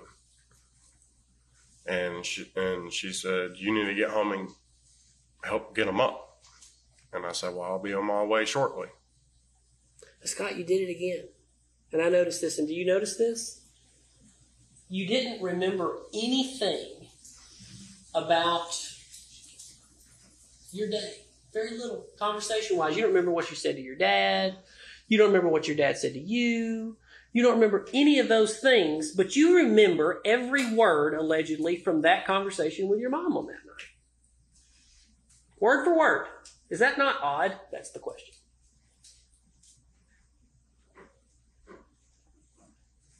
To me, no. That was, a major event that it was eventually to come of this situation. So, Nicole, do we have those phone calls from that time period? So you drove back and there was another phone call. Yes? yes, when I got back to the property, once I made it up to the barn, I tried calling her. You tried calling her? Yes, and she did not answer. All right. Do you have the picture? Okay, that's fine. We've agreed to take a brief break, Your Honor. I need to get a demonstrative together. All right. We'll take our mid-afternoon recess. We'll try to keep it 10 minutes. Okay. Mr. Farris, I was talking to you before we took a brief break about this phone call at 10:52 p.m. on July the 3rd, but I'm not talking about these phone calls that would have happened earlier in the day. I'm just talking about this one right now. Okay. Okay? And that would have been when you were leaving the lake. Yes? That seems about right, yes. Yes? Okay. So then you call your mother at 11:30 p.m. and cancel the call? I didn't cancel it. I remember when I got to the farm, I tried calling her and it went to voicemail. Okay. So, and then she called me back a short time afterwards. At 11:34 p.m. Yes. And what was the nature of that conversation? So when she finally called me back, I noticed when I pulled into the farm, the horses were in the pasture. So I pulled up to the barn and tried calling her. Meaning the horses were put up. They were on the property. They were in the pastures. right. So, but everything, you didn't have to go put the horses up. No, I did not have to go retrieve them. Like when she called me and said the horses were out, they were not in a pasture. They were either running around the property or they made it off the property. They could make it off the property? Yes. How They've would done they it do that? before. They go up the driveway and Head out Purcell? Yes. Okay. So they're in the pasture. Yes. Call mom. All right, go ahead. So I try calling her. She didn't answer. I proceeded to go up and I made sure the gates were closed and, everything seemed all right. And she called me back and I said, what the hell? You said the horses were out. You said to your mom, what the hell? Yeah, I probably along those lines. I was like, you said, what the hell? You said the horses were out. I might have not said a hell, but I made the reference and said, you called me and said the horses were out. And she said, well, I was able to get them back up. Okay. And I was like, okay. And I noticed the fire burning when I was pulling up to the barn at the burn pile. And I said, so I guess Daddy decided to burn that pile because he did talk about burning it prior to that day. And she said, yes, he did. I was like, okay, well, y'all need to keep an eye on it, make sure it doesn't spread. And she said, okay, we will. And then I informed her, it's like, hey, I'm waking up very early in the morning. I'm going to play golf with Ted and Philip, but I'm going to come over and get the debit card and run and get some cash out before I go. And she said, okay, just let me know when you're coming over to the house. And that was all that was said in that conversation. And then I just went into my apartment and eventually fell asleep. And you did like a check, you mentioned, right?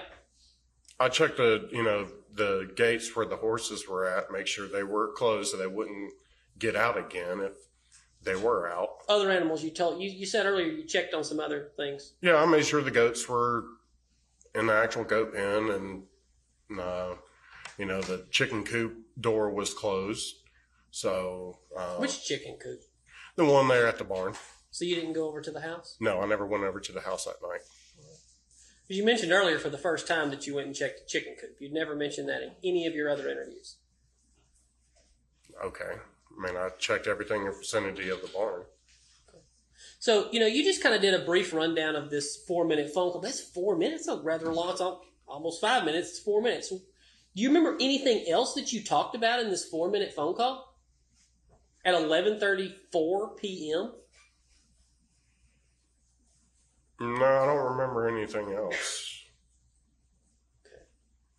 But you remember what you said earlier? Yes. Your Honor, can we switch back over to the M line? I'm sorry. Mr. Williams, you mind just stipulate to that as copying tender? Oh, yes, I meant we stipulate to the admissibility of Kuykendall 10, which was the picture of the phone that said, contact mother. Judge, I'll print off a copy and we'll supplement the record with that. All right. All right, so that's actually the debit card you went to go get the next morning? That's not a debit card. That's a credit card. Of your dad's? Yes, that would have been my father's. Okay. And the background of that photo, what is that? It looks like it's your bedstand or whatever we would call that. Your nightstand? I see a golf tee, and that fabric looks like the fabric on the table next to my bed. Right. So that would be your father's credit card next to your bed. One of them at one point, yes. One of them at one point. Well, this was the picture of the search. This has been previously admitted in this case of your room on July the 5th/6th. So that would have been in your room, yes? Yeah. Okay. How did you get that credit card? That was one of the many cards that we used. That might have been the one at one point that I had that my dad got a new credit card, so it was no longer operable. So I guess I never disposed of it. But it's valid through 0420? Yes, the date on it. Right. But he would have kept it in his wallet, yes? If it was in use, yeah, either I would have had it or he would have had it. Well, here's my thing, Scott, and I want you to help me figure this out. You are the only individual who has placed wallets in hands of your mother, but you have a credit card of your dad's after his death, and we have seen all of these text messages that your dad always said, give it back. Give it back. Why'd you have that card?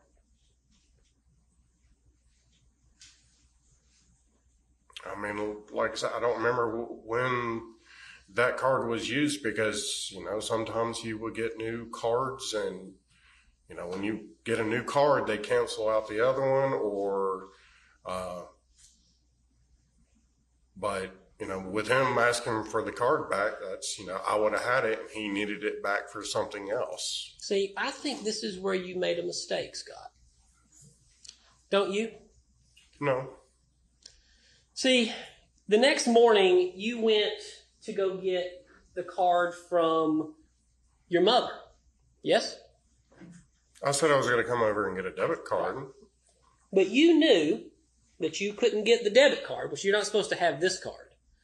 But you knew that you could not have gotten the credit card or the debit card from your dad because you knew your dad was dead at that point. No, I did not know my dad was dead at that point. But you got up that morning and you had to go keep your story together. And you went and played golf. And you went and played with who? Ted and Phillip. And y'all went over to what golf course? Hampton Golf Course up on 400. And you played till about 11:30. Yeah, right around there. Would it, now your friend, he came to testify yesterday. He mentioned that you looked tired. Then he said everybody looked tired. So do you think you looked tired that morning when you went to go play golf? Oh, yeah, I mean, we had a very early tee time. Okay. So then how did you get over to the lake? I drove the truck from the golf course up to the lake house. And how long were you at the lake? Several hours until Ted and I decided to go to another friend of ours' pool party at our apartment complex. And at this point, I imagine you were very nervous, were you not? That day, no, I wasn't nervous. Okay. And you came back that evening at some point. What time?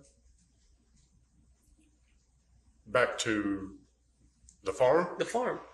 Yeah, I came home to, take care of animals. It was still daylight. So if I remember right, it was maybe somewhere around 8 o'clock-ish. I mean, it was still daylight outside. Did you, you saw Ella? I mean Addison, I'm sorry. You saw Addison and Cameron, yes? Not on the day of the 4th? No, I did not. Because they were there by that time. I never saw them. They'd been on the property. You knew that. And you knew they'd been outside. They'd been all over your property. And it's your property. That's the words that you would use to refer it pretty regularly at interviews. Do you remember that? No, I don't. Okay. I mean, I might have said, sometimes when I talk to people, I say, my farm, my family farm. But no, I've never once said, this is my farm I bought. And so you saw Addison and Cameron, and you began to panic a bit, did you not? No, because I never saw them. All right. And when did you go to bed that night? Or did you? I did go to bed that night. Once I took care of, all the animals and everything, I went over and walked in and talked to Melody. And that was on the 4th? Yes. Right. So you put yourself in the house, in her bedroom, and on that day, you told her at that time. What did you say earlier? Something about things are about to change. Tell me about that. So I walked in after we're, taking care of all the animals. The goats were out when I pulled in, got them back up. Everybody was squared away. I went over to the house. Didn't see anybody in the kitchen and all. Noticed, the master bedroom TV was on. Walked in there and Melody was laying in the bed with the dogs. And Did you storm in your mother's room on a regular basis? storming? No. Just walk in what time of night was that? I mean, this was just right after I got done taking care of everybody. So, Everybody, you mean? all the animals. The animals, okay. So, man, the door was open, and as you walk up, you can see she was just laying there watching TV. And you said? And I walked in, I go, why were all the goats out in the pasture? And she said, your father let them out. And I was like, well, okay, why weren't they put back up if nobody's, out there? And she's just like, I don't know. I was like, well, y'all are going to have to start doing this because at some point I'm going to be pursuing a job in law enforcement and I'm not going to be able to be here to do this kind of stuff. So y'all got to start taking some responsibility of the animals. And she was like, okay. Did anybody else ever hear this conversation besides you and your mother, allegedly? No, because she was the only one in the room. Right. So you told law enforcement this conversation? Yes, because that was the conversation that happened. You've told the jury this conversation? Yes, because that was the conversation that was had. But that's the time you told. That's the time you decided to tell your mother that I'm pursuing law enforcement and I'm getting out of here, guys. No, they knew that prior to it. I've always, said it. I've always made comments here every once in a while that y'all got to learn how to take care of these animals. And I think that's another mistake you made. I'm going to object. He can't make comments. I'll rephrase. 103C, he's got to quit making statements in his questions. It's improper. Do you think that was a mistake? Do you think that was a mistake you made? No. Okay. And then you went back to your apartment. That's your testimony that evening. Yes. What did you do over at your apartment? Laid on my couch and watched some TV and kind of relaxed and then went to bed. Do you remember what time?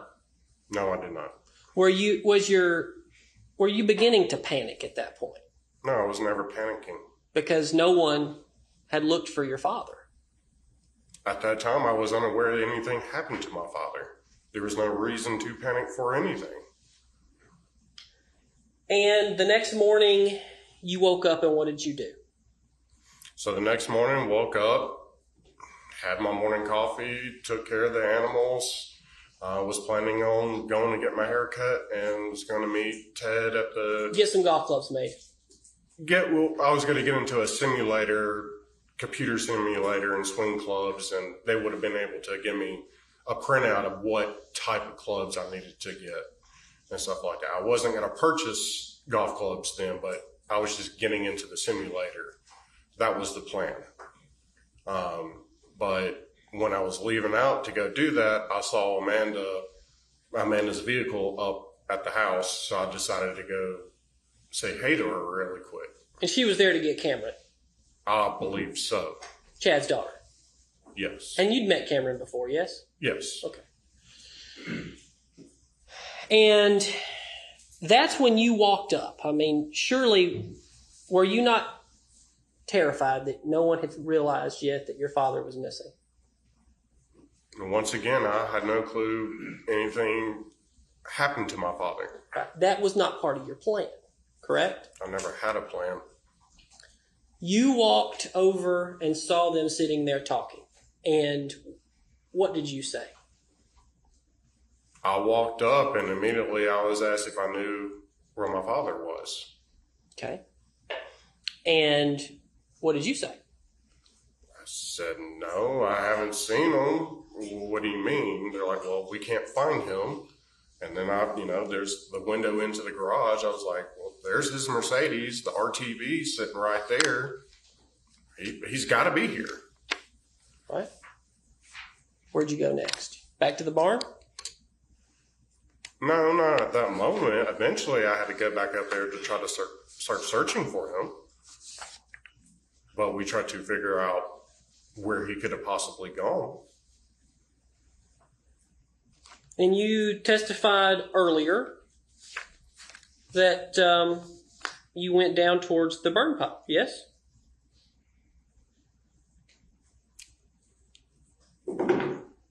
At one point, I went to go check the trail camera after she asked me to go check it. You already know where I'm going with this. Is that a picture of you going towards the trail camera? That would have been, yes. All right.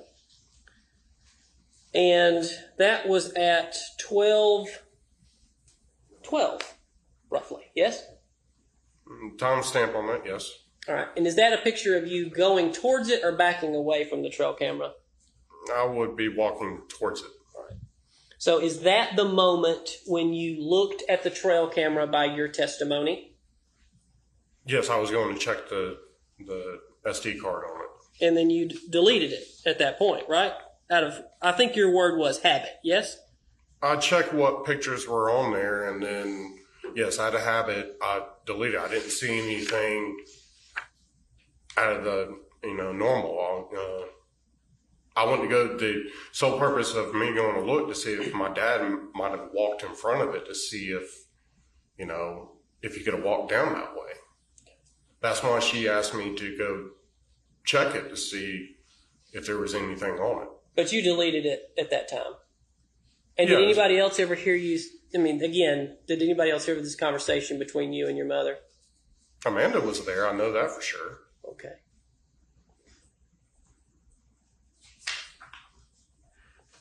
And at this time, Your Honor, I would ask to admit Scott 73. No objection. It's made. And, this was a picture taken right around that time by the trail camera. Who's that? That would be Amanda. All right. And what does she appear to be doing? Walking. All right. And then this would be a picture of who? That'd be Melody. All right. And can you see the time on that? Yes. All right. So that's 12:06, and she appears to be doing what? Walking. What's up next to her head? A phone. So that's at 12:06. Going back to the other picture, and I would ask to admit that is Scott 72 and Scott 71. All right. Objection. No objection. Now go back to this picture, you walking up at 12:12. Right? Yes. Okay. So you checked it. And had you forgotten it was there? The trail camera? No, I knew it was still down there. But you would have, that was another mistake you made that day. Wouldn't you agree? What mistake? That you deleted the trail camera.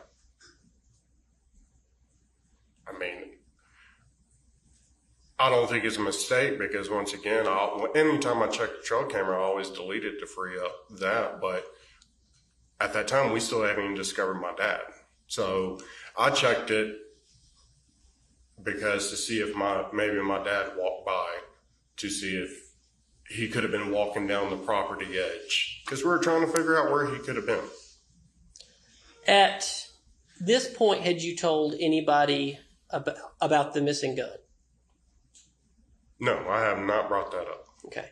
You bring that up for the first time after your father is found? Yes, I brought it up to the detectives.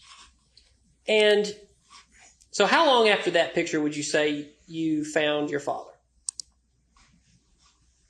It wouldn't have been much longer because I think the 911 call was, 12:30, somewhere before 1 o'clock, I know. So, we were still in the process of trying to locate him. And I'm going to play you what has been previously been marked as 911. And this is your 911 call. Have you ever heard it? Have I ever heard it? Is it up, Judge?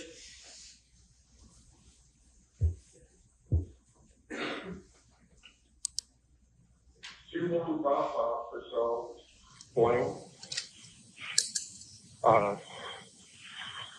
My father has come up missing, and we just searched the property. It's a small farm, and I just found something near the farm that doesn't. He was burning brush. Now there's stuff in the fire that it could be him. I don't know. Okay. All right, sir. What's Purcell Lane run off of? It's right off of Birmingham Road. You said 2155 Purcell Lane. That's correct. Yes, sir. Okay. What is your name? Scott Farris, Farris. What's a good callback number for you, Scott? 404-861-2667. How old is you said your father? Yes, sir. How old is he just turned 68 on the 68. Yeah. 68. Okay.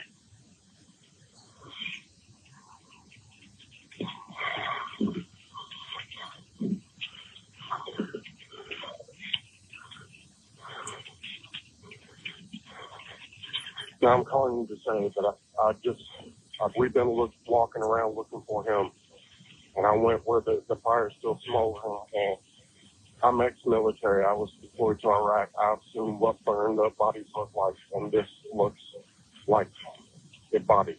Okay.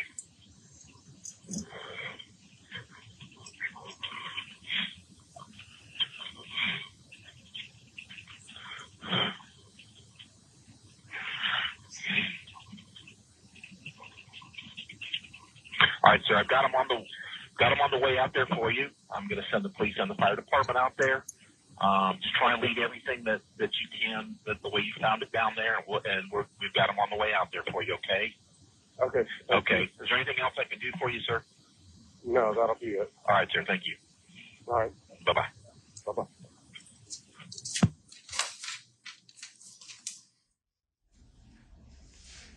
A member of the fire department, EMT, testified that she was the first on the scene and that you met her at the end of the driveway. Do you remember that? Yes, that's correct. Okay. And you, after you did that, you looked up at Chris and you told him to get those kids the F out of here. I believe that's what he testified to. You just said, get those kids the F out of here. Right? Yes, along those lines, I told him to get those girls away from there. And you testified earlier that when you were there, everybody was there, but your mother was right here above you. As y'all were looking. She was literally right next to me. Yeah, well, I believe you said right here above your shoulder, somewhere in there. I don't recall. She was next to you, okay? All right. She said she was right next to you. What was she doing when you reached down and grabbed your dad's skull? She was looking at the same thing I was looking at. You testified to something earlier that caught me off guard. You said you saw blood vessels. Do you remember that? Yeah, when I vividly remember seeing it, and I mean, what it appeared to be like little lines. I don't know if they're blood vessels or what, but it didn't look like a rock to me. So it made me, I grabbed a very small corner of it and turned it over and saw the teeth and eye sockets and immediately put it back to confirm. And you went and met the EMT, and you told the EMT over and over again that you knew what burned bodies looked like because you'd been in Iraq. Just what you said on the 911 call. Yes. Okay. And did you pass Amanda on the way? From after I called 911 and started heading up to go meet them, yes, Amanda was standing in the driveway. Okay. And is that when you told them about the missing revolver in the basement? I never told them. You never told them about the missing revolver in the basement? Amanda, no. You told Chad, didn't you? No, I never told Chad. Okay.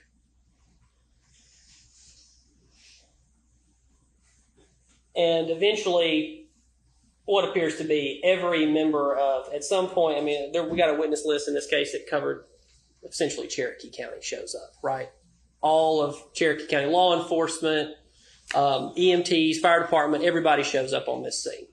Sorry. And within minutes, you went and spoke to Detective Kuykendall, yes?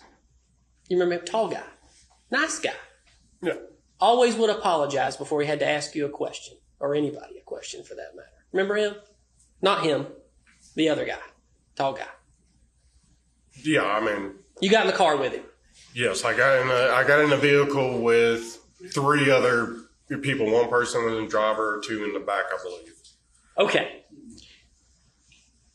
And is that the first time you decided to tell? That was the moment you chose. You got a hold of Kuykendall and you told him about your immediate suspicions of your mother and that a gun was missing. Do you remember that? Yes, I told him that I found a gun several weeks prior, and for them to search that house and try to find it, because I didn't try to continue finding it. I only checked that 1 drawer. So I told them to search the rest of the property. So when did you search? Oh, sorry, I missed that. When did you say you searched the house looking for that missing gun? Because you were looking for the missing gun before you talked to Kuykendall. No, when I went down to go check to see if my dad's CPAP machine was there and if his shotgun was there, that's when I remember that gun being in that drawer. So I just went over there to check to see if it was still there. It was not there. And that was before you told Kuykendall or Yeah, Amanda. that was before we even found my father. Before you found him, Yes, you were looking for a missing gun. because I remember that gun being there, and I just wanted to make sure if that gun was still there or not. Okay. So you told Detective Kuykendall, and you love law enforcement, yes? Like you want to be law enforcement. Yes, You said you tried even after this to be law enforcement. Yes? After what? After your father's death, you tried to get into law enforcement. You testified to that earlier. Yes? Not after all this happened with my father, because I was told that I wouldn't be able to do anything because I was considered as a suspect in the investigation. Who told you that? I don't remember who told me that, but I was just kind of informed on that, and I mean, it's kind of a no-brainer if I'm going through such a traumatic event and all. I mean, I don't see how a law enforcement will hire me on and when I'm being investigated for this. That's valid. So you then told Kuykendall, from that moment on, they were looking for a gun. Now, when you went into the basement, did you see any blood? Yes, I noticed 1 drop of blood. Where was that drop of blood? It was heading towards the stairway, kind of the small narrow point between a wall and the bar.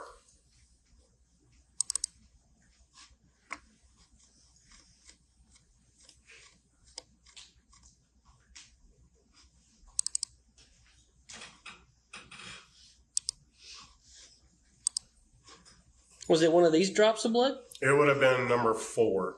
You saw that one? I saw that drop. Is that where you would come in the house? Typically? Always? You said that's where you would eat your dinner. I would come down from the stairs and go sit in the chair over there and eat. The chair with the ottoman? Yes.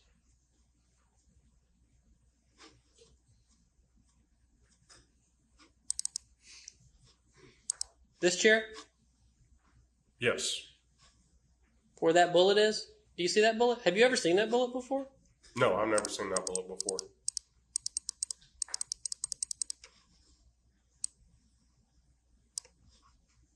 That's a bullet. And you've never seen that in the basement? No.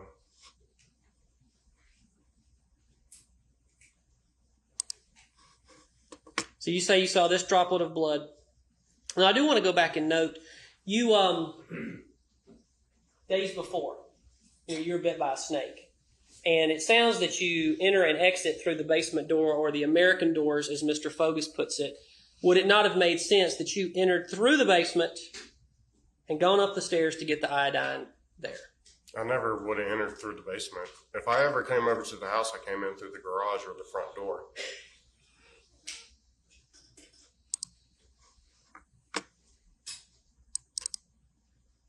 That's a better picture of the bullet. I'm sorry I couldn't show you earlier. Do you know what kind of bullet that is, sir? I know you do. There's different types of like rounds and how they expand and all, but I've seen something similar to that with it. What is that part right there? It appears to me the plastic, because I know I've seen rounds that have like a reddish or green plastic in the bullet, and that could be range from 9mm to 45 caliber and so forth. Right. And 38s? Possibly, yes. Sure. And so in your experience, what is the purpose of these, this plastic in the bullet? Do you know? That I do not know. Okay. Like hollow points. Do you know the difference between things like that? Yes, I know the difference between a hollow point and, target practice type stuff. So what would be the purpose of that plastic in that bullet? I really don't know. Don't okay. know. That's fine.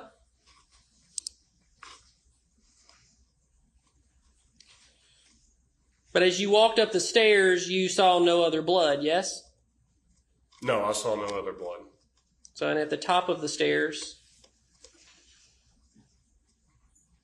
you saw no blood in the dining room. I'm trying to find the picture of the dining room. Here we go.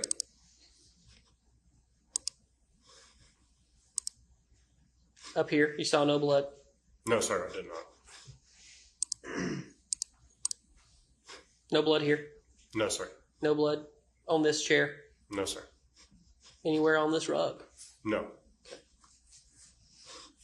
No splatter on the walls? No.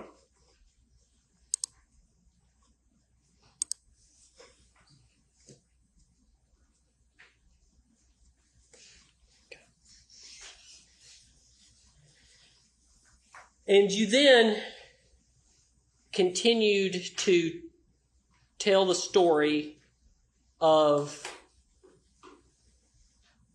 this gun. Who else did you tell the story of the gun to?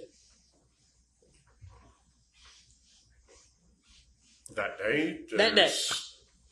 I only remember talking to, detectives and all. Okay. So here's something interesting that I would like to ask you.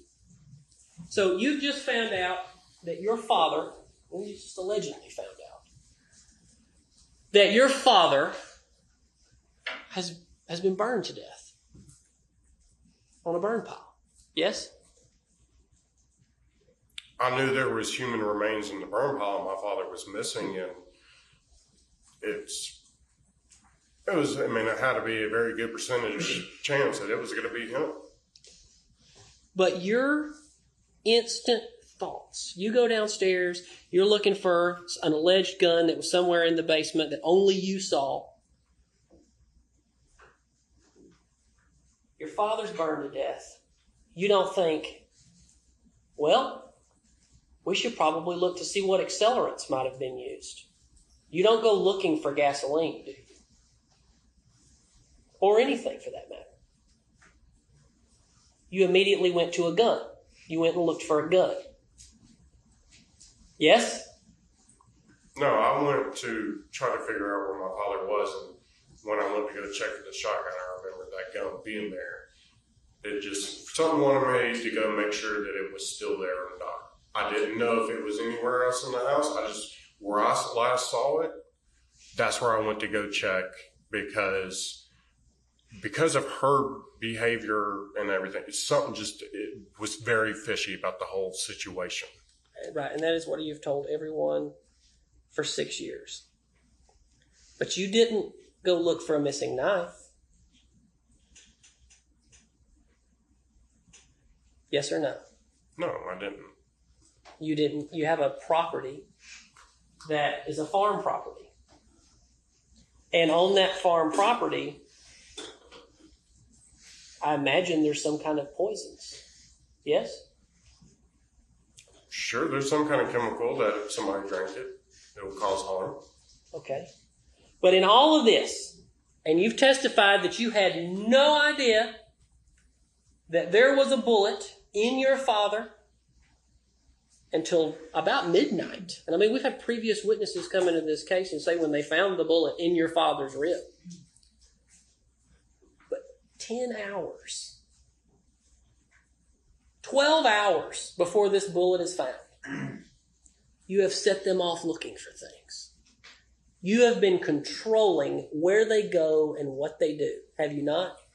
No, not controlling. I just asked them to search the house to see if they could find that gun because I knew something bad had happened. That's right, you did. And I know you knew that. But wouldn't it make more sense? And I think that's where you made a mistake again. Wouldn't you agree? Objective, argumentative. Sustained.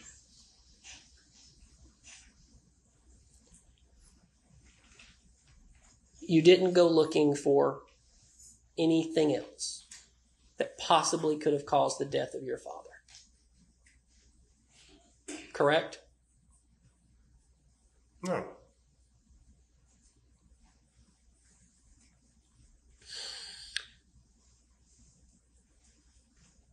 You were interviewed many times in this case. Yes? Oh, yes. How many times do you remember? I've lost count. Over couple of years, there was multiple times. And you would agree some of them were very lengthy interviews, yes? Oh, yes. You would agree that Detective Hayes and Detective Kuykendall believed you. Wouldn't you agree with that? That they liked you. You liked them and they liked you. I mean, no, they were doing their job and I was trying to help them out on the information. And whatever questions they asked me, I gave, my answers to and all. I mean,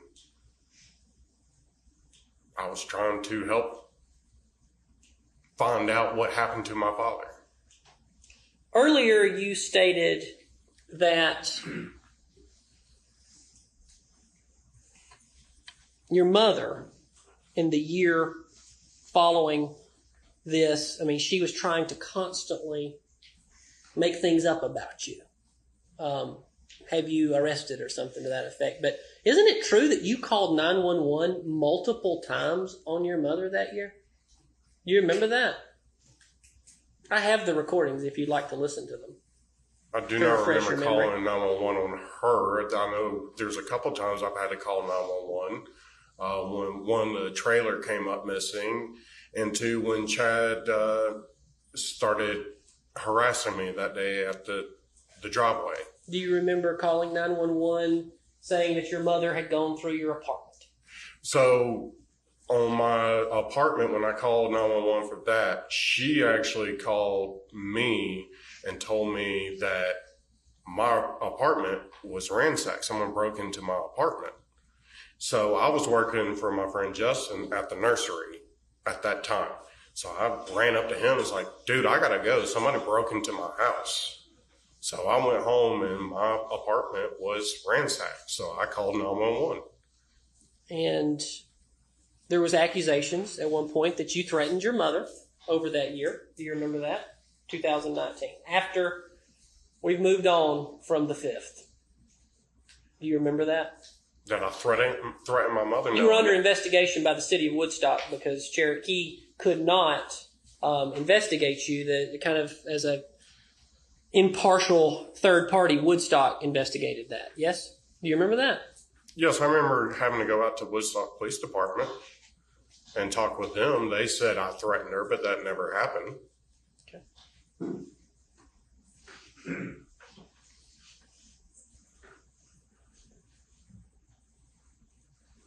So initially, you were not. Michael, can we get it so that I can play the video? The Facebook video. Plug it in right here. These are the Facebook videos, Jeff, What did you give us? that we gave you, yes. No worries. Do you have any objection? No.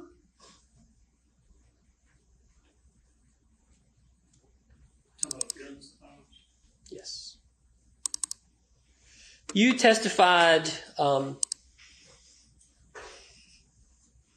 and have made multiple statements that you did not have handguns. Yes? On the property? I told what handguns were, and you've shown a picture of the one I knew of. I'm going to show you some Facebook videos. And Judge, we will have to mark these, I think, later following this as far as Scott exhibit. But I'm Just stipulate whatever number they are. okay. John, AR-15, did some tactical shit.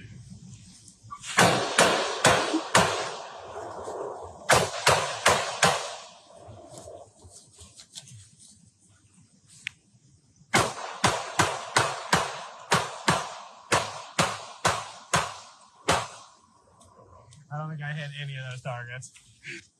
Well, I think we established in that video Jeff's not a very good shot. Who is Jeff? He is one of my friends. I've known for quite a while. Okay. I think there's another. I'll pause right there. Where is this on your property? That would have been down in the very bottom right-hand corner of the property. So if you... Let's see if I can pull up where was the aerial, Jeff?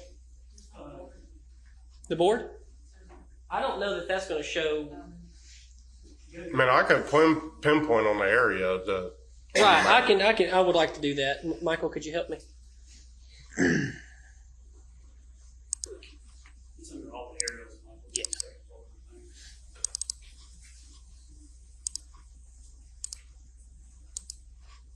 How about this? So where?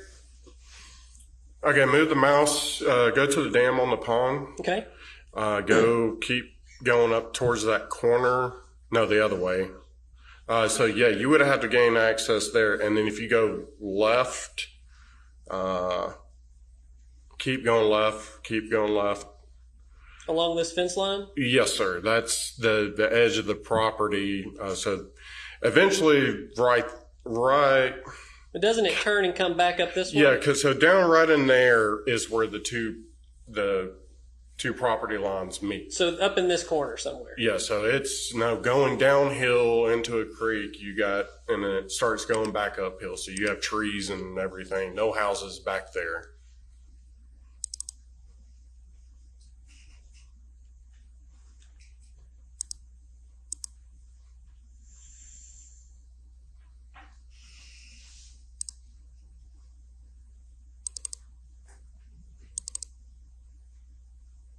Now, this is you, correct? Yes, sir. Okay. Same day? Yes. This is your Facebook. Mm-hmm.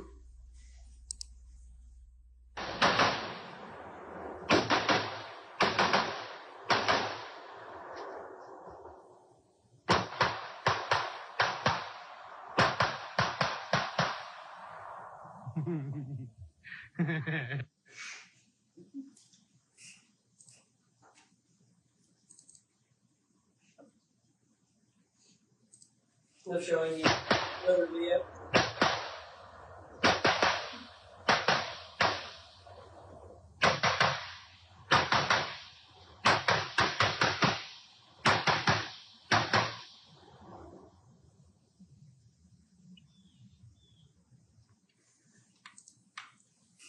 So those videos. The second one, you would say that you were just using would that have been an AR-15? Yes. And the first video, you had an AR-15 and what appeared to be a handgun. What type of gun was that?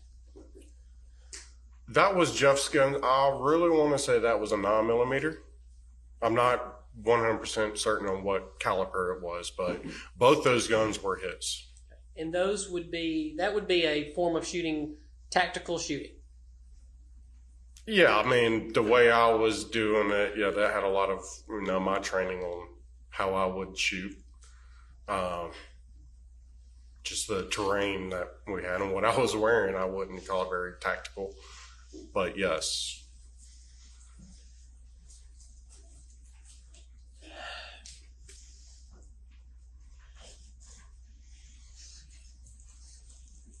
You were interviewed with Scott in one interview, or with Chris. I'm sorry, Scott. It's been a long day, as you know. You were interviewed with Chris together. Do you remember that at one point? There was a couple times, yes. Y'all were interviewed at the same time, and y'all were interviewed apart. You remember that? Yes. Right. And you were interviewed one time, much later, by the GBI. Do you remember that? At the district attorney's office in 2019? I believe so. There was a lot of interviews. So. And do you remember in that interview that after about 3.5 hours, you stopped the interview? You brought it to an end. You said you weren't taking this anymore. Do you remember that? I don't remember saying those exact words and all, but... That was the general idea? Yeah, I remember one day I was there all day long and I had nothing to eat and I was exhausted and, I mean,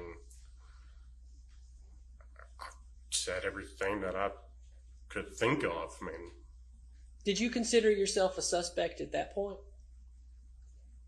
If I consider myself? Did you consider yourself a suspect at that point? I didn't think myself as a suspect, but they, treated me like a suspect, and I fully understand why they would. And it was a different investigator. You'd always dealt with Detective Hayes. Yes, I've dealt with a lot of different people during this whole situation. Would you say that the most person you've dealt with is Detective Hayes? Majority of them, yes, would be with him. And Detective Hayes, the first year in 2018, seemed to be going with everything you had to say, yes? I mean, I gave him what information I knew, yes. Didn't ask you about your guns and your bullets. I mean, he asked, I think I remember him asking me about what type of guns I had and everything like that. And I'll get to talk to Detective Hayes about that a number of days. But you remember in 2019, well over a year after July the 3rd, 2018, you remember then, that's when they started to really look at you. Yes, you remember that. Talking about the bullets. That's when they went back out to the property and combed it for your bullets. Yes? They asked me if I ever did any shooting, and I said yes. I always had friends over, and they asked, well, can you show us where that area was? I said, yeah, babe, more than happy to. So I took them to the area that we always did shooting. And I think they might have asked if they've ever seen Melody down there. And I, told them I don't ever really remember her being down there. But, yeah, I told them where we used to go shooting at. And they asked if we ever did it anywhere else. And I said, no, that was majority of it right there. It was the safest place to shoot. Okay. And then, ultimately, the GBI did interview you months after that Hayes interview. Totally separate and aside from the Cherokee County Sheriff's Office. You remember? Yeah, I remember there's some point, like I said, there was a lot of different people who interviewed me. You're aware that a .357 can shoot a .38? I said that right. .357 can shoot a .38. No, I'm not aware of that. You're not aware of that. Multiple times you've testified made statements through the year. You didn't have revolvers, but you did have a revolver once upon a time, did you not? I had my grandfather's revolver at one point.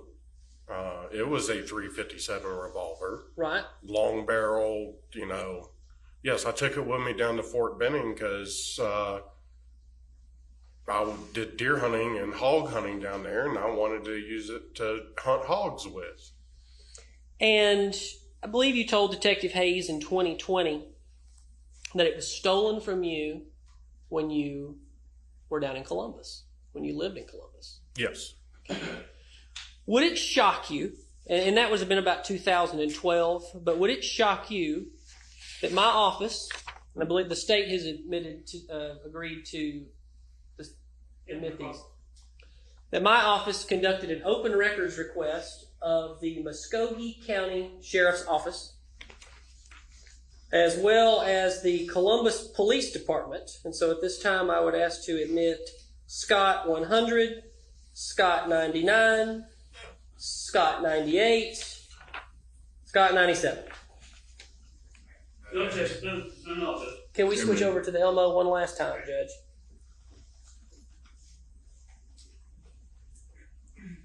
So you told Detective Hayes that you had a .357 stolen, and he was asking you all this information, and I don't believe it was followed up on, but I did it. And here's what I found. After we requested from both law enforcement institutions down there, Columbus Police, from a date range of 2008 to 2015, specifically we are looking into an incident where a .357 Magnum or other firearms belonging to Scott Walker Farris were reported stolen. We are requesting copies of any incident reports, 911 recordings, transcripts, CAD reports, any and all records is what we asked for. I signed it at some point. But we sent it off back in September. And we received an email within days that there are no records in our system for Scott Walker Farris. Gave him your date of birth. At all. So we doubled up and we looked with Muskogee County. And would you believe they found no records either? And they told us to contact the Columbus Police Department. So I'm going to ask you this right now, Scott Farris. That gun was never stolen, was it? Yes, you made no report, did you? No, I called so we came back from the field. I lived with two other guys. We came back from the field and our house was ransacked, and we called 911. And at the time he said, have you noticed anything missing? I was like, I don't know. We have to go through the house. And once I was able to, put my house back together, he gave us his number and all, and he said, if you find anything missing, let me know. And so I called him and told him that I had a 9mm and that .357. I don't have any VINs on them or anything, but I can't find them now. And then my roommates told him about some of their stuff that was taken as well too. You say all that, but there's obviously no record of it. And you know a .357 can shoot a .38 special. And that gun was not stolen, was it, Scott? I do not know that a .357 can shoot a .38. I don't see how that's even possible. And I did file a report. I called the police when our house was ransacked, and they came out and, did their part. I have people who witnessed that were a part of it. And Scott, you know that there was no gun in that basement in your mom's house that she would ever allow to be around those children. You know that. Yes? I saw a gun down there. But in fact, you did still have a .357. Yes? That gun that was clearly not stolen, there's no record of that. You lied to Detective Hayes. You're lying now to that jury. Objection, Your Honor. This is purely argumentative. This is improper, counsel. I withdraw it. No, Judge, I object. It's purely improper. I was going to let him answer it. Well, then answer the question. And what was the question again? How about I do this? You used that .357 to shoot your father, did you not? No, because I never shot my father. And that .357, I don't know where it is, but you went to Lake Lanier the day after you shot your father, did you not? You went to the lake, yes? Yes, we went to the lake after playing golf. Did you throw that .357 into Lake Lanier after you shot your father? No, because I have not seen that .357 since 2012, I think it was, when my house was broken into. And did your father, in fact, confront you that evening about being out again?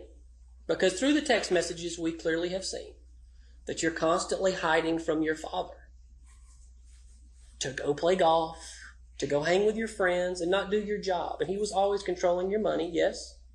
No, he wasn't controlling my money. Did you shoot him at the barn, Scott? I never shot my father. Did you take that bullet and put that bullet in the floor in your mother's house? I never knew of that bullet. You would agree with me that it's absurd that there is no blood of any serious measure of your father's in that house consistent with being shot in the house. Yes? I haven't seen the evidence amount of the only picture of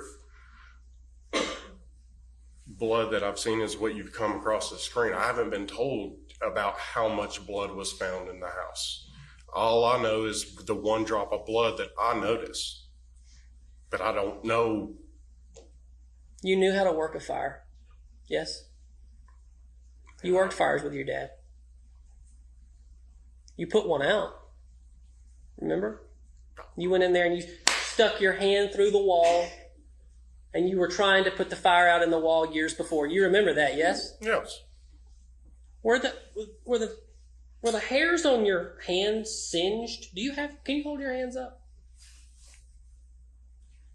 Were they singed at all from that evening?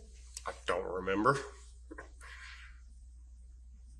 On the evening of what? You talking about the fire that I was trying to put out in the house? Yes, that one. So during the daytime when fire department came and I saved my parents' house from fully burning down, I don't remember the hair on my hands being singed. How about on July the 3rd? There's no way I could do that because I was never around a fire on July the 3rd. Did anybody from law enforcement ask you if it was? Your hands were singed? No, I don't ever remember if... They only ever did an accelerant test, yes? They did some kind of test. They swabbed my hands there in the driveway of the house. I do remember that. I don't know what it was for, but they asked if they could swab my hands, and I was like, yes.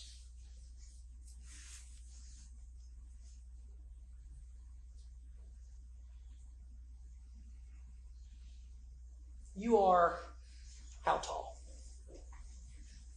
6'6", I know. Could you stand for the jury, please? Sure.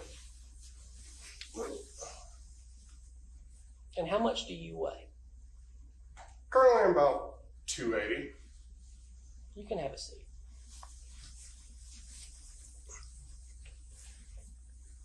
You understand that you are the only person on the property who could have physically pulled off what the district attorney's office and the state has alleged that your mother did. You're aware you're the only person. You even said so in your own interviews that she would have had had help. Didn't you say that? There's a possibility, a chance of that, she could have needed help. But, yes, it just came across me many a times because of my size and the size of my father. Yes, I was going to be looked at like that. But I had nothing to do with it. But I've also seen, you always see people on the news being able to do stuff under, how would you say it? When their adrenaline's rushing and stuff, they're able to do things that they thought they'll never be able to do. Well, Scott, you would agree. I'm asking, this is my question, and I'll sit down. It's your proposal to this jury that something that's strange and odd on the news about these stories of adrenaline and picking up cars and all these very odd things, that would be somehow how your mother pulled off moving a 300-pound man in the house instead of the very obvious solution, which is that the one person on the property who could move him did move him, and that's you. That's all I have. Just my redirect. I want to be fast. All right, we'll see. Go ahead. And Mr. Wade, for the record, these videos that we're going to mark, do you mind if I just say the date on them? Is that okay? Yes, please. Thank you. These are in August, I believe, of 2015. Is that right, Scott? Judge, if we can switch. You're fine. I'm not going to be here long. You're fine. I'll look at those real quick. Farris 12 through 15.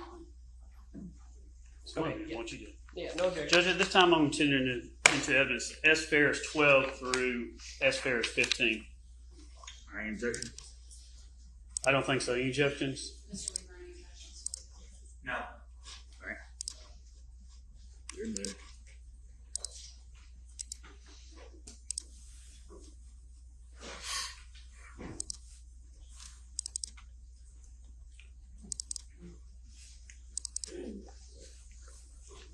Scott, this is S. Farris 12. These are text messages between yourself and the defendant. Do you see these on the screen here? Yes, sir, I do. And then we're going down March 12, 2018 through March, beginning at 9:47 a.m. and going through 12:57 p.m. First one says, bring Hex key set to take a shower apart, going to Ferguson's. You see that? Yes, sir. Next one at about 2 minutes later says, it's incoming to your phone, says, then get a job and move off my property. Do you see that? Yes, sir. Next one says, I have had enough of this place. I promise you, I'm at the end of my rope with you and Gary. Do you see those? Yes. S. Farris 13, this is between yourself and your mother on your phone. And May 13, 2018, and looks like it's incoming from your mother and says, Gary, question mark. You see that? Yes. And then on down, it says hello. Then the next one says, I don't know where he is. Have not seen him all day. You see that one? Yes, sir. And then you have incoming. You might make sure he's alive. See that one? Yes, sir. Then at the bottom on May 13, 2018, 5:49, outgoing. It looks like you sent one. He is back and he is in his office. Is that right? Yes, sir. So at times your mother would actually look for your father, right? Yes, she would text me to figure out where he would be at. So she had the ability to go and look for him when he's missing. Yes. And then here's a S. Farris 14. This is between Amanda's your sister. Is that right? Yes. Amanda Farris, and then phone calls between Amanda Farris and the defendant. Text message. Thank you. These text messages here. And this is from between Amanda and Melody? Right. So Okay. February 5th, 2018. Do you see the one here with Amanda Farris and it says they have plenty of money? Yes, I do.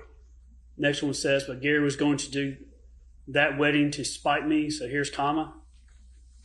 2016, who was getting married in your family? That, well, I get what? Well, excuse me, 2000. This has been 2018. 2016, did Emily get married? I believe so, yes. Yeah, because Chris and Gemma got married before Chris and Emily. And February 6, 2018, this message here, do you see the one that says, wonder what Scott is going to do when he comes home? I have his stuff thrown out, and the Mexican living in my barn. You see that one from your mom? By your mom? Yes, sir. And then February 6, 2018, one by your mom, it says, he went yesterday after sleeping till noon, get his hair cut, beard trimmed, beard oiled, went to visit Randy and Riley, stayed out all night. Then today, don't start doing anything till 2. I'm so far past done. His job is to report to G. Wayne. What's your father's name? Gary Wayne Farris. What I do has an unlimited credit card. Did you see her talk about you having a credit card? Yes, sir. And I think the defense had this one here about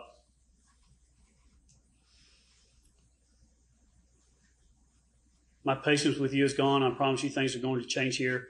I'm not continuing to live like this. Your life is not going to continue like this. You see that one? Yes, sir. Counsel asked a lot of questions about these guns and ammunition and all these things. He's pointing to you. Is he not? That you're the one that kills your father? He's trying to, accuse me of doing that. Yes, towards me. Has anything that he's presented you or anything that I presented you changed your answer from earlier today that you did not murder your father? No, there was absolutely nothing here that changed my opinion because I did not murder my father nor help her move him. Is anything that's going to come out of this trial going to show that you murdered your father? No. Nothing further on. All right, you just step down.